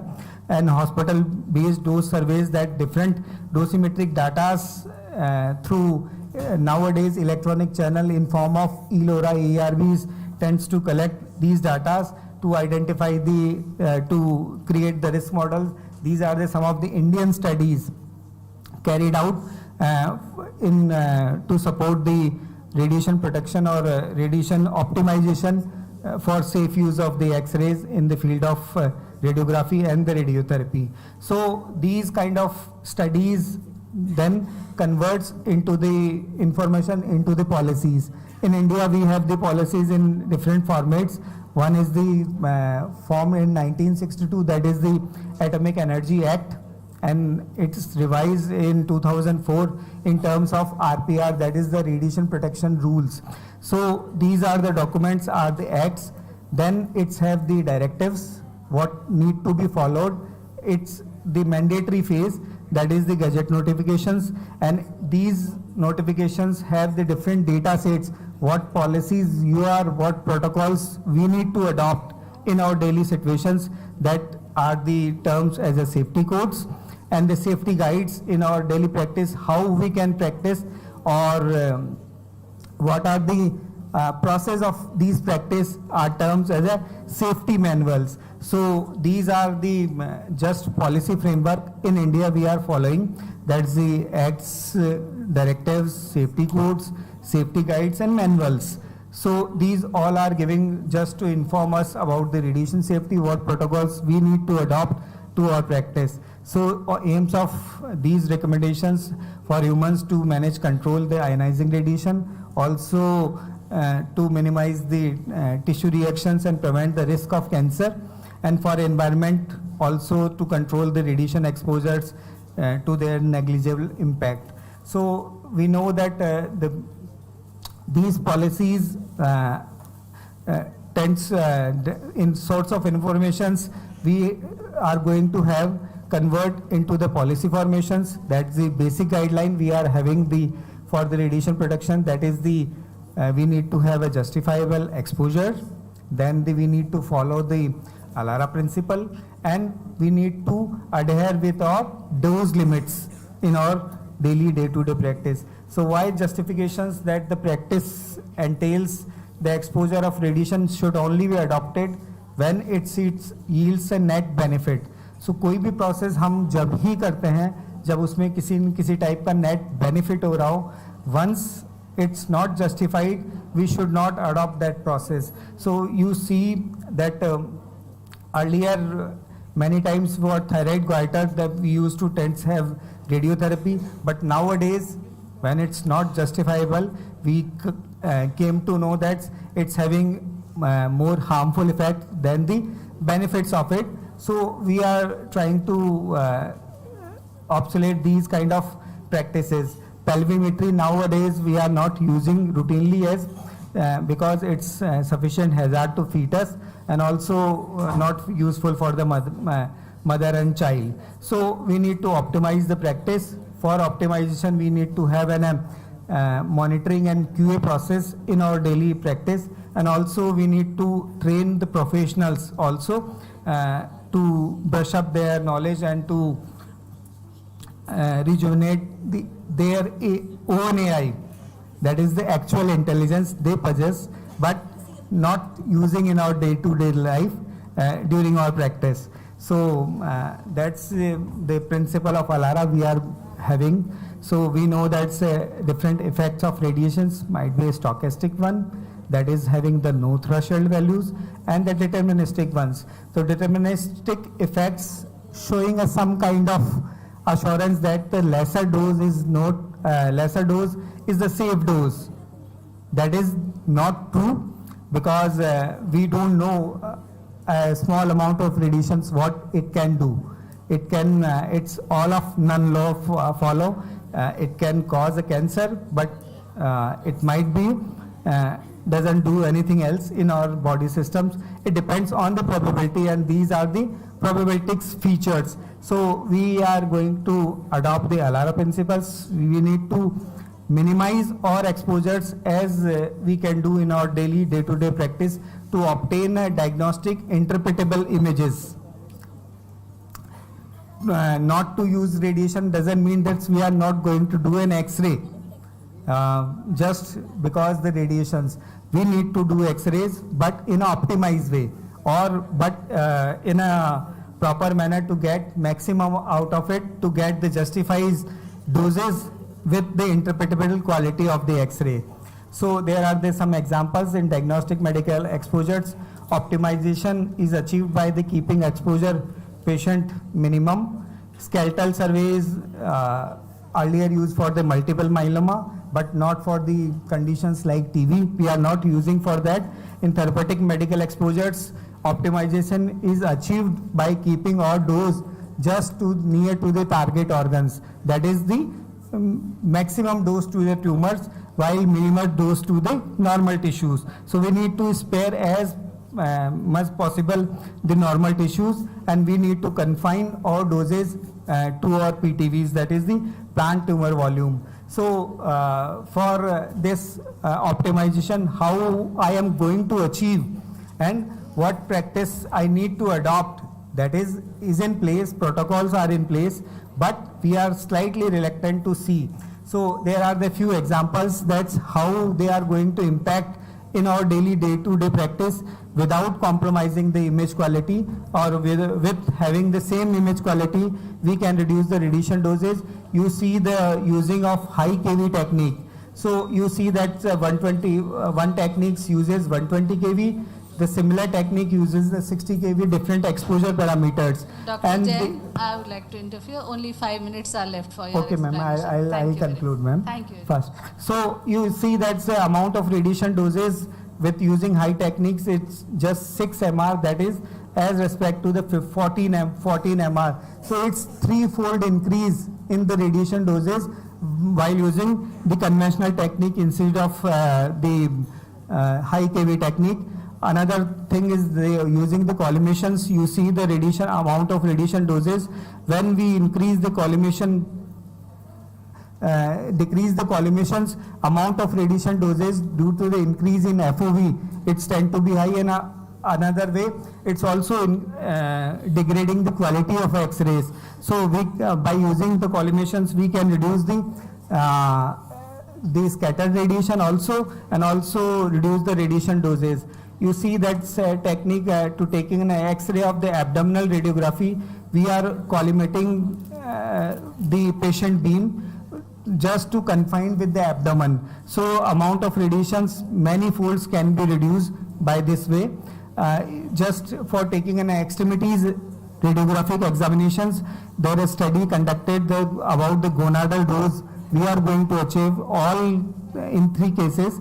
We are going to have the wrist joint X-ray examinations. So once the posture like this you use, you have the gonadal dose is just 0.3 MR, while you are using a bit collimation with the posture standing like that, you are going to have the radiation dose about 0.5 MR. And while using this practice that we tends to use in our daily day-to-day practice, it's going to incur about 92 mR. It's 100-fold increase in the doses while using the same different techniques for the radiography. And for fluoroscopy, we are using the preferring the use of under-couch X-ray tube instead of over-couch X-ray tube. You see the amount of radiation dosage is just double by using the under-couch X-ray tube instead of over-couch X-ray tubes. In the IR, we know that the amount of radiations is minimized at the perpendicular portions, so we tends to stand just in front of the X-ray tubes. The general concept we are having that we should stand just behind the X-ray tube to protect that, but it's not going to protect you. It's going to deliver more dose to you. So you see that amount of scattered radiation is higher than this place. So we need to stand in front of X-ray tube instead of just behind the X-ray tube for ourselves. So all things are there. Process of implementation is not proper. You are not going to save yourself, because by using that way, you need to be more emphasize. Devices are there, protocols are there, but you need to in a proper way to get the maximum out of it. So these are the common faults we need to have for our facility design, that these kind of air gaps shouldn't be there with the lead barrier, and the lead glasses shouldn't be there. We need to have these kind of installations to minimize the amount of radiations, because we know that amount of radiations is lesser at the perpendicular structures as compared to the just opposite structures as we see in IR. So these kind of installation we should have. We should design our protections in that way that gloves or can reduce 60 to 64% of radiation at the level of 50 to 58 kV. So we need to take our exposure parameter in between them. Eye protections that can attenuate 70% of your radiations. That thyroid collar can reduce the 2.5 fold, and the aprons that can also reduce the amount of radiations. So concept of dose limit, as I told, that the impact of stochastic and deterministic effects. So earlier the tolerance dose concept now switched to the permissible dose. That is the MPD, maximal permissible dose we can have, because by emphasizing the stochastic effect of radiations that can be harmful. So these are the process of setting up dose limits for the radiographic examinations, right from 1896, when we see the erythema doses, that reddening of skin caused on the operator of the X-ray machine at that time, that put emphasize that some kind of extra effects causing by these radiations, and we need to emphasize on it. So this is a journey of dose limits, and now we are using that the ICRP 103 document that is having the different tissue weighing and radiation weighing factors, and the dose limit for 20 millisievert for worker and the 1 millisievert for the public. So system of radiological protections implies in various ways for different exposure situations. For the category of exposure, it might be an occupational exposure, might be an public exposure, and the identifications of the individuals. So these are the different situations where we can put emphasis on the might be a dose limit or might be the dose reference levels we should have. So all finally that what should I need to work strictly in accordance with the radiation safety working protocols. I should brush up my knowledge. I should stay with my own AI because it's need not to be validated. It should be validated in terms of better use. And immediately when I see any kind of incidents, we should report the incidents, we should share the experience, not to for the punishment purpose, but to teach others also for non-repetitions of these kind of unsafe practices need to be followed. So practice should be followed not for the legal purpose or not for the adhering with the protocols.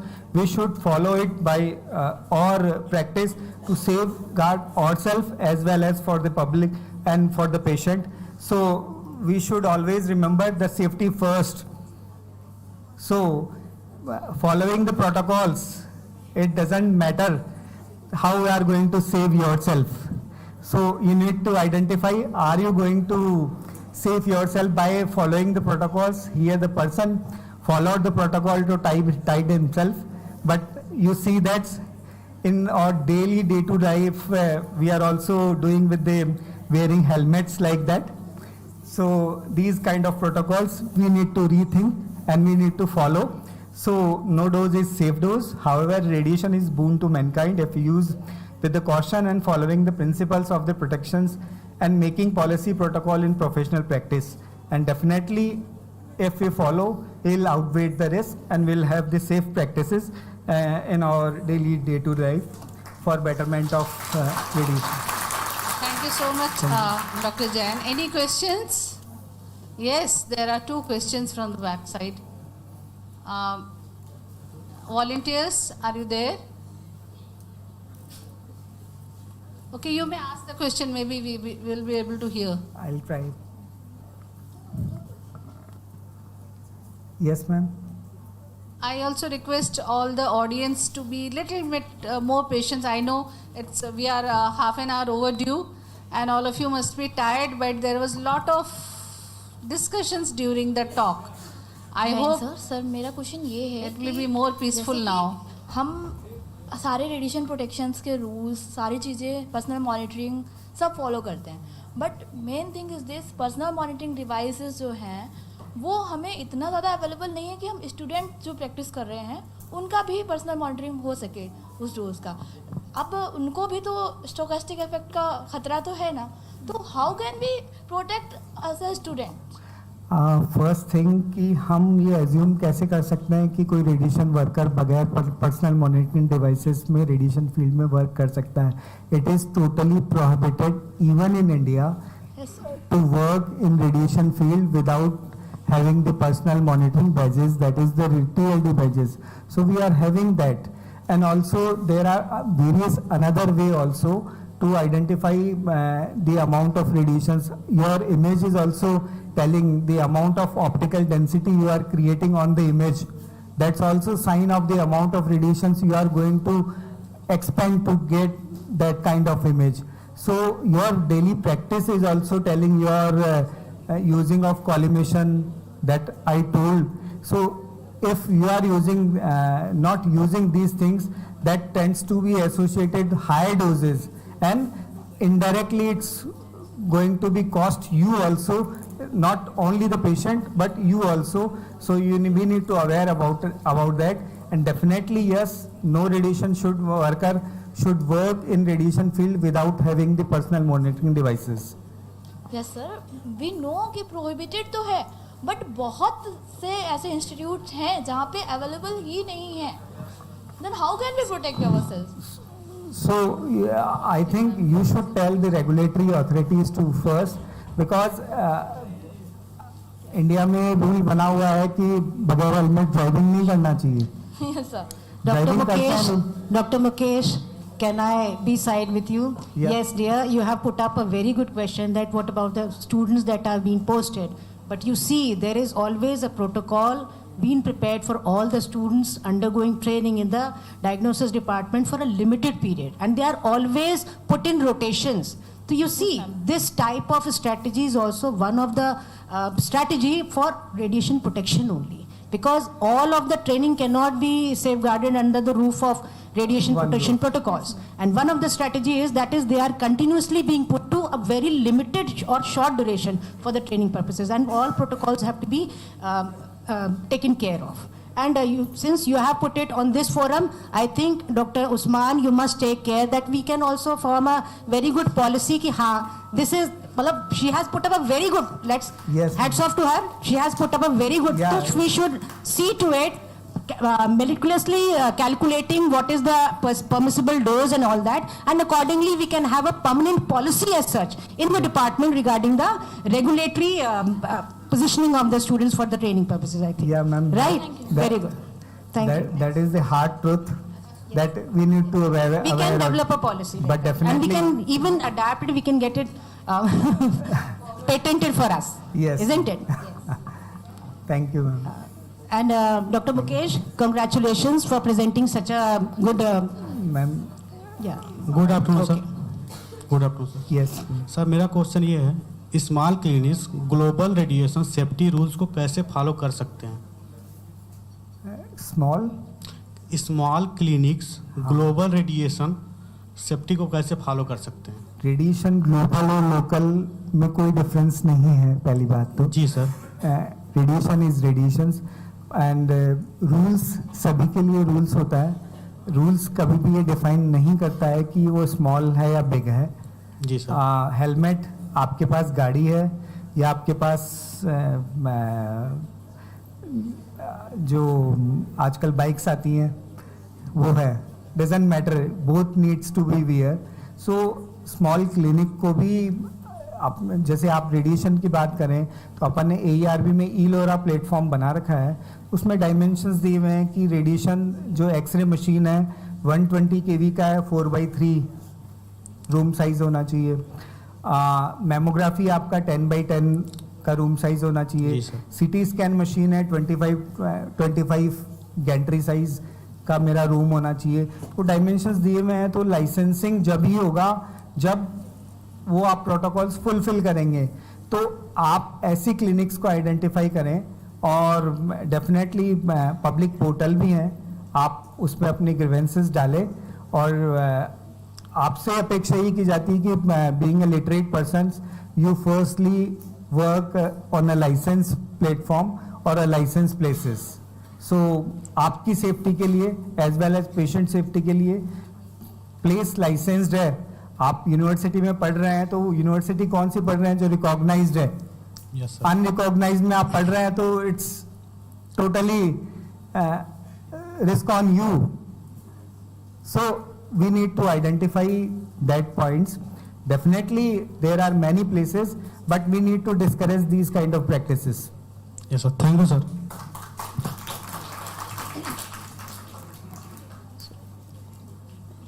Okay, Dr. Mukesh, very nice presentation. Few of your slides were very sparking. Everybody got noticed. Yes. Much of talk has been done regarding your diagnostics only. And I come from the radiotherapy department where your protection has to be many folds, isn't it? Because we deal with the mega voltage range and the electrons. So very little has been talked about that. And I don't feel bad about it because you people are actually organizing a conference regarding imaging only. So it's very good. In mind, I have X-rays only.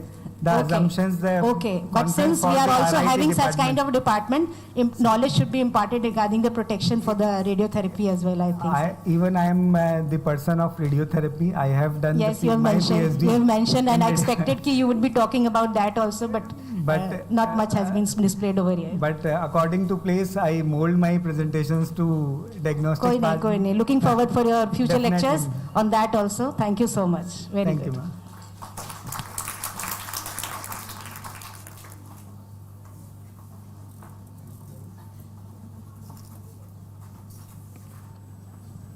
Thank you, sir, for your valuable session. It was truly meaningful. Now, we are inviting our next speaker, Mr. Rajkumar Chahar. A Master of Radiation Technology and PhD scholar, is an Associate Professor and Head of Radiology at MLB Government India Paramedical Training College, Jhansi, with over 20 years of clinical and academic experience. He is a gold medalist in the Radiation Safety course by BARC and has completed CPCR training under the American Heart Association guidelines as CGPGI Lucknow. He has published several papers in national journals and has been invited as a guest speaker at major institutions, including UPUMS, Sci-Fi and KGMU Lucknow. His clinical and research work spans renowned centers such as AIIMS New Delhi and Omega Hospital, Hyderabad. We are pleased to welcome Mr. Rajkumar Chahar to speak on radiation safety in diagnostic radiology and the role of personal monitoring devices. With his notable expertise, achievements, and strong understanding of radiological safety, his contribution will greatly enhance our session and provide meaningful clarity on this vital topic. Let's give a huge round of applause for Mr. Rajkumar Chahar. Dr. Rajkumar, just a moment, please.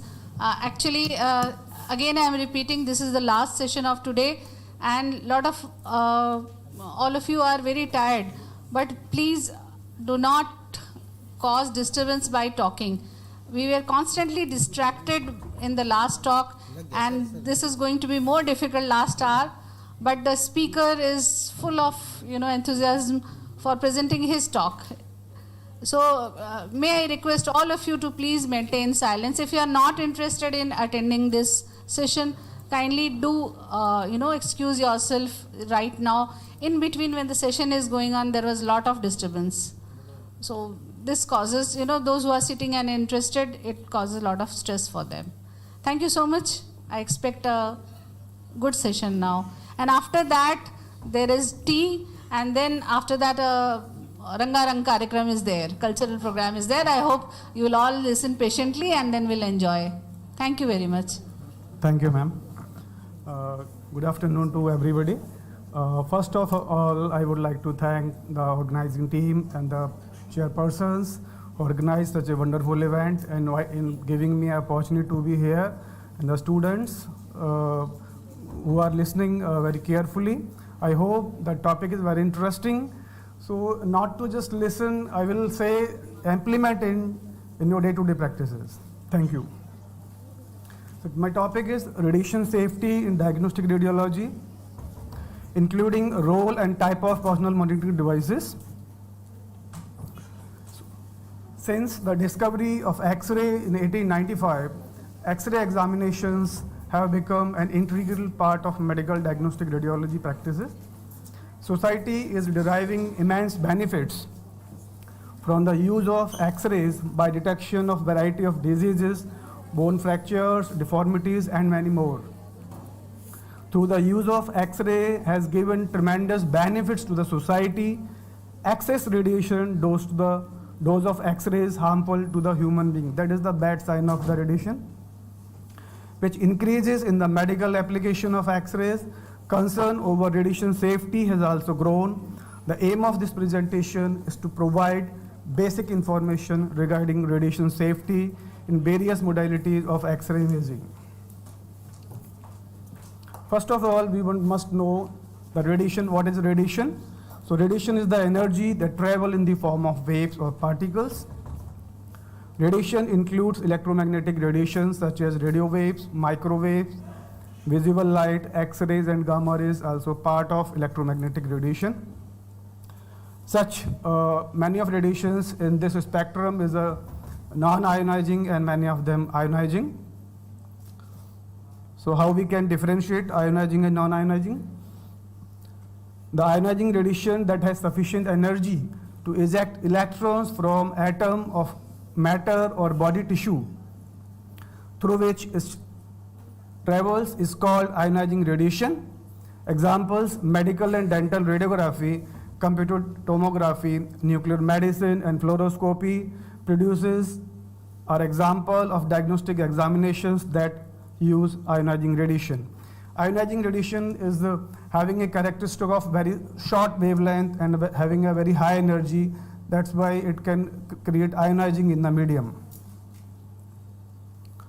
Non-ionizing radiation is the radiation that has enough energy to vibrate only atom but does not have enough energy to remove electrons from atom of matter or body tissue. Examples: we are using radio waves, microwaves, ultrasound, and magnetic resonance imaging are example of diagnostic examination that use non-ionizing radiation. Of course, mobile phone is also coming in this category. So non-ionizing radiation, you see here, the wavelength is more and the energy is less. That's why it can it can just excite the electrons. In the other hand, the frequency is more, the energy is more, it can completely remove the electrons from the atom. Now the sources of ionizing radiation. The ionizing radiation is present everywhere in the nature in varying amounts at different locations, and it is the part of the daily life. We all are exposed to natural background radiation every day in our life. This comes from the ground and building, materials around us, the air we breathe, the food we eat, and even from outer spaces, that is the cosmic rays. Depending upon the location where one individual lives, each individual is exposed to on an average 1 to 3 millisievert every year, and it is more. Some areas like coastal areas of Kerala is having up to 10 millisievert per year, with global average of 2.5 millisievert from the natural sources of ionizing radiation. Now the sources of radiation, there is two sources of radiation. One is the natural radiation sources and second one is the man-made radiation sources. So we can see the natural radiation sources contributes 80% of the total radiation which we have exposed, and the man-made radiation is 20% and almost is used in medicine. And the food and drinks contribute 9% of natural radiation. Radon gas from ground is 42%, it's much higher. Cosmic rays 13% and building also is 60%. The man-made sources of ionizing radiation. The use of ionizing radiation in medicine is the largest source of man-made radiation today. The most well-known application is diagnostic X-ray equipment. For example, CT scan, general X-ray, dental X-rays, mammography, nuclear medicine, and etc., which uses X-rays for examining chest, teeth, broken bones. Now we learn about what is radiation and type of radiation. Now the main thing is protection. So basic principle of radiation protection. Protection is very important. At the earlier, I would request to all the especially students who are sitting here, they not only listen the things, they not only see the things, they will try to implement the things, because there are three groups which you can protect: self, the patient, and the general public by implementing the rules of radiation protection. So first one is a justification. It should be ensured that a diagnostic X-ray examination on a patient will do more good than harm. It is the first thing, justified. It is required or not. Medical practitioners and radiology department should ensure that when radiation is used, the benefits from making the right diagnosis and consequently giving the right treatment to the patient is always greater than any small risk involved. Justification of application of X-ray in medical diagnosis is done by the clinicians. So clinicians must be decided whatever they are prescribing, either CT or X-ray, it is useful or essential for that or not. Second one is the optimization. It is important to deliver the smallest amount of radiation needed to obtain images for desired purposes. In other words, application of X-rays during diagnostic examination are so optimized by proper selection of operating parameters. This is done by the technologist. So selection of KB, appropriate penetration, and the MA, that is the amount of X-rays. X-ray on time, that is how much time you are using the X-rays on. And of course the field size, that is provided acceptable image quality with minimum patient dose. It should also be ensured that during diagnostic X-ray examinations, radiation dose to be kept as low as reasonably achievable. That means the radiation dose which is required should be minimum without compromising the quality of the radiograph. So optimization of medical exposure by technologist, minimum dose for desired image. Next one is the dose limits. Radiation dose to any individual that is radiation worker or member of public, from radiation source should not exceed the prescribed dose limit. As you know, ICRP has prescribed a dose. One column is for professional workers and the second is for general public. So dose limits are not applied to patients because undergoing X-ray examinations, as they are benefited with right diagnosis. So the things must be noted. Dose limits are not required for the patient. AARB has prescribed dose limit for occupational workers such as X-ray technologists and medical practitioners at 20 millisievert in a year, average over 5 consecutive years, and dose limit for member of public is 1 millisievert in a year. One more thing I would like to tell you, that 20 millisievert in a single year, that is average over a 5-year of period. In a 1 year, you must not get 30 millisievert over than the 30 millisieverts. Many of the students ask to me, sir, if, for example, if I got 40 millisievert in a 1 year and rest of the 4 years I will not get a single radiation, then it is okay? No, it is not okay. This is also prescribed. You cannot go 30 millisievert in any of the year. Effects of ionizing radiation. Every individual receives average 2 millisievert radiation from natural sources of ionizing radiation, whereas radiation received by a patient in diagnostic X-ray examination varies typically from 0.2 millisievert to 1.8 millisievert. That is talking about the chest X-ray, which is having a very less doses, and if you are going to barium meal or CT chest, the radiation dose will be very high. In such low radiation level, no health effects are detected. As per those records of radiation worker of diagnostic radiology practices in India, majority of persons working with X-ray equipment receive radiation doses less than 1 millisievert in a year. That is also a question who student who is asking that about the TLD badges, because the researches of the past few years data shows that if you are following the LRA principle or the safety rules, you will not get the dose more than 1 millisievert. So you are in a quite safe zone. It may be noted that radiation effects can be seen in human being at cellular level only when the whole body radiation received by an individual exceeds 100 millisieverts. The other noticeable health effects can be seen above a dose of 1000 millisieverts.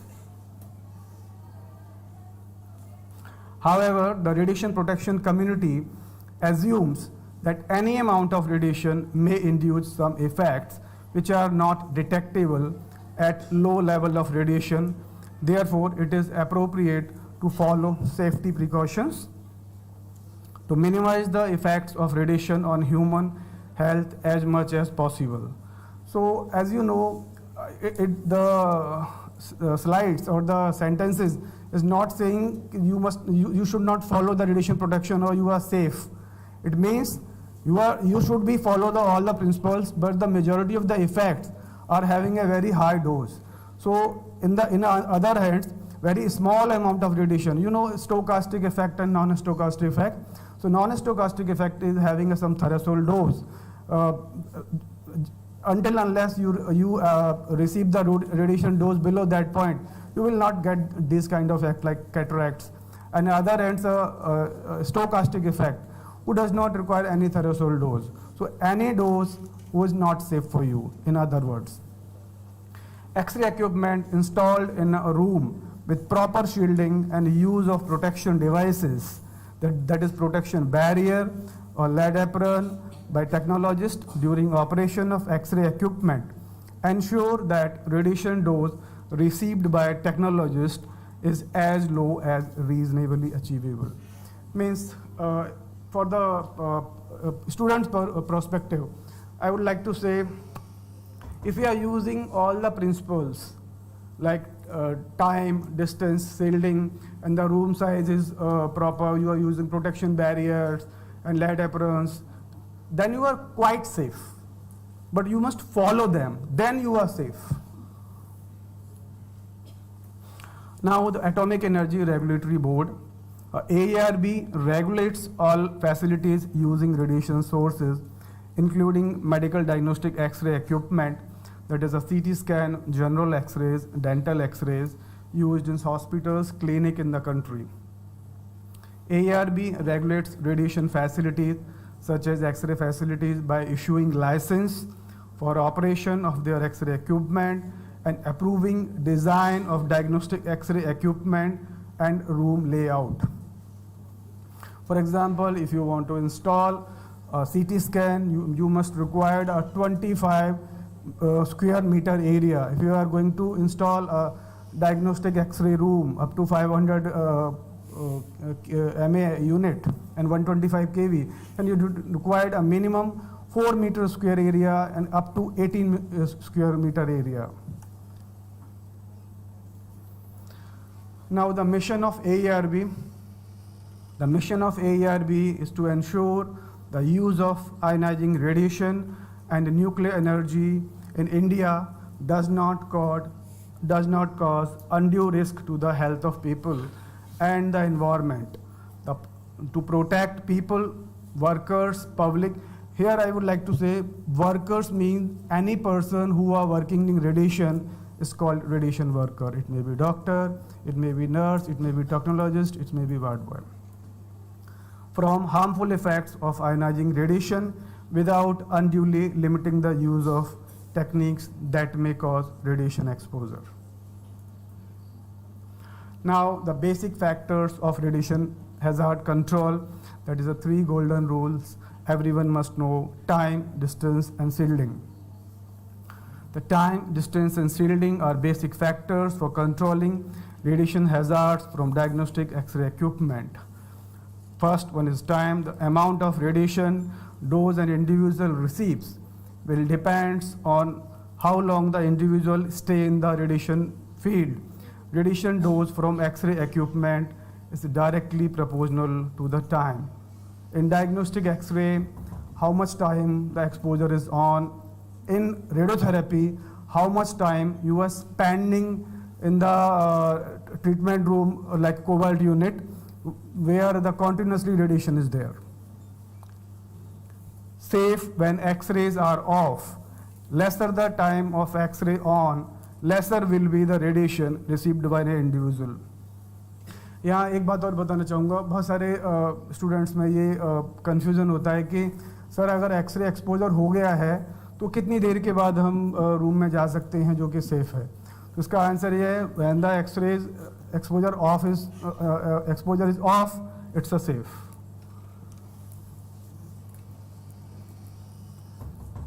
Distance.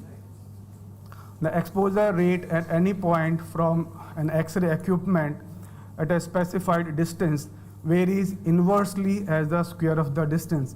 This is called inverse square law. I is proportional to 1 upon d square.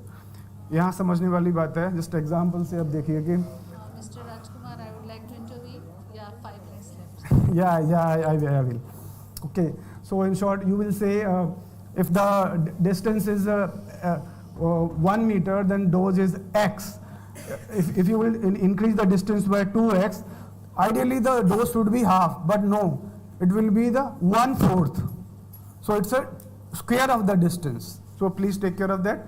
The X-ray intensity decreases sharply as a person moves farther away from the radiation source.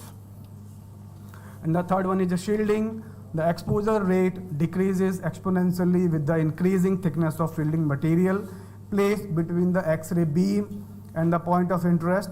Point of interest is the location of X-ray technologist. Generally, lead and bricks are used as a shielding material in X-ray facility. The thicker the shielding material placed between the person and X-ray unit, the lesser the radiation to which a person will exposed. Radiation safety during operation of X-ray equipments. Always wear TLD badge at chest level below the lead apron. ये भी एक confusion का विषय है कि हमें TLD कहाँ पहनना चाहिए. 2 सवाल आते हैं इसमें बहुत ही कि लेड एप्रन के बाहर या अंदर. डेफिनेटली अंदर, बिकॉज आपको बॉडी को कितनी रेडिएशन डोज लग रही है ये मेज़र करना है आपको, लेड एप्रन को कितनी रेडिएशन डोज आ रही है ये आपका मेजरमेंट नहीं करना है। दूसरा एक सवाल आता है कि कहाँ पहनना चाहिए या चेस्ट पे ही क्यों पहनते हैं। आप में से कोई बता सकता है चेस्ट में ही क्यों पहनना चाहिए? Because it provides an estimation of the vital organs. The lower extremities does not having any vital organs. So always stand behind the protective barrier, that is a 1.5 mm lead equivalent, or fixed protective barriers such as a wall. While operating X-ray equipment, it protects X-ray technologist from scattered radiation emitted from the patient during X-ray machine. Avoid self-holding of the patient for X-ray imaging if needed. Ask the patient and relatives to assist the patient by providing him a lead apron. Use collimation or diaphragm to limit the X-ray field size to the area of interest in order to minimize the radiation exposure to other organs of the body. All actions to reduce patient dose will also reduce the staff dose. That is very important. आप अगर patient को radiation कम dose देने के लिए सारे parameters को use कर रहे हैं तो डायरेक्टली एंड इनडायरेक्टली आप खुद को भी रेडिएशन डोज कम दे रहे हैं। In no case, except patient, anybody shall come in the direction of the primary beam. Avoid crowding of patient, relatives, staff inside the room. The X-ray room door that should be lead lined, that is a 1.5 mm lead equivalent, should be closed during exposure. During X-ray examinations of pregnant women, abdomen must be covered with a minimum of 0.25 mm lead equivalent apron. Now the radiography of mobile, always wear TLD badge at chest level below the lead apron. Operate the mobile X-ray equipment minimum distance of 2 meters from the equipment by stretching the control cable. You may see every mobile or fixed unit having two type of exposure switches. One is on the console and second one is a retractable cord. So use that cord especially in the mobile radiography. Ensure that lead apron is worn by the person assisting an infirm patient during exposure. A portable X-ray equipment shall always be positioned on a stand and not to be held in the hand during exposure. Especially CT, always work from the control room, always wear TLD badge at chest level. Avoid self-holding of the patient during CT scan. If needed, ask the patient's relative to assist the patient by providing him a lead apron. Patient के attendance से इसलिए बोल सकते हैं क्योंकि वो उसका radiation उसका प्रोफेशन नहीं है, हो सकता है उसने साल में एक ही बार ऐसा किया हो, but you are professional so radiation worker should not hold that. Ensure CT room doors is closed during CT imaging. Always use the pediatric protocol of exposure while exposing child patients. मैं थोड़ा सा ma'am समय का वो है, मैं जल्दी से वो बोल दे रहा हूँ. Always wear less or more whatever the principles or the points used for the fixed radiography or mobile radiography or CT, all are mainly similar to the IR also. One or two things are there. Use ceiling suspended screens and couch hanging lead rubber flaps attached with IR equipment during IR procedures. Position the X-ray tube under couch and image intensifier detector over couch during IR procedures. You know, the previous speaker was explained radiation dose, scattered radiation dose goes downwards, not to upward. Remember that high kV and low MS techniques and choice of additional filter reduce patient doses without compromising on diagnostic information. Mammography, always wear TLD badge at chest level, always stand behind the protective barrier while operating. The operator are required to use the benefit of 2-meter wire given along with the exposure switch provided on the column of the mammography X-ray unit. Now the personal radiation monitoring devices. A personal radiation monitoring devices is a sensor that measures and records the amount of ionizing radiation a person is exposed to over a specific period. मैं एक बात जरूर आप लोगों को बताना चाहूँगा, specially students को. Personal monitoring devices are the measurement devices. They cannot protect you from the radiation. They just measure the radiation. So role of personal monitoring devices, first one is the dose assessment and second one is the regulatory compliances and the workplace safety and the health protection. The type of personal monitoring devices. The personal radiation monitoring devices generally fall into two main categories, passive and active dosimeters. The passive dosimeters, these devices measure a cumulative radiation dose over a specific period of time, that may be monthly, that may be quarterly. A film batch is a monthly basis and the TLDs is quarterly basis, and require laboratory processing to determine the total exposure. They do not provide immediate on-site reading and typically do not need an external power sources. They are the standard for providing a legal dose of record for regulatory compliance in most occupational settings. The example of film based thermoluminescent dosimeter, that is TLD, and OSLD. The active electronic dosimeters, these devices provide real-time instantaneous reading of both the accumulated dose and the current dose rate. They typically use a battery and often have audible and visual alarms that alert the wearer when preset dose or dose rate thresholds are exceeded. Active dosimeters are often used to supplement passive dosimeters, यानी कि जब आप TLD या film batch use कर रहे हैं उसके साथ भी इसको यूज़ कर सकते हैं immediate dose देखने के लिए, especially in high radiation environment or emergency response situations, but generally are not used for the legal dose of record because record नहीं होता. For example, that is the pocket dosimeter. Yeah, I think film bass, TLD, and the OSLD and the pocket dosimeter. So thank you for listening. If you have any kind of question, please may ask. Thank you so much. Hopefully, you can review whatever sir has given the information, but it has to be curtailed. I would like to, am I audible? I would like to, sir, supplementing your information, I would like to share one experience with you students. While doing PhD, I used P32 and we used to had TLD all the time when we were in the lab. One of our seniors, and it used to be sent, as far as I remember, every 3 months. For us, it was I think 3 months. Anyways, it's 20 years back. So his dose was very high. He was given, like told to be laid off for some time, given some treatment, and we were all alarmed because we were all working together in one lab. If one person is getting that much high dose, that means we all were exposed. But then what he like inquiry हुई और पता चला कि वो P32 जहाँ रखा जाता था लेड बॉक्स में वैसा नहीं रखा, उन्होंने एक कभी गलती से एक वायल में रखा था एक ड्रॉर में, उसी के साथ अपना उतारा और रख दिया था. आप समझ रहे हैं? तो वो TLD जो पहन के जा रहे हैं, घूम रहे हैं, जैसे सर ने कहा कि वो प्रोटेक्ट नहीं कर रहा है, लेकिन उसको आप भाई छोड़ के चले गए, घूम गए कॉफी पीने, और जितने रेडिएशन हो रहे हैं वो सब वो एब्जॉर्ब कर रहे हैं. तो वो सही तरीके से पहनना बहुत इम्पोर्टेंट है. फिर इंक्वायरी विभाग से भी, क्योंकि वो पूरा इंस्टीट्यूट का सवाल आ जाता है, लाइसेंस तक लाइसेंस टेक पर होता है. इंक्वायरी बैठी उसके रिपोर्ट हुई, मेडिकल जांच हुई,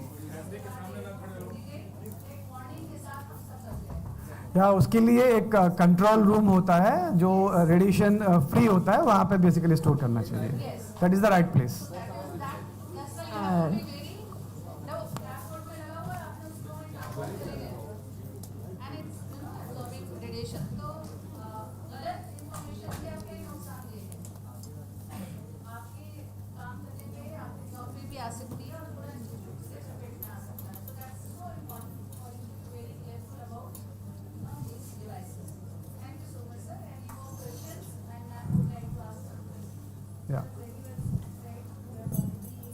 Given the information regarding the right protocol, how to be followed, radiation safety measures to be taken up.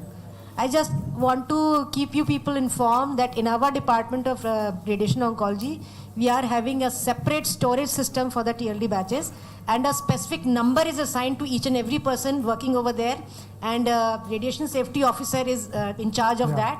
And when we enter the department, we are given, and then we are moving out, then we have to hand over our That is the right way. That is the right way. So this system is actually followed, and we are regularly following in our department of radiation oncology. This information I wanted to. Yeah, I know, ma'am. Radiotherapy is having such high level of radiation. Yes. So small. Here we have this kind of a system. Yeah. Small negligency can affect a very big. So thank you. Thank you. Thank you so much, sir.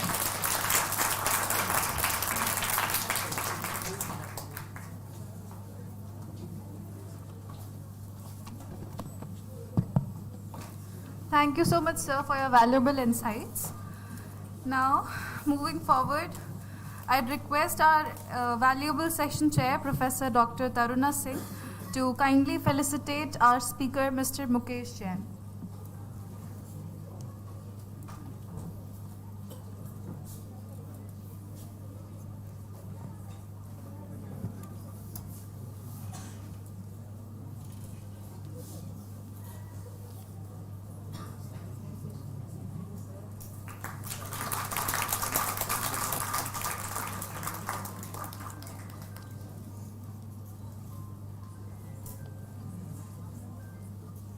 Now I'd request Dr. Ghazala Zaidi ma'am to kindly felicitate Mr. Rajkumar Chahar sir.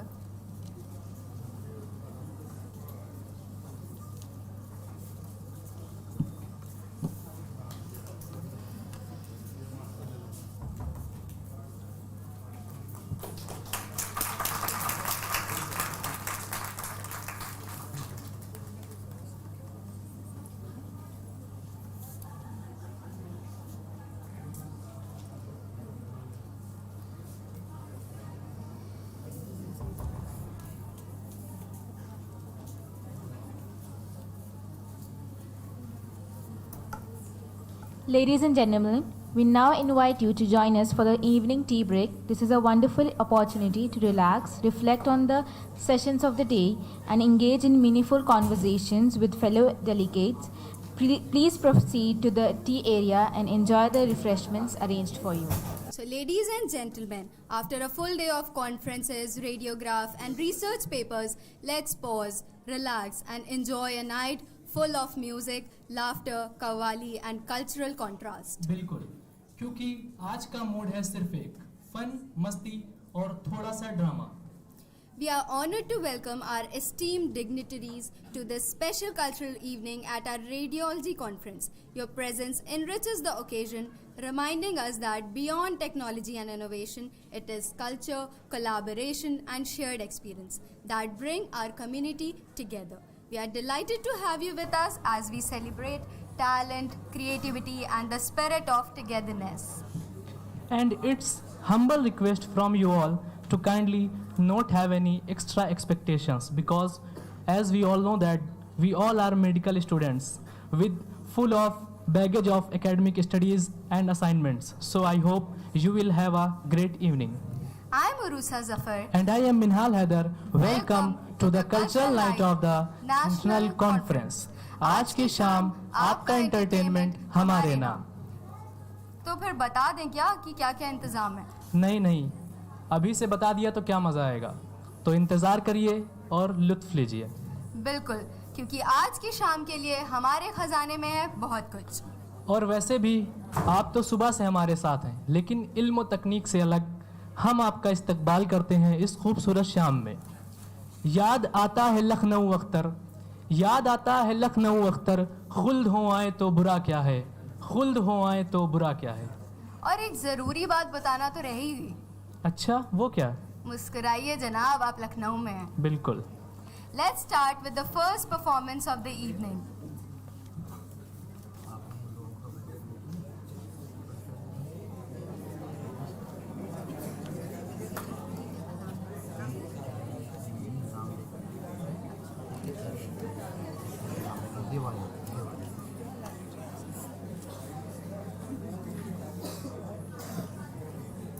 There's a special welcome for Mr. Zishan Ali sir, Dr. Rupali Mirza ma'am, Dr. Shiba Rizvi ma'am, Dr. Saleha Rizvi ma'am, Mrs. Namrata Shrivastava ma'am.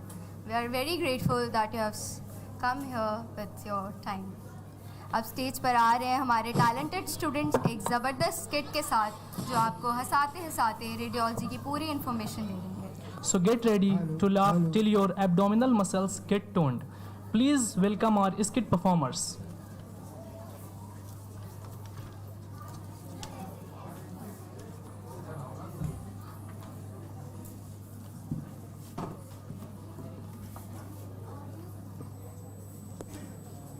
Good evening, everyone. Lights, camera, X-ray. Welcome, everyone. Today, we are going on a journey through one of the most fascinating places in a hospital, the radiology department.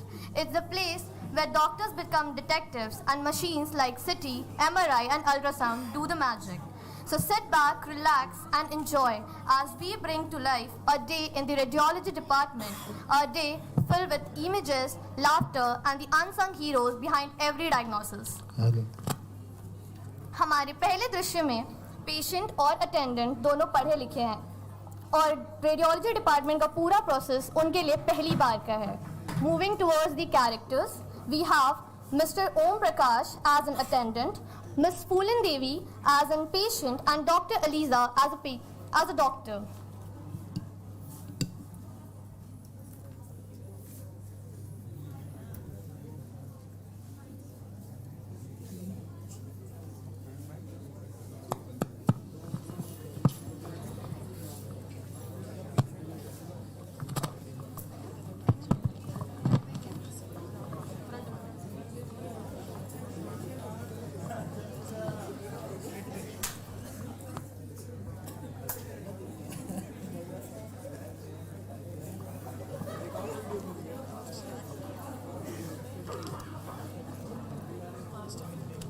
Presenting Doctor versus Patient, the Great OPD Show.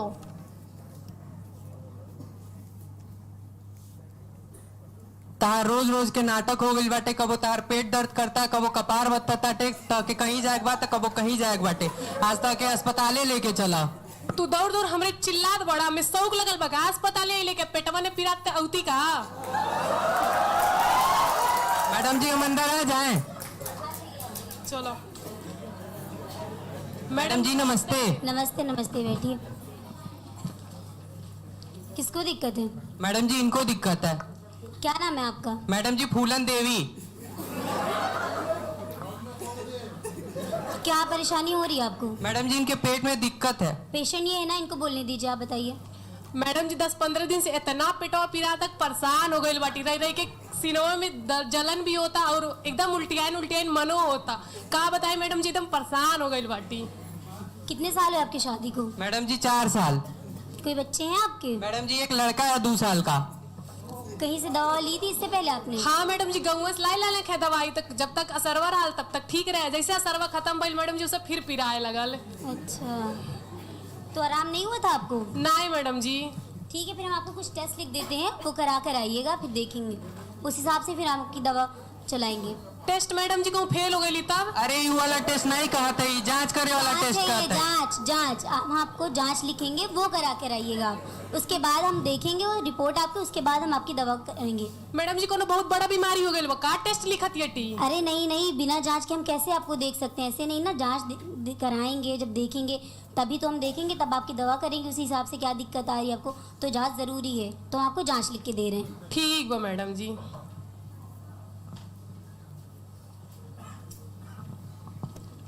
ये लीजिए. Madam जी जचवा कहाँ हुई? Radiology department में. अब कहा जाने इतना बड़े अस्पताल में रेडियोलॉजी डिपार्टमेंट कहाँ बाटे? हमें लगल दवाई से ठीक हो जाए, हमें का पता रहा जांच लिख दिए ना पहचान. OPD over, comedy over, and confusion forever. Now the next scene starts with X-ray. स्वागत है हमारा सिटी डायग्नोस्टिक सेंटर में, जहाँ पे मशीन तो बड़ी होती है पर पेशेंट का डर उससे भी बड़ा होता है. एक तरफ टेक्नीशियन जो रोज 100 एक्सरे करता है और दूसरी तरफ पेशेंट जिसने पहली बार सांस रोकने का ओलंपिक ट्राई आउट शुरू कर दिया है. Well, they are just trying to get one simple picture without turning it into a comedy show.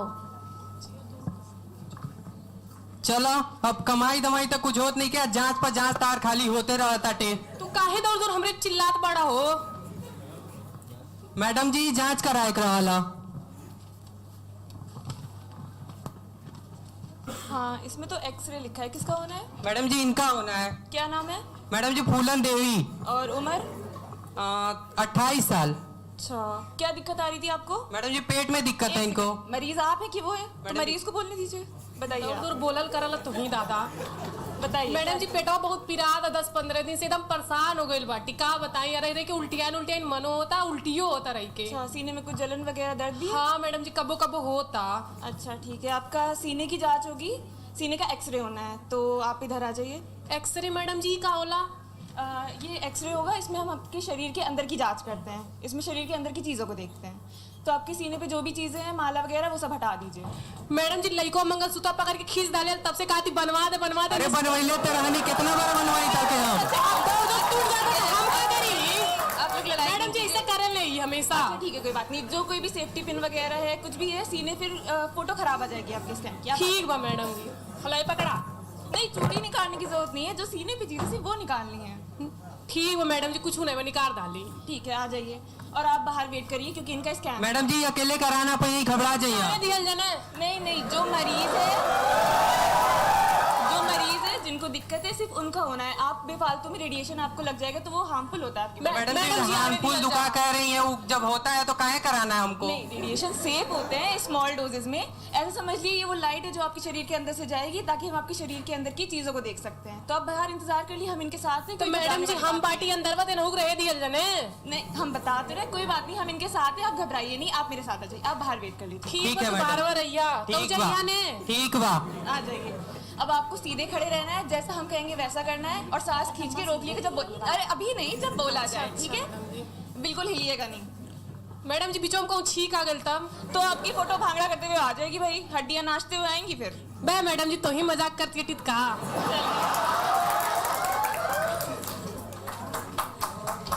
चलिए मिलते हैं नेक्स्ट सीन में, जहां कंफ्यूजन होगी डबल और कॉमेडी होगी ट्रिपल। स्वागत है अब आपका हमारे डायग्नोस्टिक सेंटर के सबसे शांत, सबसे पीसफुल पर सबसे ज्यादा कंफ्यूजिंग रूम में, दी यूएसजी रूम। अब अल्ट्रासाउंड के जांच करा भाई चचवा, तो एक बार भइल रहे का रिपोर्टवा कहां बा? हाँ जब पेटवा में लइकवा आल त भइल ललघारा बक्सवा में धइल बा। बक्सा में धरे खाती आइल बा, लुकाई जा। तो तू तो नहीं कहला कि ले रिपोर्टवा। अब कुछ हम ही बताई। तो बता दे कुछ हो जाएगा। लड़ाई झगड़ा बाहर करेगा, और भी पेशेंट हैं, किसको दिखाना है? मैडम जी इनको दिखाना है। नाम क्या है? फूलन देवी। नाम किसका है? फूलन देवी। मैडम जी हमार। ठीक है, तो आप बताइए ना क्या दिक्कत है? मैडम जी पेटवा बहुत पिराता, बहुत 10-15 दिन से एकदम परेशान हो गइल बा। ठीक है, ये बताइए पहले कभी जांच करवाई है? हाँ मैडम जी पेटवा में लइकवा आल तब भइल लाली वाला जांचवा। लाई है रिपोर्ट? मैडम जी नहीं लाई है, घर में बक्सा में रख के आई है। मैडम जी हम की देखिए, हमें लगल कि बस दवाई दी है। ठीक है, कोई बात नहीं, आइए अंदर। आवा चला हो तू चला। अरे हम कैसे आ जाए, हो जाओ मना कर दे रहे तेजा, कैसे आ जाइए हम? मैडम जी आवे दिया जने। आप अल्ट्रासाउंड में अंदर आ सकते हैं। मैडम जी वही दुकान एक्सरे कराने गए थे तो मना कर दे, दुकान रेडियम वगैरह कह रहे थे कि लग जाएगा। रेडियम नहीं, रेडिएशन होता है। ठीक है, तब मैडम जी लेके आई अन्ने। हाँ, तब लेके आ सकते हैं। अरे हम कैसे आ जाइए, हम ना आए अंदर। अच्छा लड़ाई झगड़ा बंद करिए, मैं आपको आसान भाषा में समझाती हूँ। देखिए, एक्सरे और अल्ट्रासाउंड दो अलग मोडालिटीज हैं। जब हम एक्सरे कराने जाते हैं तो उसमें रेडिएशन का खतरा होता है, इसलिए हम लोग जनरली जो भी अटेंडेंट है उसको अवॉइड करते हैं अंदर ले जाना। बट अगर अल्ट्रासाउंड की बात करें तो उसमें साउंड वेव्स की हेल्प से इंटरनल इमेजिंग होती है बॉडी की, तो इसलिए वो सेफ होता है, तो इसमें आप अटेंडेंट को अंदर ले जा सकते हैं। तब आवा तू रहा अंदर वा। ठीक बाटे। लेट जाइए और कपड़ा ऊपर कर लीजिए। ठीक है मैडम जी।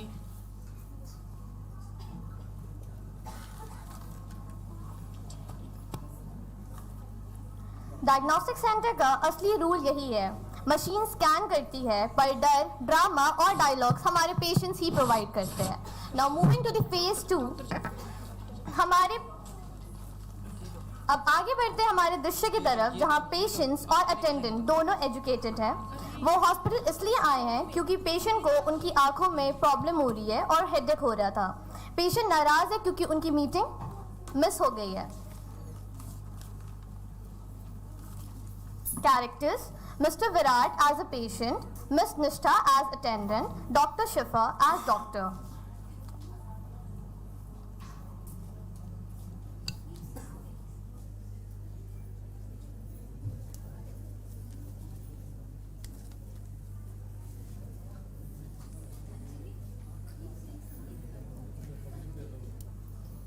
स्वागत है आपका हमारे डायग्नोस्टिक सेंटर के सबसे हाईटेक, सबसे स्काई-फाई और सबसे घबराहट फ्रेंडली जोन में, दी सिटी स्कैनिंग रूम।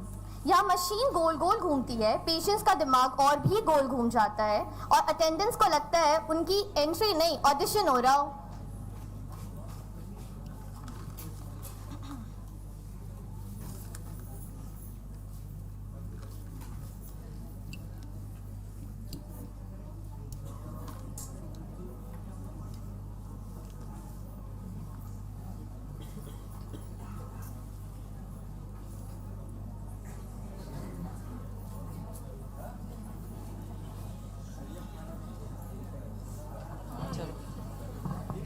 यार मीटिंग थी मेरी, तुमने इधर लेके आ गई मुझे, मैं यहाँ कैसे करा पाऊंगा? मेरी मीटिंग थी आज इम्पोर्टेंट, तुमको समझ ही नहीं आता है कभी। कोई बात नहीं, अच्छा हुआ आप टाइम निकाल के आ गए, हेल्थ भी जरूरी है। इतने दिन से बोल रहे हैं दिखा लीजिए, आपको तो समझ में ही नहीं आता है। Hello ma'am. मैम ये मैम मेरा होना है। विराट सिंह, 22 ईयर्स। मैम काफी दिनों से हेडेक हो रहा है मैम, हेड में इस साइड पे कुछ दिनों से ज्यादा ही पेन हो रहा है, नेक में भी पेन है ma'am. Ma'am I'm a software engineer. Ma'am ये रात भर लैपटॉप पे काम करते हैं, ना टाइम से सोना है ना टाइम से उठना है। काफी दिन से बोल रहे हैं इनको दिखा लीजिए, पर ये ध्यान ही नहीं देते हैं खुद पे। ठीक है, फिर आपका पर्चा जमा कर लिया जा रहा है, आपको 2 घंटे के बाद। मैम 2 घंटे वेट करने का मैम, थोड़ा जल्दी कर लीजिए, इंपॉर्टेंट मीटिंग थी मेरी। और भी पेशेंट है ना, तो सबको लाइन से। मैम प्लीज मैम थोड़ा जल्दी कर लीजिए। मैम हम लोग बाहर बैठे हैं, आप जल्दी बुला लीजिएगा। Okay ma'am.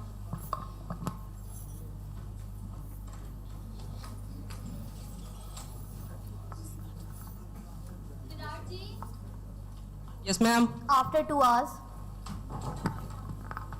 मैम आपने 2 घंटे बोले थे और ये 3 घंटे हो गए और अब जाके बुला रही है मुझे। अब क्या कर सकते हैं, इमरजेंसी पेशेंट को लेना पड़ता है बीच में, इसलिए आप लोगों को थोड़ा सा। मैम पहले आपको बता देना चाहिए था ना कि हाँ इतना टाइम लगेगा, आप लोग ऐसे ही करते हैं हमेशा। अब हो गया है, क्या कर सकते हैं, और भी पेशेंट। कोई बात नहीं मैम, आप जल्दी से कर दीजिए। चलिए ठीक है, फिर आइए।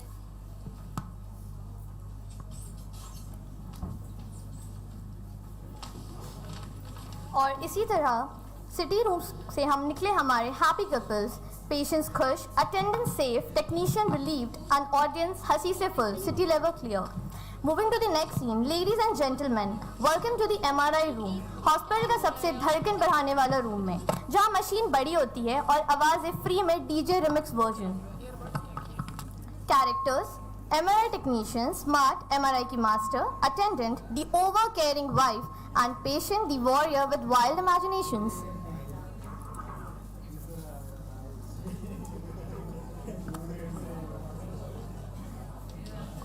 वो सिटी में कुछ क्लियर नहीं हुआ था, MRI भी करवा लीजिए इसी यार इन लोग का हमेशा करा था, कभी सिटी करा लो तो कभी MRI करा लो, हमेशा टेस्ट ही कराते रहो, कुछ समझ ही नहीं आता इन लोग को। कोई बात नहीं, जल्दी हो जाएगा, परेशान मत होइए। अब आ ही गए हैं तो करवा के जाते हैं, फिर आना नहीं पड़ेगा। ठीक है रुक जाओ, 1 मिनट कॉल पे हो। आप तो हमेशा जब देखो तब बिजी ही रहते हो। मैम ये इनका MRI करवाना था। जी, पेशेंट कौन है? मैम क्या एज है आपकी? Ma'am 22 years. ठीक, क्या दिक्कत आ रही है आपको? मैम हेड में पेन है मैम, सिटी कराया था मैंने, उन्होंने बोला कि इसमें इमेजेस क्लियर नहीं आ रहे हैं तो आपको एक बार MRI कराना पड़ेगा। और आपको ये दिक्कत कितने टाइम से है? Ma'am something 2 months. तो आप अटेंडेंट हैं इनकी? Yes ma'am. ठीक है, तो हम आपका बेसिकली MRI स्कैन अप करेंगे, जिसमें 20-25 मिनट का टाइम हमें लग सकता है। तो आप बाहर वेट कर सकती हैं कि आपको अगर डर लगता है, आपको क्लॉस्ट्रोफोबिया है? नो मैम, मैम कंफर्टेबल करती हूँ इनको आप। Okay ma'am. सबसे पहले हम आपसे एक फॉर्म साइन कराएंगे। मैम ये फॉर्म कैसा है? इसे कंसेंट फॉर्म बोलते हैं। इसमें अगर आपको कोई भी एलर्जी है, किसी भी जैसे हम कॉन्ट्रास्ट मटेरियल होता है, तो अगर आपको उसकी एलर्जी है या फिर आपके कभी कोई इम्प्लांट वगैरह हुआ है, नहीं हुआ है, उसके लिए हम ये कंसेंट फॉर्म को साइन कराते हैं। तो आप एक बार इसको पढ़ लीजिए।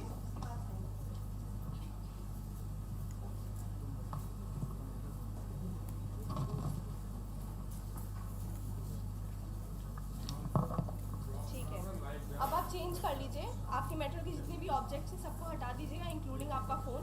अगर आप चाहें तो आप इसको अपने अटेंडेंट को भी दे सकते हैं। ठीक है मैम।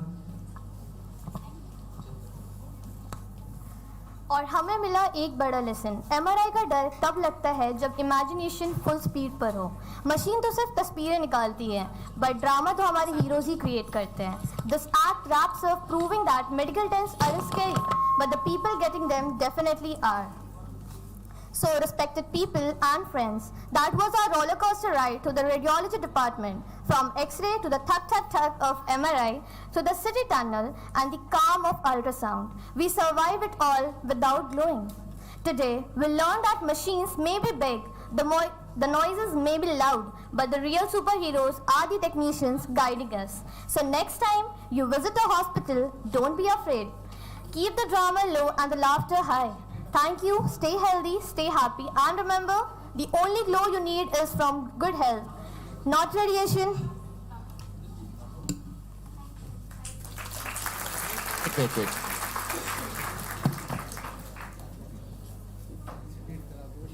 दोनों को सब बस इनको वजाला मैडम इसमें नहीं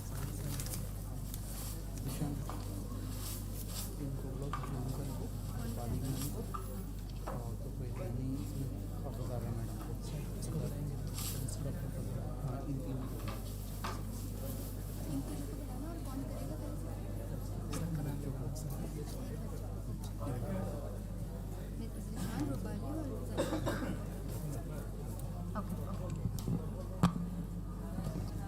We would like to call Mr. 𝐍𝐚𝐭𝐢𝐴 sir, Dr. Rupali Mirza ma'am and 𝐂𝐨𝐧𝐼 ma'am to felicitate these students.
तो कैसी लगी आप लोगों को एक्टिंग? ऐसा लग रहा था कि हम रेडियोलॉजी डिपार्टमेंट में ही आ गए हों। I agree. This was a fabulous performance. Acting तो बहुत ज़बरदस्त थी, लेकिन अब वक्त है थोड़ी एनर्जी रिलीज करने का, because science also says movement is therapy. तो चलिए स्टेज पर बुलाते हैं हमारे नेक्स्ट परफॉर्मर्स, जो अपने डांस से पूरी महफिल का रेडियंस बढ़ा देंगे। Please welcome our dazzling group dance performers Taruna Rai, Ritu Raj, Aditya Srivastav, Stuti Avasthi, Praveen Pal and Saurabh.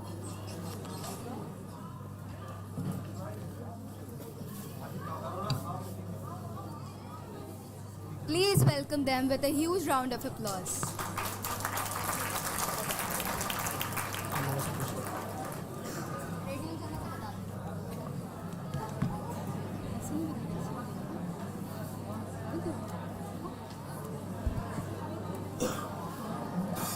आवाज नहीं एकदम।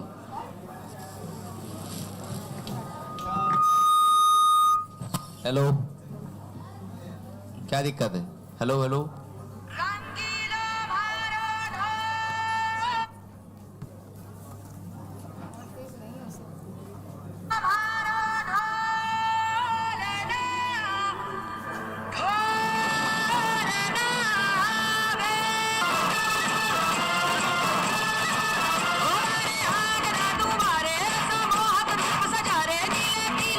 गुलाब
बदतमीज दिल बदतमीज दिल माने ना बदतमीज दिल बदतमीज दिल माने ना ये जहाल है सवाल है कमाल है जाने ना बदतमीज दिल माने ना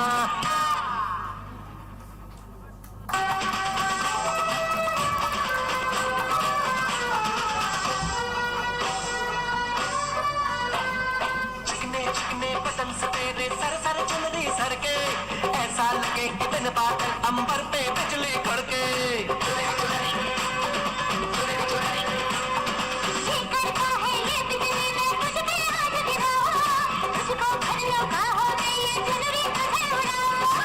बढ़ता ही जाए दर्द होना खत्म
ये देखकर तो और भी लोग डांस करना चाहते हैं भाई।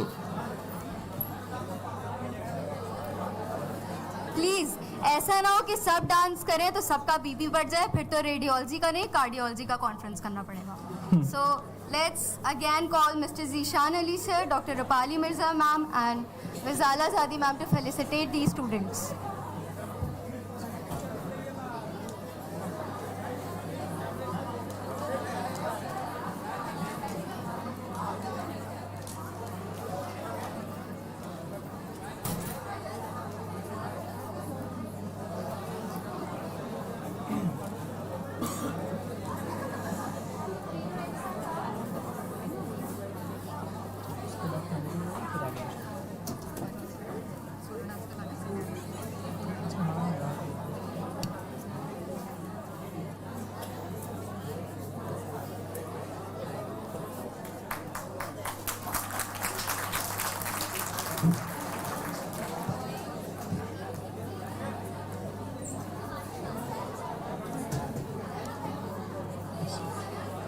अब हम आपको ले चलते हैं अल्फाजों की उस महफिल में जहां हर शब्द दिल से निकलकर दिल तक जाता है. प्लीज वेलकम आवर शायर Nishi Rizvi ma'am on stage.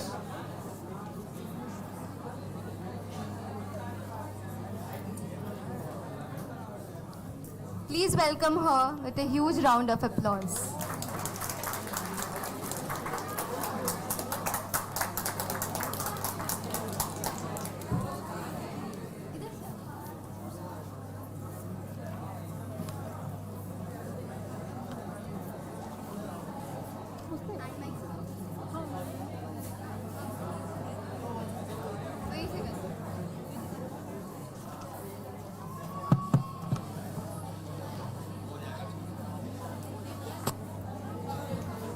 Good evening, everyone.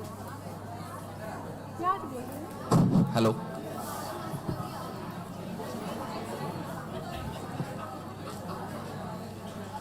Good evening, everyone. My name is Sayyed Nishi Rizvi, clerk of assistant star and coordinator and soft skill. हमने कुछ एरा पे चंद अशार लिखे हैं, समाज फरमाएं. अभी कुछ दिन पहले ही लिखे हैं. जब मरीज़ों को तेरी हवा मिलती है, जब मरीज़ों को एरा तेरी हवा मिलती है, ना उम्मीदों को भी उम्मीदें बका मिलती है, ना उम्मीदों को भी उम्मीदें बका मिलती है. सुबह को भीड़ नज़र आती है बीमारों की, सुबह को भीड़ नज़र आती है बीमारों की, देखते देखते उन सबको शिफा मिलती है, देखते देखते उन सबको शिफा मिलती है. जो अमीरों को मयस्सर नहीं बाज़ारों में, जो अमीरों को मयस्सर नहीं बाज़ारों में, मुफलिसों को यहाँ वो ख़ास दवा मिलती है, मुफलिसों को यहाँ वो ख़ास दवा मिलती है. बात जब करती हैं बीमारों से नर्सें आकर, बात जब करती हैं बीमारों से नर्सें आकर, उनके होठों पे तबस्सुम की अदा मिलती है, उनके होठों पे तबस्सुम की अदा मिलती है. जैसे मिलता है चिरागों से उजाला सबको, जैसे मिलता है चिरागों से उजाला सबको, ए एरा तुझसे भी वैसी ही ज़िया मिलती है एरा तुझसे भी वैसी ही ज़िया मिलती है. तू कि इंसान बनाता है मसीहाओं को, तू कि इंसान बनाता है मसीहाओं को, तेरी तालीम ज़माने से जुदा मिलती है, तेरी तालीम ज़माने से जुदा मिलती है. उसको फिर कोई भी मंज़र नहीं अच्छा लगता, उसको फिर कोई भी मंज़र नहीं अच्छा लगता, जो नज़र तेरी तरक्की से खफा मिलती है, जो नज़र तेरी तरक्की से खफा मिलती है. अब ये मेरा मक्ता समात फरमाए. है निशी फ़क्र है मैं भी हूँ एरा की खादिम, है निशी फ़क्र है मैं भी हूँ एरा की खादिम, है निशी फ़क्र है मैं भी हूँ एरा की खादिम. इसलिए मेरी तबीयत में अना मिलती है, इसलिए मेरी तबीयत में अना मिलती है. Thank you. Thank you, ma'am. Your words were extremely beautiful, and we would like to invite Mr. Zishan Ali sir to felicitate Nishi ma'am. Please, sir.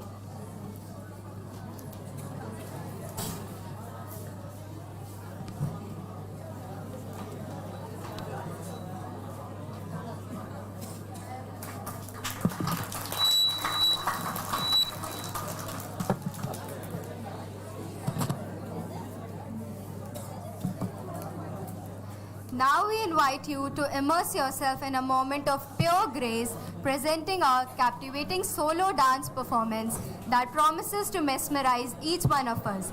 Please welcome our performer, Ashi Daksh.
We would like to call Dr. Rupali Mirza ma'am to felicitate her.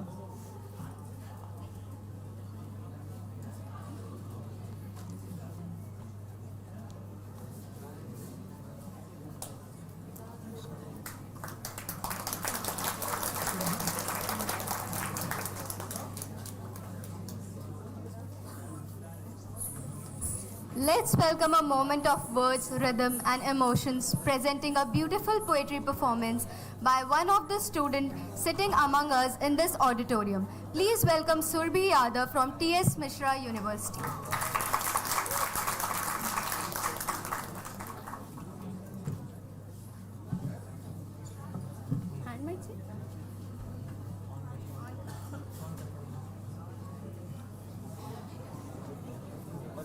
ऊपर इसको ऊपर कर दो.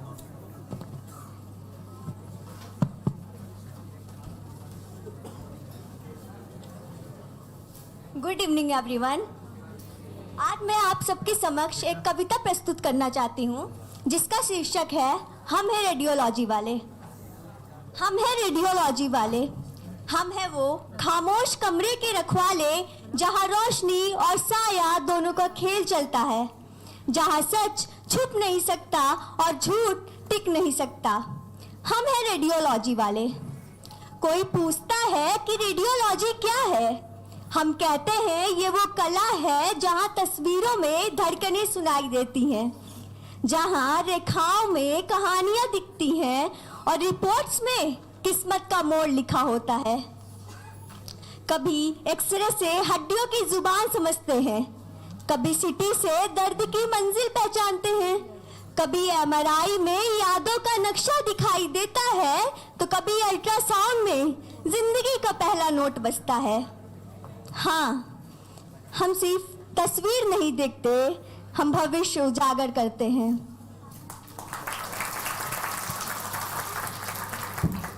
लोग कहते हैं radiology वाले तो पर्दे के पीछे होते हैं.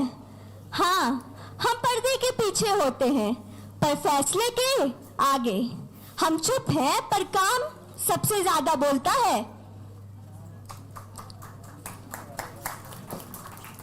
किसी की बेटी के फेफड़े साफ है या नहीं, किसी माँ के दिमाग में क्लॉट है या नहीं, किसी पिता की हड्डियों में कैंसर फैल रहा है या नहीं, जिम्मेदारी हमारे कंधों पर होती है. क्योंकि ये सिर्फ विज्ञान नहीं, ये भरोसा है. और जब रोगी की आंखों में डर होता है तो हमारी रिपोर्ट्स में हौसला होता है. और जब डॉक्टर्स की नजर में सवाल होता है तो हमारी रिपोर्ट्स में जवाब होता है. हम सिर्फ स्कैन नहीं करते, हम सत्य उजागर करते हैं. तो आज इस नेशनल कॉन्फ्रेंस पर आओ हम सलाम करें उन आंखों को जो भीतर झांकना जानती है, उन हाथों को जो सही समय पर सही सच्चाई पकड़ लेती हैं, उन दिमागों को जो अंधेरों में से रोशनी निकाल लाती हैं. क्योंकि हम सिर्फ मशीनों से नहीं जुड़े, हम जुड़े हैं जिंदगियों से. हम सिर्फ स्कैन नहीं करते, हम सत्य उजागर करते हैं और यही हमारी पहचान है. हम हैं रेडियोलॉजी वाले, चुप हैं पर चट्टान हैं, बोलते नहीं पर सब कुछ दिखा जाते हैं. धन्यवाद.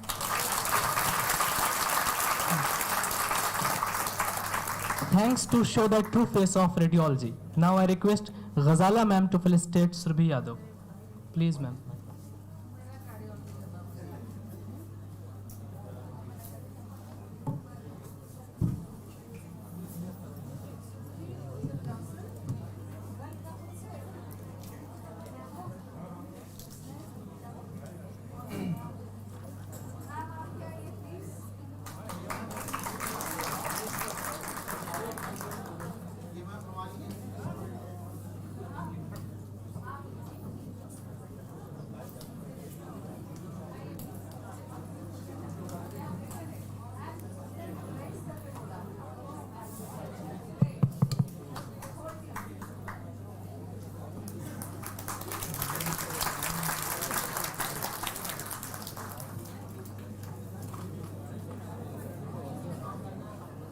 Thank you ma'am.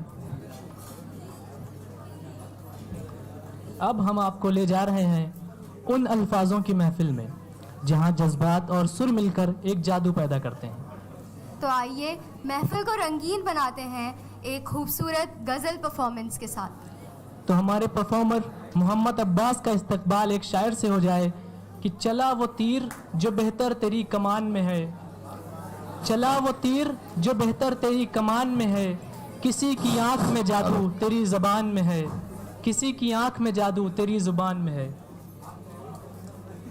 हेलो। इस परफॉर्मेंस में मज़ा आने की गारंटी फुल है।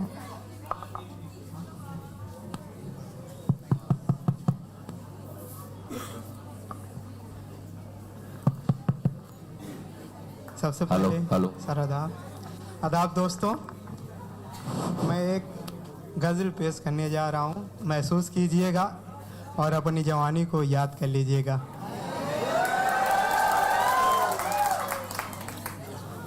एक सावली सी लड़की, एक बावली सी लड़की, एक सावली सी लड़की, एक बावली सी लड़की, कच्ची है उम्र जिसकी, कुछ दिन से जाने किसकी, चाहते में खो गई है, दीवानी हो गई है।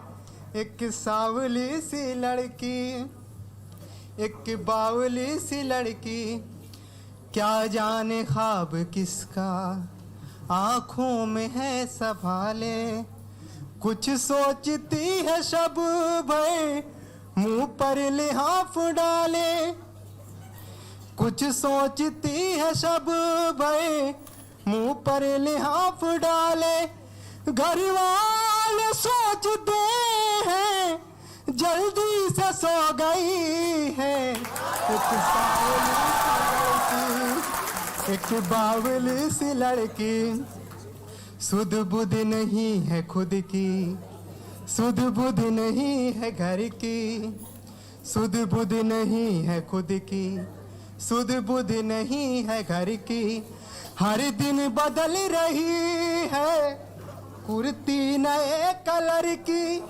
हर दिन बदल रही है कुर्ती नए कलर की, बेरंग ओढ़नी भी रंगीन हो गई। बावली सी लड़की, एक बावली सी लड़की। और ये शेर सुनिएगा कि वो ध्यान ही न देगी, क्या कह रही है टीचर, वो ध्यान ही न देगी, क्या कह रही है टीचर, एक नामुमकिनों से लिखती रहेगी दिन भर, एक नामुमकिनों से लिखती रहेगी दिन भर, कुछ भी न पढ़ सकेगी स्कूल तो गई है। एक सावली सी लड़की, एक बावली सी लड़की।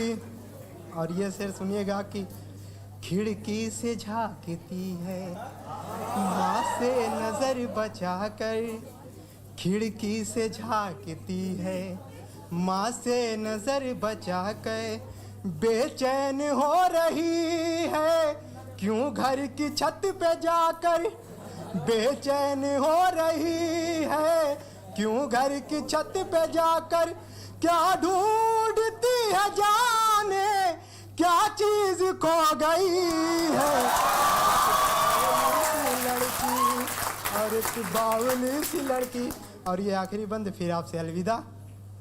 कि नानी से अब कहानी सुनती नहीं कभी है, नानी से अब कहानी सुनती नहीं कभी है, गुड़ियों से तितलियों से अब दोस्ती नहीं है, गुड़ियों से तितलियों से अब दोस्ती नहीं है, नाजुक कली भी अंजुम गुलनार हो गई है।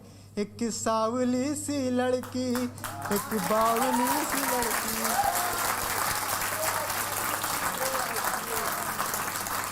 would like to call Mr. Zishan sir to felicitate him.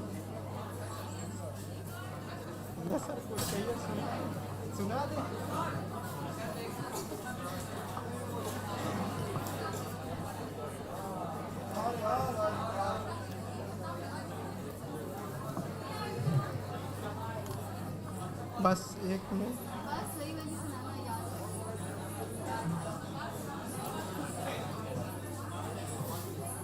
सुनिएगा, महबूब के जाने का गम। तेरी यादों को प्यार कहता हूँ, 100 जन्म भी निसार कहता हूँ। तुझको फुर्सत मिले तो आ जाना, मैं तेरा इंतजार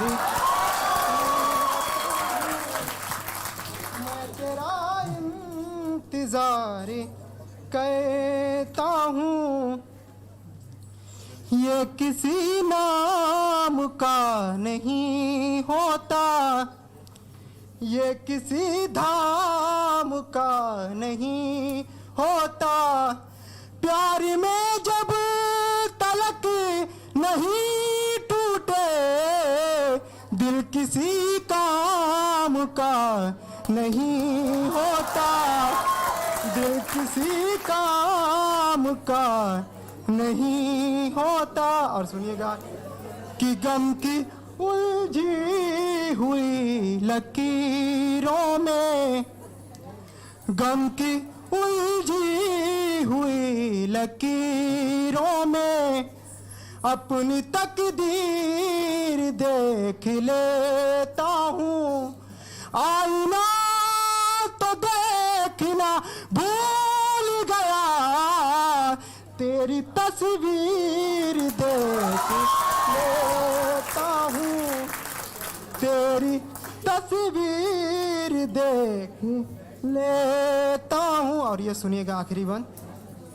अपनी आँखों को चार मत कहना, अपनी आँखों को चार मत कहना।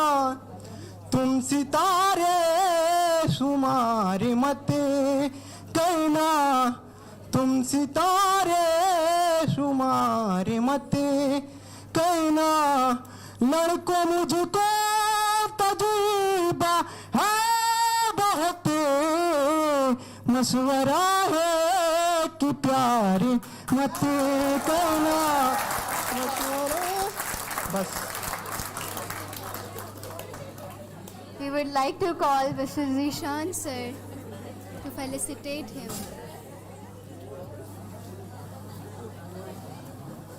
Please have a huge round of applause.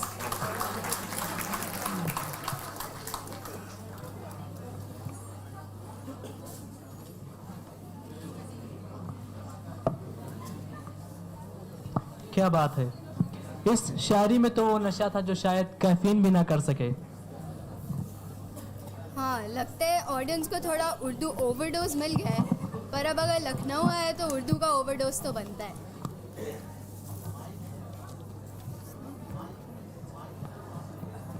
बिल्कुल, एक्टर्स डांसर्स तो हमें मिल गए हैं, बस अब सिंगर्स की कमी है। तुम्हें पता नहीं है, हमारे सिंगर्स भी लाजवाब हैं। अच्छा, वो भी देख लेते हैं। So please welcome on stage our next performers, Saman Mohsin, Shifa Zehra and Aksha Anam with a melodious song performance.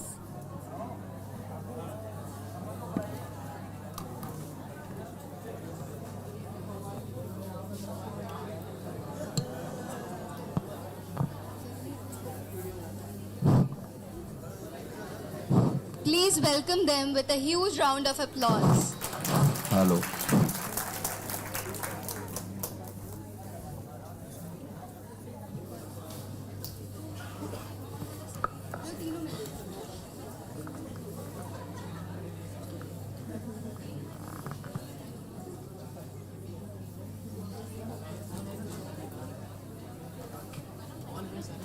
ये लोग कह रहे हैं हैंड माइक लगाना।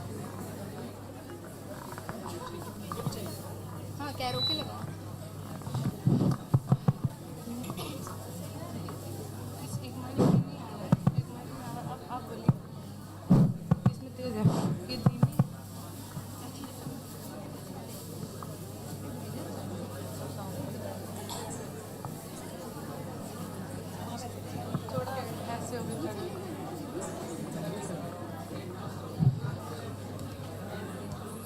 रेडी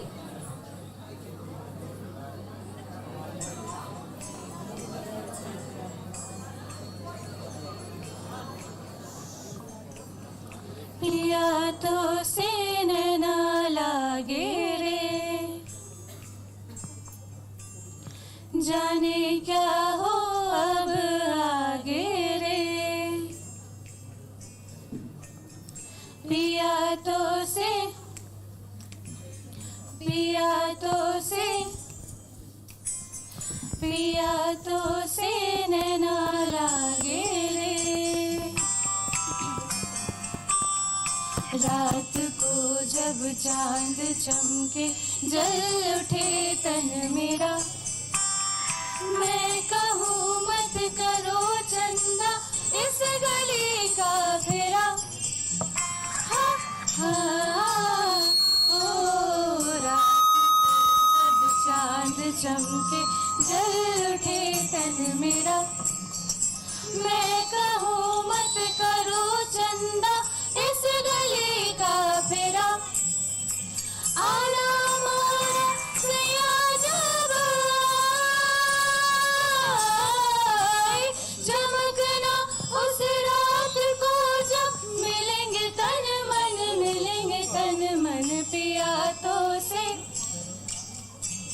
पिया तो से पिया तो से नैना लागे रे, नैना लागे रे, जाने क्या हो अब आगे रे, नैना लागे रे। पिया तो से नैना लागे रे। हो आई होली आई, ओ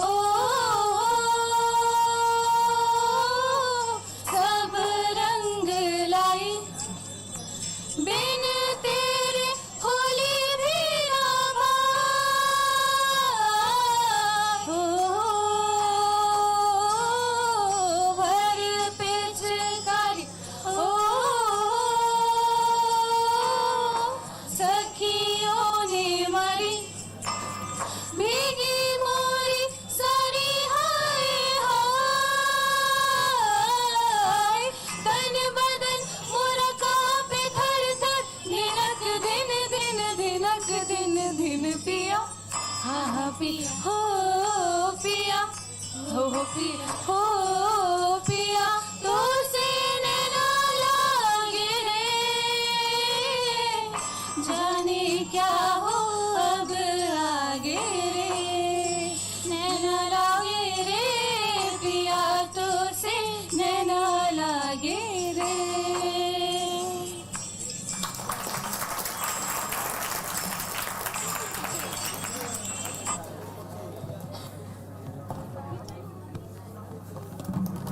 We would like to call Mr. Zishan Ali sir, Dr. Rupali Mirza ma'am and Ghazala Zaidi ma'am to felicitate the students.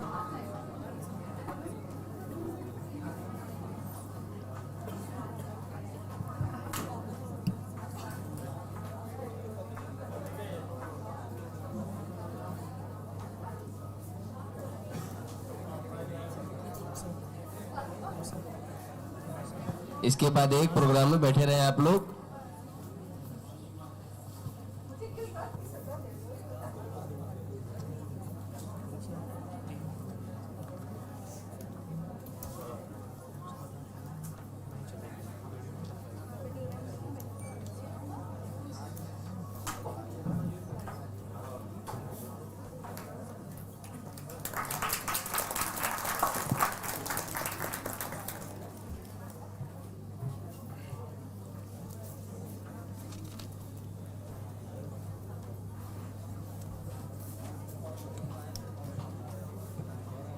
अब वक्त है कुछ कहानियों का, कुछ जज्बात, कुछ अल्फाज, दास्तान गोई का। वो कला जो सिर्फ कहानी नहीं, एक महसूस करने वाली कला है। Please welcome our next performers, Mohammad Kabir and Khansa Javed, for a Dastan Goi performance.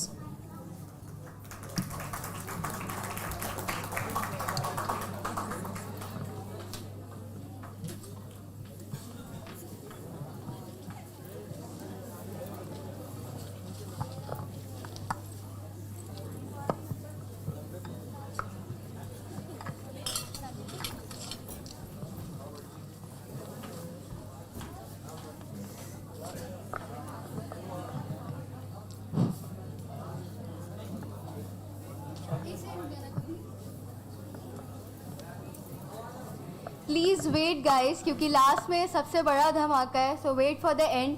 The best of the performance is for the last.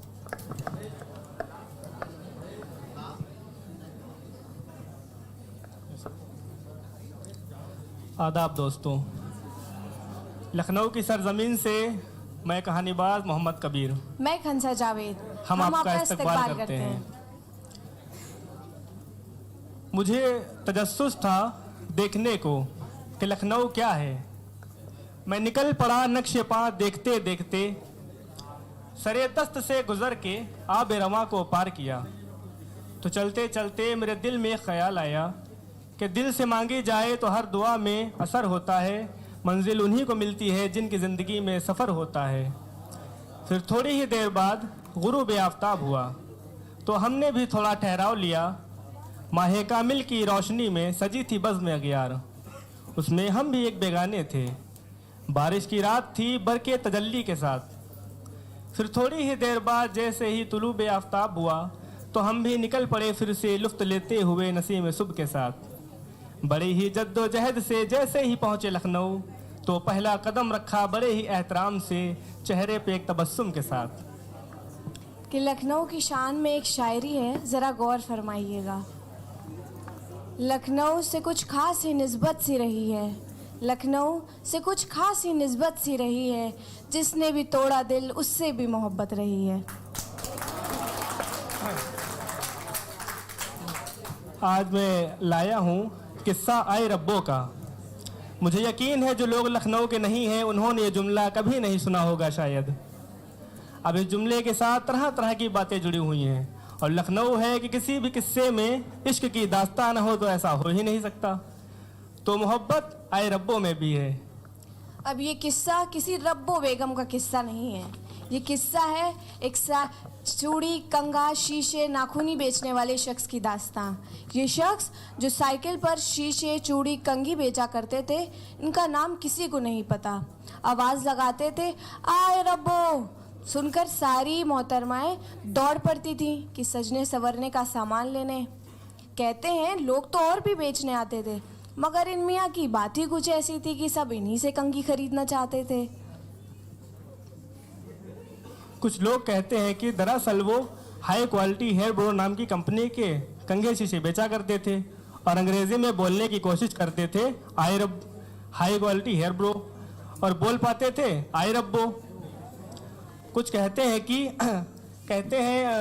जब पहले के ज़माने में लोग कहते थे कि आवाज़ लगाकर बुलाते थे आओ रब्बो कंघी ले लो, जैसे कि आज के दौर में कहते हैं आओ बेगम ये ले लो। लेकिन इससे भी ज़्यादा दिलचस्प है इन मियाँ के इश्क की दास्तान। देश के बंटवारे के बाद जब पंजाबी और सिंधी भाइयों को लखनऊ से शहरों से लखनऊ आना पड़ा तो उन्हें अमीनाबाद में कुछ जगह दी गई कि वो अपना काम धंधा जमाएं, सामान वगैरह बेचें। उस वक्त लखनऊ में आवाज़ देकर बुलाकर सामान बेचने का चलन तो नहीं था। उन्हीं दिनों अली मियाँ शहनशाह बिल्डिंग के सामने अपनी दुकान लगाया करते थे। एक दिन उन मियाँ ने सुना कि अमीनाबाद के पंजाबी व्यापारी अपने व्यापार के तरीके से बहुत पैसा बना रहे हैं। तो अली मियाँ ये देखने निकल पड़े अपनी साइकिल पर कि ऐसी कौन सी तरकीब है जिससे आमदनी ज़्यादा हो। शहंशाह महल से निकलकर नक्खास से नादान महल होते हुए हनुमान मंदिर के पास अमीनाबाद पहुँच गए और रोज़ वहाँ जाते रहे और सीखते रहे। खुदा की कुदरत की एक दिन एक हादसा हो गया। एक बेहद खूबसूरत नाज़नीन पर इनकी नज़र पड़ गई। अब मियाँ को पहली नज़र का इश्क हो गया। अब रुके और रुक कर देखते रह गए। अब तो अक्सर अमीनाबाद के चक्कर लगने लगे थे, इस उम्मीद में कि वो मोहतरमा किसी दिन दिखें।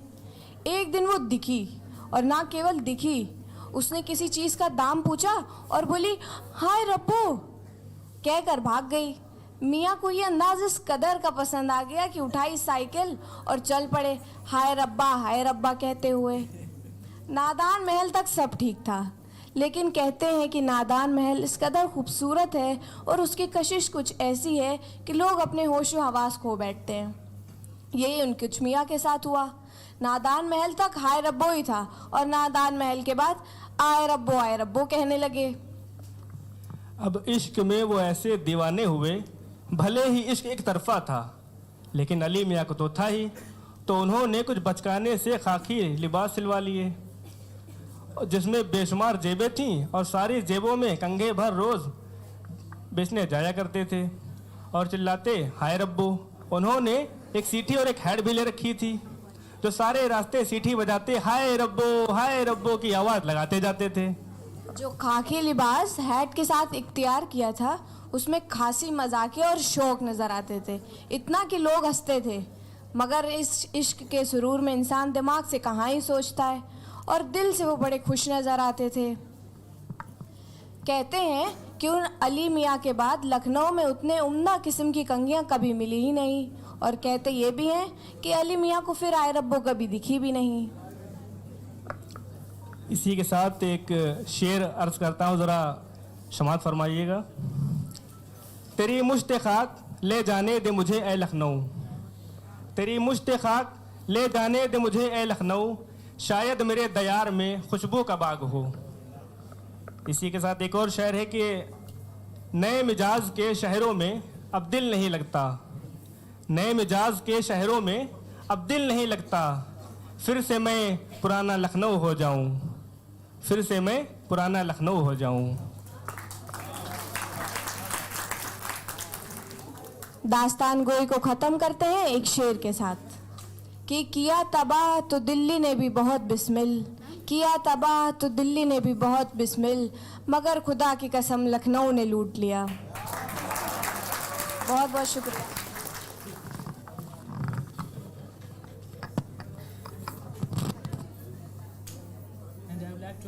And I would like to call Rupali ma'am to felicitate them.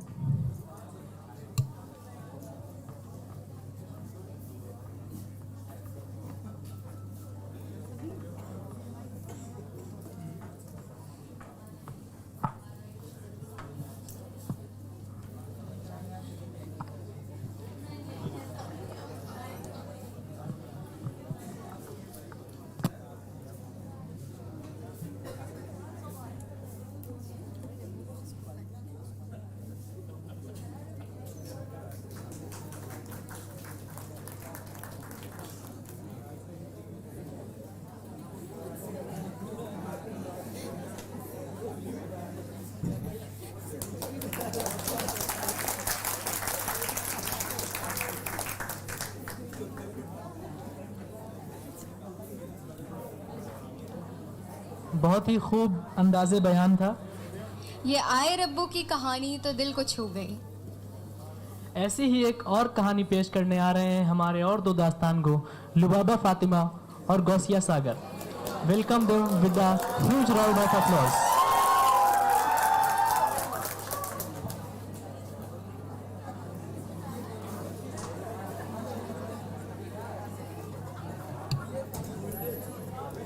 The last performance, Qawwali, will be held after this. I would like to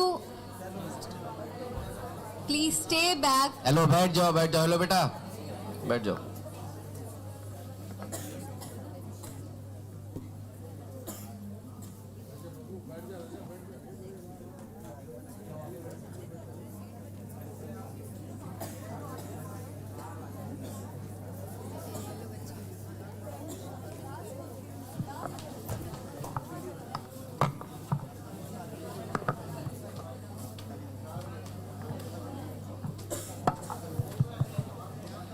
है मकतब और मदरसों में क़याम ज़िंदगी मेरा, कबूले बज़्म हो जाए सलामी बंदगी मेरा। मैं गौसिया सागर। मैं लुबाबा फातिमा। हम आपके सामने आज दास्तान गोई की पेशकश के लिए हाजिर हुए हैं, जिसका उन्वान है दास्तान अवध। तो इसी के साथ आइए सुनाते हैं आपको दास्तान अवध यानी दास्तान लखनऊ। लखनऊ सिर्फ एक शहर नहीं, किस्सा नहीं, दास्तान नहीं, सिर्फ मरकज़े तहजीबो अदब गुंबदो मीनार नहीं, इसकी गलियों में मोहब्बत के निशान मिलते हैं, इसकी हर मोड़ पे खुशियों के समा खिलते हैं।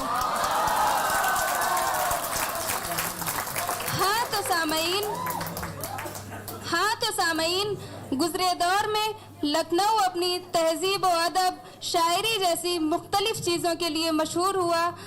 तो लखनऊ के शायराना अंदाज़े गुफ्तगू पर एक किस्सा यूँ है कि पुराने लखनऊ के हुनरमंद किस्सा गो फरमाते हैं कि लखनऊ का एक नामुराद आशिक जब अपनी ज़िंदगी से बेजार हो गया तो लोगों ने उसे फौज में भर्ती होने की तजवीज़ की और कहा, अमा कुछ नहीं तो कम से कम देश के काम आओ।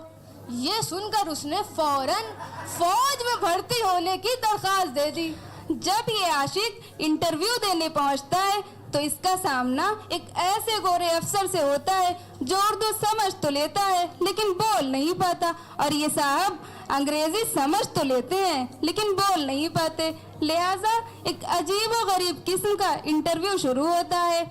जब इंटरव्यू के लिए इसका नाम पुकारा जाता है तो ये शेर पढ़ते हुए अंदर जाता है। तेरी महफिल में दिल थामे तेरा दीवाना आता है, ठहरे शम्मा जलने को तेरा परवाना आता है। अंग्रेज इसका हुलिया और अंदाज देखकर जोर से हंसता है, जिस पर ये कहता है, देखने वालों मुझे हंस हंस के न यूं देख, तुमको भी मोहब्बत कहीं मुझसा न बना दे।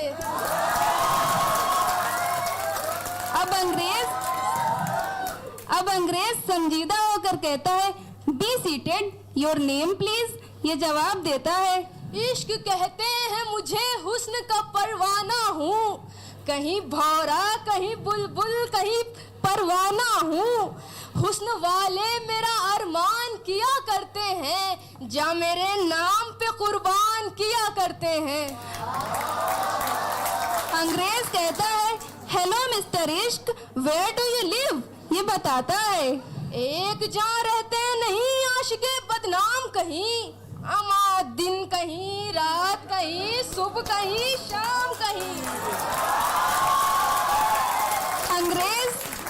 अंग्रेज हैरत के साथ पूछता है, then how do you earn your bread and butter? ये अपनी अदा में कहता है, खूने दिल पीने को है लख्ते जिगर खाने को, ये ग़िज़ा मिलती है लैला तेरे दीवाने को। अंग्रेज थोड़ा परेशान है मगर आगे पूछता है, विच रिलीजन डू यू फॉलो? ये फरमाता है, हम इश्क के बंदे हैं मजहब से नहीं वाकिफ, गर काबा हुआ तो क्या बुत खाना हुआ तो क्या। अंग्रेज झल्ला कर कहता है, आर यू मैड और व्हाट? ये बेनियाजी से कहता है, कुछ तो होते हैं मोहब्बत में जुनू के आसार, और कुछ लोग भी दीवाना बना देते हैं। अंग्रेज बौखलाकर कहता है, what the hell are you talking about? ये बेनियाजी के साथ कहता है, दिले मुस्तर से पूछ है रौनके बज़्म, मैं खुद आया नहीं लाया गया हूँ।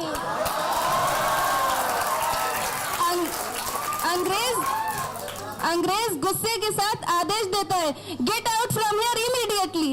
ये जवाब देता है, और होंगे वो तेरी बज़्म से उठने वाले, हजरते दाग जहां बैठ गए बैठ गए।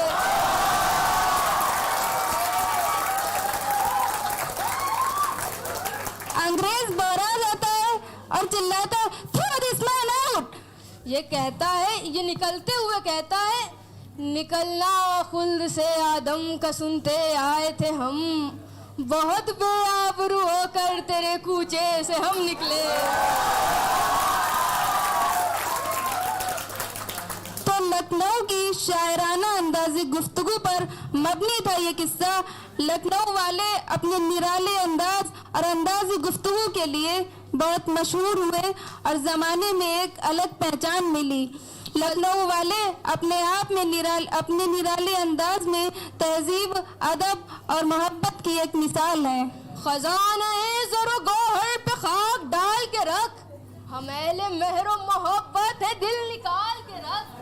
हमें तो अपने समंदर की रेत काफी है, तू अपने चश्मे बेफैस को संभाल के रख। पुराने दास्तानगो ने अब लखनऊ की दास्तान में बहुत से किस्सों का तज़किरा किया है, जिसमें उन्होंने लखनऊ को उसके अलग अलग अंदाज में बयान किया है। तो इसी तरह एक किस्सा है लखनऊ की दिलरुबा की दिलरुबाई का। किस्सा पुराना जरूर है पर बहुत मशहूर है। इसी शहर में रहते थे हकीम शमसुद्दीन। हकीम साहब जाने जाते थे खिदमत खल के लिए। एक बार हकीम साहब मेयर के चुनाव के लिए खड़े हो गए और सभी को यकीन था कि हकीम साहब चुनाव जीत जाएंगे, लेकिन मामले में पेश तब आया जब उनके मुकाबले दिलरुबा नामी तवाइफ चुनाव के लिए खड़ी हो गई। दिलरुबा सिर्फ नाम की दिलरुबा नहीं थी, बल्कि वो अपनी अदाओं से दिल चुराना जानती थी। इधर हकीम शमसुद्दीन का चुनाव प्रचार शुरू हुआ, उधर दिलरुबा भी चुनाव की तैयारियों में लग गई। हकीम साहब एक मकबूल आदमी थे, इसलिए शुरू में तो इनके जलसों में बहुत भीड़ आई, मगर दिलरुबा की दिलरुबा अदाओं ने हकीम साहब की मकबूलियत का तिलिस्म तोड़ दिया। इनके प्रचार में मौसीकी और शायरी का ऐसा संगम हुआ कि भीड़ दिलरुबा की तरफ बढ़ने लगी। अभी तक अपनी जीत को लेकर आश्वस्त दिख रहे हकीम साहब अब थोड़ा सा परेशान हुए, मगर हकीम साहब भी कच्चे खिलाड़ी नहीं थे। इन्होंने अब चुनाव प्रचार में पहले से ज्यादा संजीदगी अख्तियार कर ली। वो लोगों से मिलते वक्त ऐसे विशुद्ध राजनीतिक सवालों को उठाते थे। इस मैदान में दिलरुबा अपनी तमाम कोशिशों के बावजूद हकीम साहब से पीछे रहीं। उधर हकीम साहब ने भी दमदार नारा दे दिया था, दिल दो दिलरुबा को, वोट शमसुद्दीन को। अहले लखनऊ इस नारे की गहराई को समझ गए थे। वोट डाले गए और हकीम साहब जीत गए। जब हकीम साहब की जीत का ऐलान हुआ तो दिलरुबा ने दरिया दिली का सबूत देते हुए हकीम साहब को मुबारकबाद दी और एक ऐसा शौक फिक्रा कहा जो आज भी अपनी पोशीदा मानी के लिए जाना जाता है।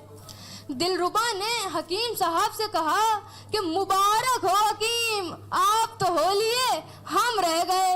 हकीम साहब उनकी बात समझ गए और मुस्कुरा के रह गए। बाद में जब हकीम साहब ने अपने जीत की दावत की तो उसमें दिलरुबा को भी पूरे एहतराम के साथ बुलाया। दिलरुबा पूरे खुलूस के साथ आई भी, मगर यहाँ भी उन्होंने एक ऐसा जुमला कहा कि पूरी महफिल दिलरुबा की सुखनसाजी की कायल हो गई। दिलरुबा ने अपनी तकरीर में फरमाया, एक बार फिर से मुबारक हो हकीम। दिलरुबा ने अपनी तकरीर में फरमाया, एक बार फिर से मुबारक हो हकीम।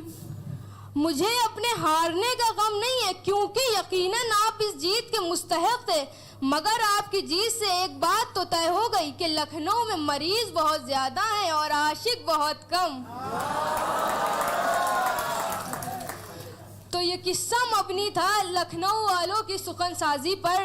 अब कहाँ ये लोग, कहाँ वो दास्तान गो और वो लोग जो मिसाल थे लखनऊ की सुखनवरी की। तो आइए इसी किस्से के साथ दास्तान गोई का सिलसिला ख़त्म करते हैं। मिल जाए फिर अगर कोई शाम लखनऊ, हम फिर सुनाए आपको दास्तान लखनऊ। रोशन था जिनसे ये शबिस्तान लखनऊ, है अब कहाँ वो गजल खान लखनऊ। सुबह नौ मिजाज की कोई नहीं खबर, हम पर है खत्म यही दास्तान लखनऊ। है आरज़ू यही के जिंदा रहे सदा, हर एक दिलों में फसाना है लखनऊ, हर एक दिलों में फसाना है Lucknow. Thank you.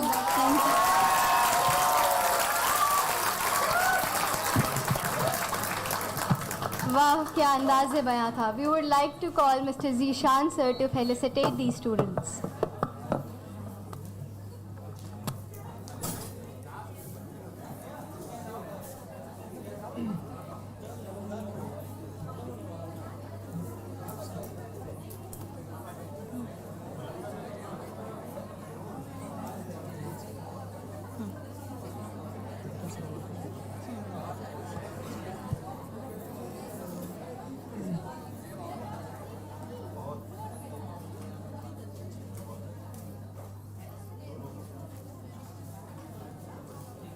Thank you sir. अब वक्त है उस घड़ी का जिसका आपको कब से इंतज़ार था. एक कला, ताल और जज्बात मिलकर एक रूहानी तजुर्बा देते हैं जो कि है कव्वाली. तो महफिल को रोशन करने के लिए तालियों के साथ स्वागत कीजिए our final segment qawwali performance. हमारे साथ हैं कुमैल अब्बास, मोहम्मद आवेश, अमीन फातिमा, पल्लवी प्रकाश, खुशी मिर्ज़ा.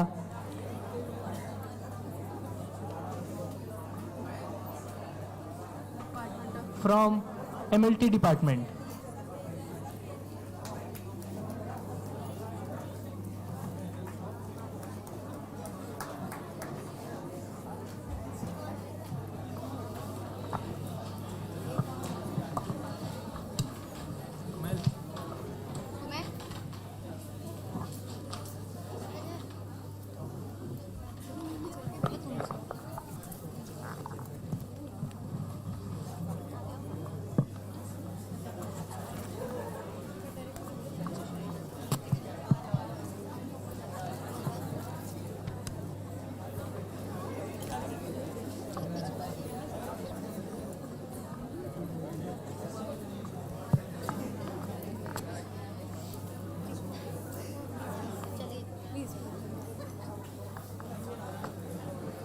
उनके अंदाज़े करम, उन पे वो आना दिल का, उनके अंदाज़े करम, उन पे वो आना दिल का. हाय वो बात, वो बात, वो ज़माना दिल का, उनके अंदाज़े करम, उन पे वो आना दिल का. ना सुना उसने तवज्जो से फसाना दिल का. ना सुना उसने तवज्जो से फसाना दिल का. जिंदगी गुज़री मगर दर्द न जाना दिल का. उनके अंदाज़े करम, उन पे वो आना दिल का. दिल लगी दिल की लगी बन के मिटा देती है. दिल लगी दिल की लगी बन के मिटा देती है. रोग दुश्मन को भी यार अब न लगाना दिल का.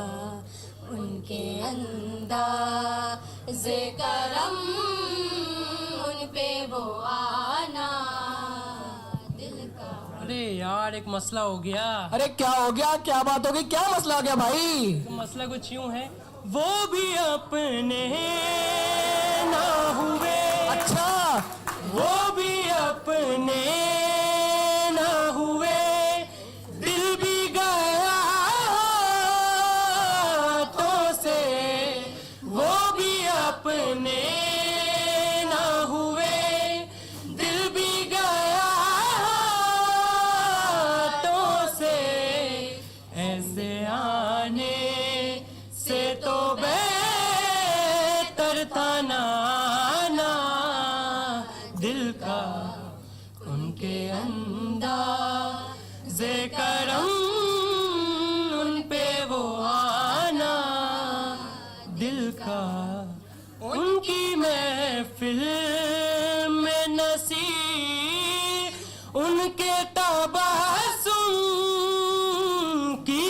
कसम उनकी महफिल में नसीर, उनके तबस्सुम की कसम देखते रह गए हम हाथ से जाना दिल का उनके अंदाज़े करम उन पे वो आना दिल का उनके अंदाज़े करम उन पे वो आना दिल का। दरवाज़ा भी जैसे मेरी दरवाज़ा भी जैसे मेरी धड़कन से जुड़ा है, दरवाज़ा भी जैसे मेरी धड़कन से जुड़ा है, दस्तक ही बताती है पर आया है कि तुम हो। मैं हूँ भी तो लगता है कि जैसे मैं नहीं हूँ, मैं हूँ भी तो लगता है कि जैसे मैं नहीं हूँ, तुम हो भी नहीं और ये लगता है कि तुम हो। हमने धड़कन धड़कन करके दिल तेरे दिल से जोड़ लिया, आँखों ने आंखें पढ़ पढ़ के तुझे विरद बना के याद किया, तुझे प्यार किया तो तू ही बता हमने क्या कोई जुर्म किया, और जुर्म किया है तो भी बता ये जुर्म की क्या है सजा। तुम्हें हमसे बढ़कर दुनिया दुनिया तुम्हें हमसे बढ़कर, तुम्हें हमसे बढ़कर दुनिया दुनिया तुम्हें हमसे बढ़कर, हमको तुमसे बढ़कर कोई जान से प्यारा ना होगा। बोल कफारा कफारा बोल कफारा कफारा बोल कफारा, ओ यारा बोल कफारा क्या होगा। कितना दिलकश है तेरे चेहरे का रुखसार लिखूं, कितना दिलकश है तेरे चेहरे का रुखसार लिखूं, इन हंसी जुल्फों को जंगजू की मैं तलवार लिखूं। है नुमा झील सी आंखें मेरे महबूब तेरी, है नुमा झील सी आंखें मेरे महबूब तेरी, लब शीरी को तेरे कत्ल का औजार लिखूं। ऐसे लहरा के तू रूबरू आ गई, ऐसे लहरा के तू रूबरू आ गई, धड़कने बेतहाशा तड़पने लगी, धड़कने बेतहाशा तड़पने लगी, तीर ऐसा लगा दर्द ऐसा जगा, तीर ऐसा लगा दर्द ऐसा जगा, चोट दिल पे वो खाई मजा आ गया, मेरे रश के कमर तूने पहली नजर जब नजर से मिलाई मजा आ गया, मेरे रश के कमर तूने पहली नजर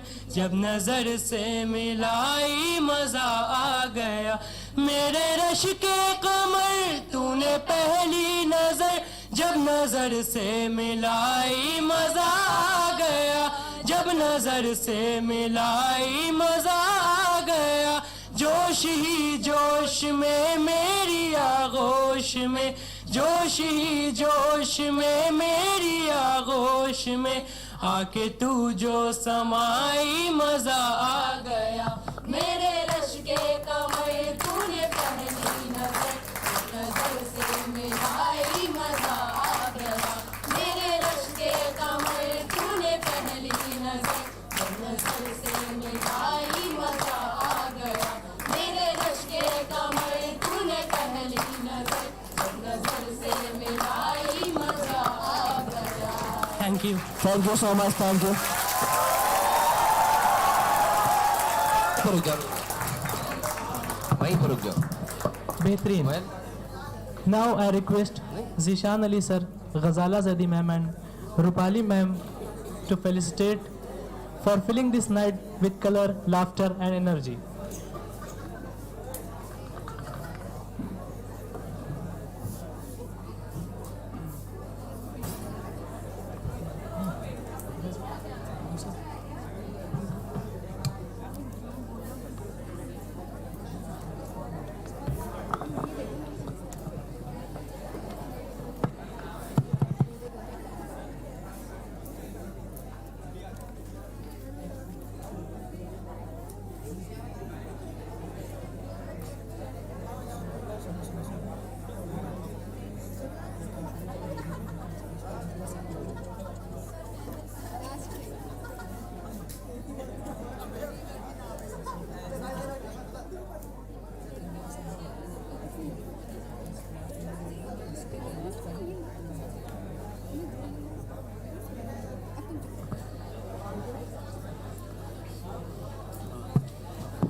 We would like to extend heartfelt gratitude to our cultural committee, especially to Ajaydeep sir, Murshid sir. नहीं, wait.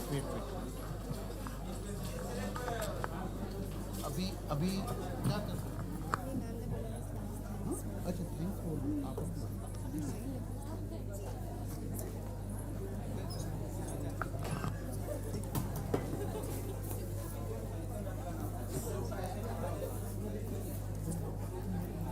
I would like to extend our heartfelt gratitude to especially to Ajaydeep sir, Murshid sir and Malika ma'am, and special thanks to Mr. Zishan Ali sir, Dr. Rupali Mirza ma'am and Ghazala Zaidi ma'am.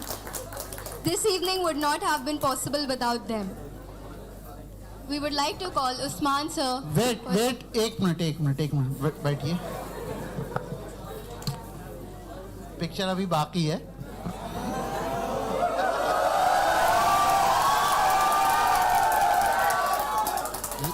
Lucknow बड़ा अदब और तहजीब का शहर माना जाता है, तो माना जाता था, माना जाता है, माना जाता रहेगा. तो मेरी रिक्वेस्ट है हमारे executive director his TV mister Zeeshan Ali sir से कि सर कुछ लखनऊ के बारे में, कुछ तहजीब के बारे में हमें 2 शब्द बताएं और कुछ क्या थी, क्या है और क्या होगी इंशाल्लाह.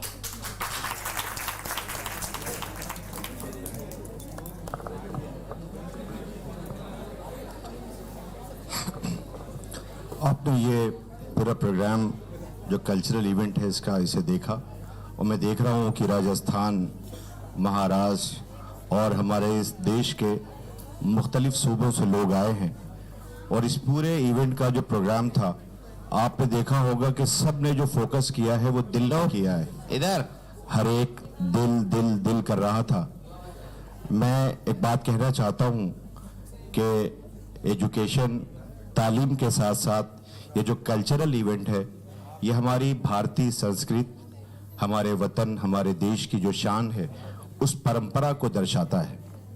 लखनऊ ज़बान का शहर है. मुस्कुराइए कि आप लखनऊ में हैं. और यूनिवर्सिटी ने हमारे लिए जो प्राथमिकता है वो हमारे राष्ट्र का गौरव है, हमारा देश है, हमारी संस्कृति की धरोहर है. शिक्षार्थ आइए, सेवार्थ जाइए. शिक्षा के साथ साथ अगर संस्कार नहीं है तो वो शिक्षा हमें मंजिल तक नहीं पहुंचाती है. मैं आपके शौक को देखते हुए सिर्फ एक शेर कहना चाहता हूं. दिल पे फोकस किया गया. ये दिल बच्चे की सूरत है, इसे सीने में रहने दो. ये दिल बच्चे की सूरत है, इसे सीने में रहने दो.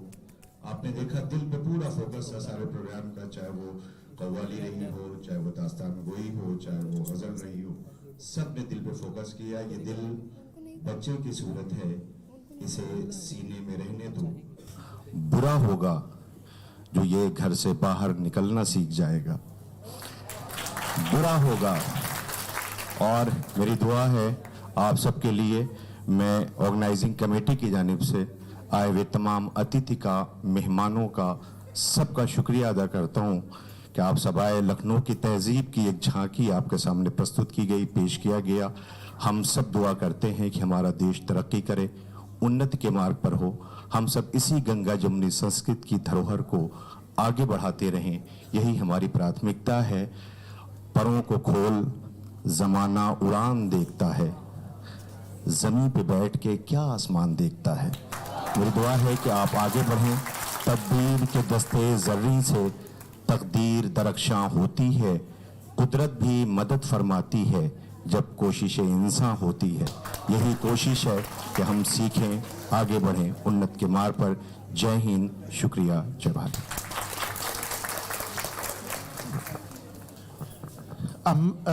एक रिक्वेस्ट और है. आज की दूसरी जज हमारी doctor Rupali Mirza ma'am, HOD department of English. उन्होंने भी बहुत हमारे इस प्रोग्राम में सपोर्ट किया और इसको सक्सेस बनाने में बहुत हेल्प की. तो मेरी रिक्वेस्ट है मैम से कि आप भी 2 शब्द उर्दू के या हिंदी के या इंग्लिश में, जो भी आपको प्रेफर हो, विल बी मोर कंफर्टेबल. एक रिक्वेस्ट है, और जिशान साहब से 2 शेर हिंदी के हो जाए. जिशान से सर रिक्वेस्ट ये पांडे सर की रिक्वेस्ट है आपके डिपार्टमेंट की।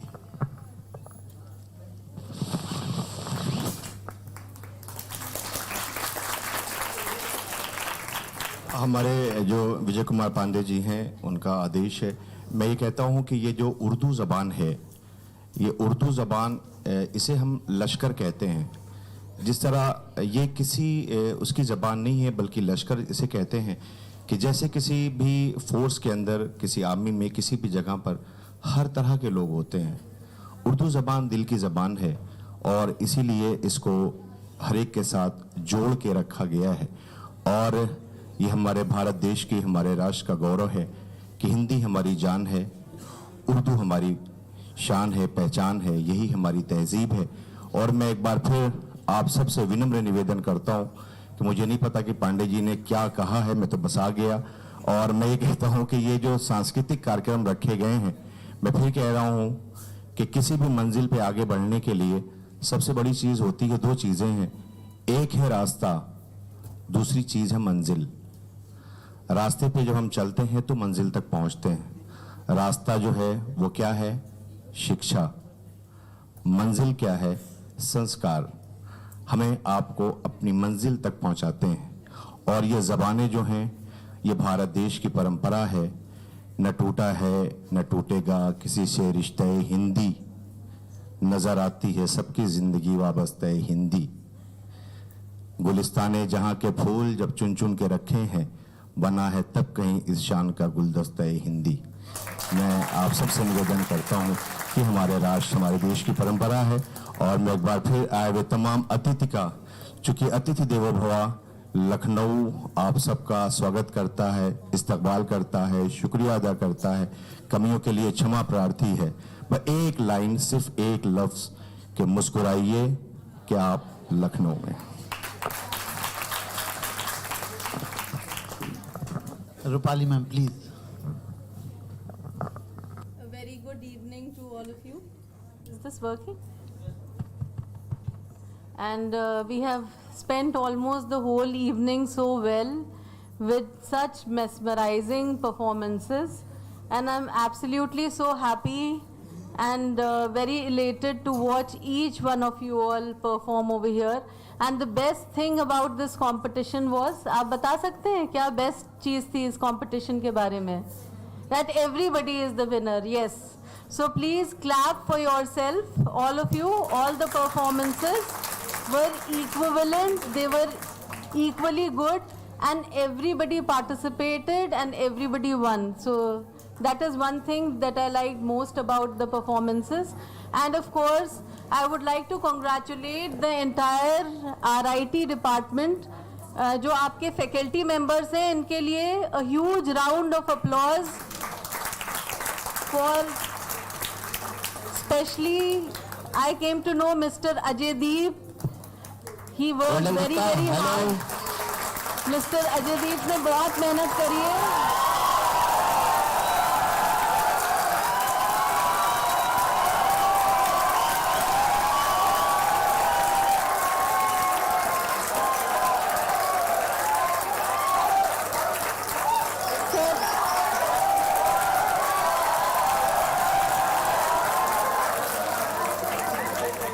सर तो आपके स्टार हैं ही, वो हम समझ ही रहे हैं, and he is also you know the star of the evening behind all this show. And miss Malika Abbas, is she over here? Yes please. I think both these people have worked very very hard. और MLT की तरफ से भी जो performances थी, आई congratulate Ekta ma'am. MLT की जो कव्वाली थी and other performances, they were very good. Tanveer sir, बहुत अच्छी परफॉर्मेंस थी MLT की भी, तो आपको कॉन्ग्रेचुलेट करते हैं. Doctor Ghazala Zaidi ma'am, because she is the torch bearer and guiding light. Assistant registrar ma'am, तो मैम तो हर फंक्शन में आप लोगों को सपोर्ट करती हैं और आगे आगे रहती हैं. और उसके साथ साथ हमारे हेड सर RIT के उस्मान सर, इनके बिना कुछ पॉसिबल ही नहीं था. तो सर के लिए आई थिंक एक स्टैंडिंग ओवेशन तो बनता है आप लोगों का.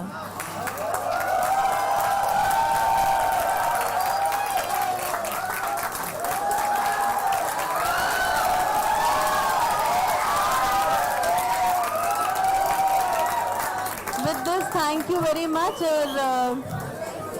Thank you for giving me this opportunity to be here and judge the events. Thank you.